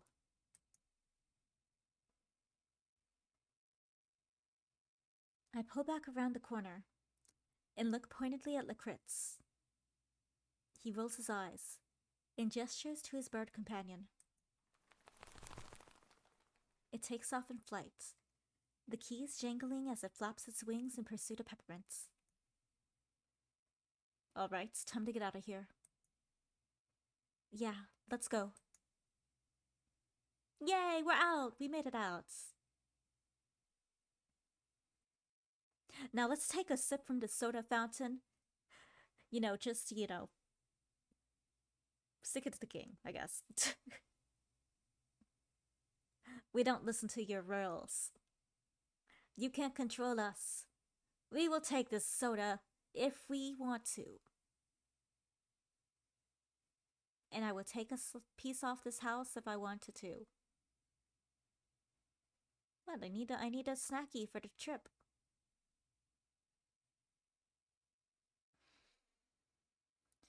After a few more lefts and rights, and going down a set of stairs, we make it out of the castle and into sweet, sweet freedom. I stretch my arms up and take a deep breath. I never thought I'd be so happy to get outside. The Crit stifles a laugh and attempts to give me a stern look. It's not very effective. Calm down, sweetheart. We're not in clear yet. Relax, we made it out. Stop right there! Oops. Yeah, oops. Lakrit shakes his head at me as we turn to see who caught us. I just had to jinx it, didn't I? To my surprise, the man standing before us is none other than Peppermint! Long time no see, brother. Don't call me that! His voice trembles as he places a hand on his sword, while Peppermint looks positively shaken. Lakritz is the complete opposite, oozing confidence as he smiles at his brother and slowly raises his hands. Is that really how you're gonna greet me after all these years, Mint? I suppose I should expect nothing less from the king's lapdog. Peppermint visibly flinches. I'm not his lapdog. I'm a captain. Oh, there's a difference? Peppermint grimaces, and his grip on his sword tightens. Our eyes meet, and I do my best to look reassuring from this distance. He nods, takes a breath, and addresses his brother again. This time, his voice is steady. Step away from Candace, Lakritz, or else. Or else what, Mince? You kill me? Peppermint's eyes widen in horror. What? Of course not! I could never hurt anyone. Especially not my own brother. Half-brother. But I'm touched nonetheless. I'm surprised that after all these years we've been apart, Father hasn't convinced you to utterly despise me. Yet. Despise? I could never... In any case, if you have no further questions, I believe we'll be taking our leave now. Lakritz grabs my hand, turning his back to Peppermint's. Wait! Lakritz sighs, his hand dropping to his side. Peppermint similarly relaxes, his hand no longer on the hilt of his sword. Waiting. How did you even get here? We have guards patrolling the castle 24/7. Not to mention patrolling the town, the forest. He's magic. Lakritz taps his nose with his finger. That would be a secret, dear brother. Fine, but at least tell me why you helped Candace escape. The reason is simple. I couldn't stand to see that vile old man who calls himself king kill yet another innocent person. Another innocent... What do you mean? Lakritz smiles, but there's no warmth to it. A chill runs down my spine, and I hear Peppermint gulp. Maybe you should ask Father yourself, Another innocent? Then who was the first?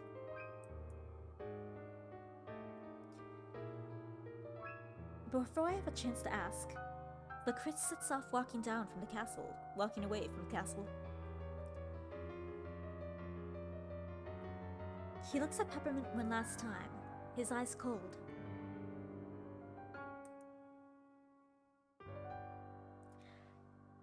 Goodbye, brother. Next time we meet, things won't be so pleasant. As he passes me, he leans in to whisper a parting message in my ear. Au revoir. Au revoir, sweetheart. If I try to steal you away, I believe my dear brother will just follow us. And I can't have him spoil our fun. If you miss me, meet me in Gumdrop Forest. We probably will. With a final parting swish of his cloak, dramatic much, Lacritz waltzes into the darkness of night. His exit just as dramatic as his entrance. I turn back to face Peppermint. He's staring at where Lacritz had been standing, his lips pursed together in a firm line and his brow furrowed. You okay, Peppermint? Peppermint's head snaps up with a sudden sound of my voice. His face creases into an uneasy smile. Yes! Yeah, of course I'm okay. Why wouldn't I be? He clearly isn't okay. You sure? You don't need to lie to me, Peppermint. You can tell me the truth. Peppermint nods vigorously. He walks toward me, rummaging into his pockets. Once he reaches me, he gives me a small sack. I peer inside. There's a handful of chocolate coins. Oh, just like the in-game currency. But why is he giving me these? Thank you? Peppermint smiles at me, and I notice the sparkle in his eyes start to return. You're welcome. What are these for? Head to the general store in town. There you'll find somewhere to take you to Gummyville. He pats my hand and pulls away from me. Thankfully, these PJs have pockets. Nice. Not all PJs are made equal. Some do not have pockets. I promise. You'll be safe there, Candace, I promise. Oh gosh. We better get going. Just as I'm about to thank him once more, I hear footsteps and voices heading toward us. Peppermint gives me a gentle nudge. Go. I'll talk to them to slow them down. But... No buts. You need to leave now or you'll be caught. Then we'll both be in trouble. Peppermint, come with us. With that, Peppermint waves goodbye and makes his way back to the castle. I stare at his back as he leaves. I know I should leave, but my mind begins to spin. If I escape, will Peppermint be okay?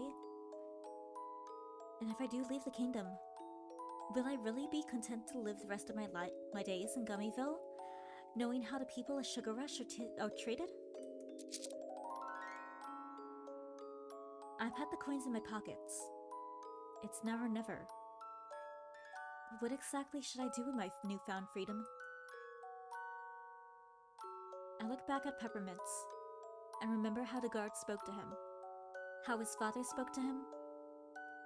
I can't let him go back there and take the blame for my escape. I abandoned him once. I won't make that same mistake again. Peppermint, wait! I run up and tug on his sleeve. He turns to face me, his eyes wavering as they meet mine. Go on, Candace, this is your only chance.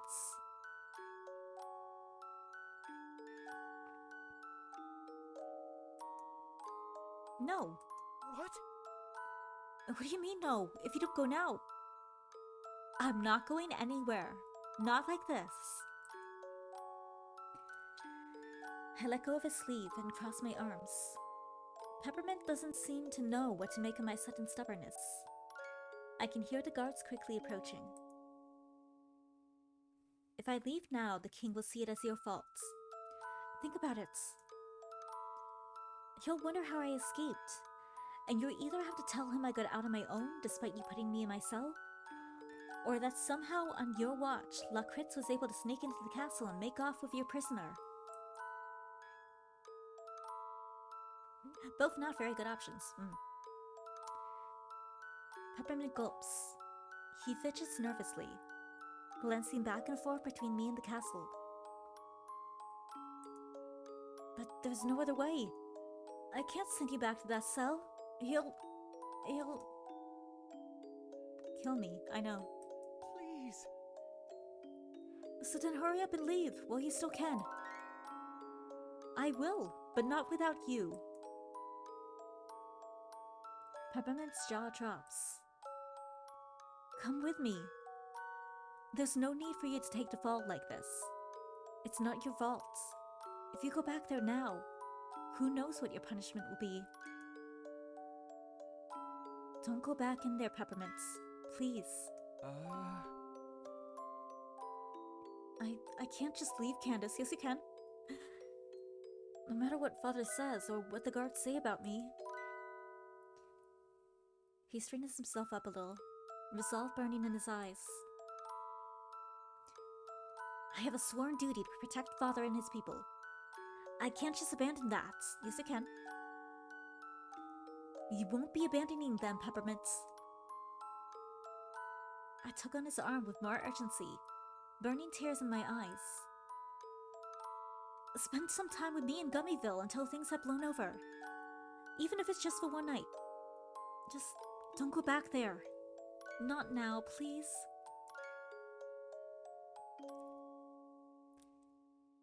Peppermint bites his lip. The voices of the guards getting louder.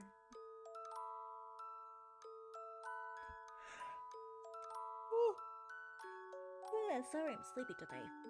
Sleepy tonight.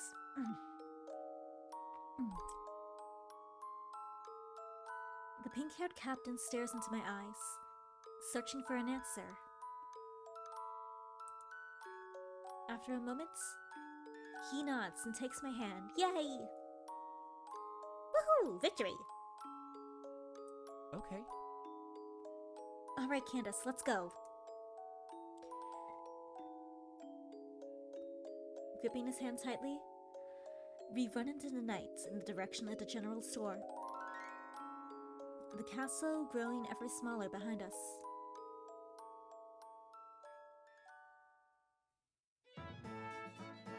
Yay, we finished it! And that was the end of the demo. Yeah. I'm so out of shape with the storytelling from okay. Yes, there we go. That was Candied Hearts, the demo for the game. I like that. That was cute. That was fun. I do want to know more about why Lakritz wants to destroy the kingdom. I'm really interested in that. So I want to know the answer. I want to know if I'm right or wrong. Oh, but it's a cute game with really cute animation, with really cute art and cute music.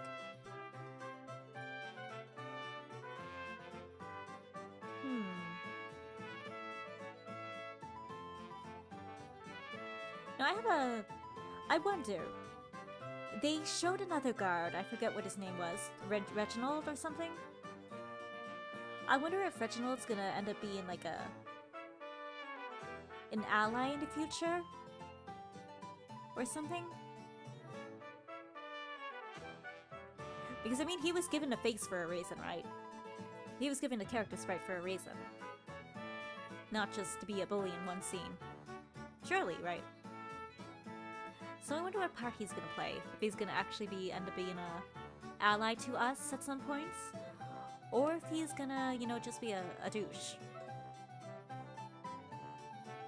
Or maybe he'll be like the one that try to capture us. That like goes after us. Maybe that's how it'll go. The new captain.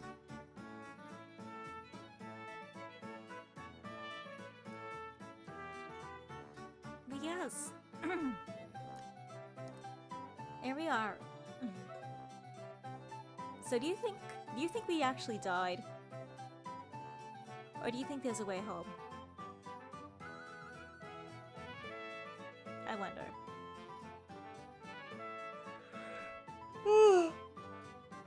gosh, sorry.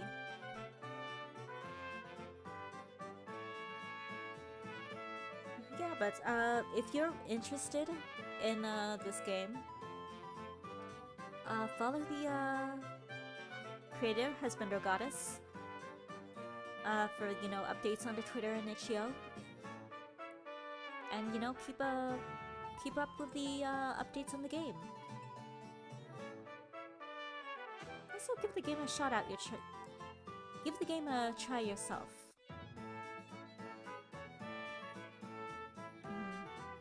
Pick different options if you want. But yeah, I enjoyed that. This is cute.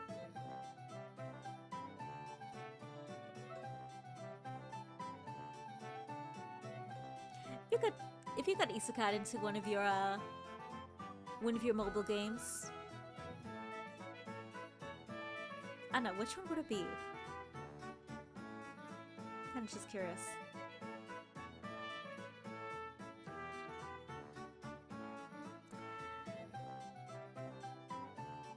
No, the whole like time I was playing this, I'm like, we should just like eat this house.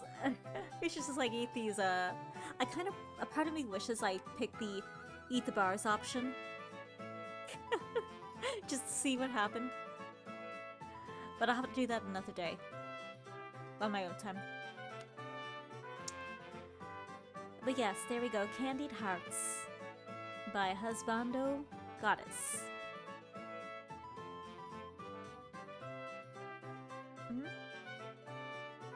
So yeah, thank you for hanging out and watching, and thank you to HuabandoGodde for following the channel earlier. They stopped by momentarily.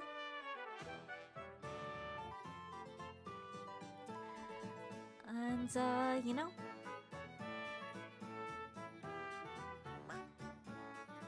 clean up your candy wrappers, I guess.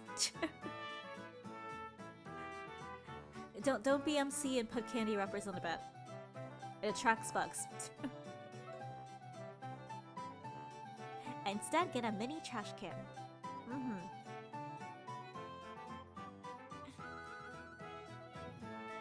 Yeah. Anyway, I'm getting tired, so like I'm like trying to think of what to say. So. How do I end this?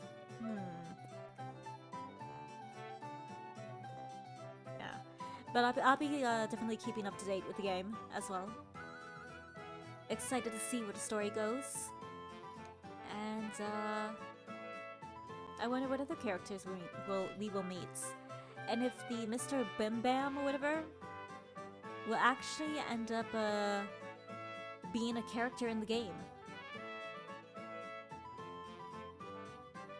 You know that's limited edition outfits back in our world that we were going for? What if it's actually like a legendary armor here in the game? And that'd be a fun idea.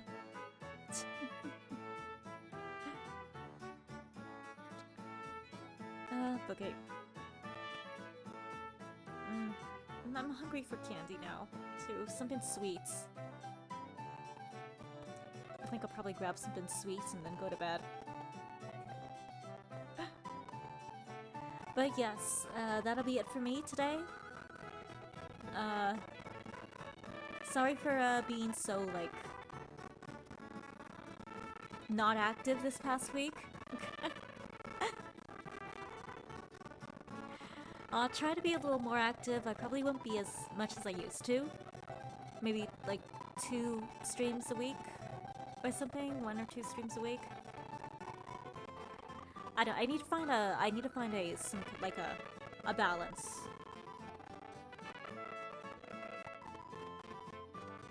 But yeah. So we'll see whatever happens next. But yeah. Give the game some support if you like it. Maybe give the channel a follow or whatever.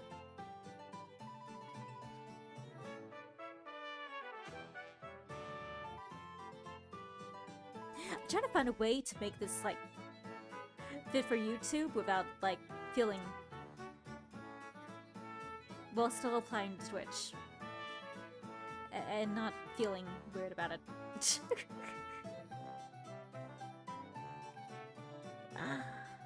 How do people do this? Oh well, if you like my gameplay, you know, I do a lot of visual novels like this. It's usually a little, I usually, quality's usually a little better.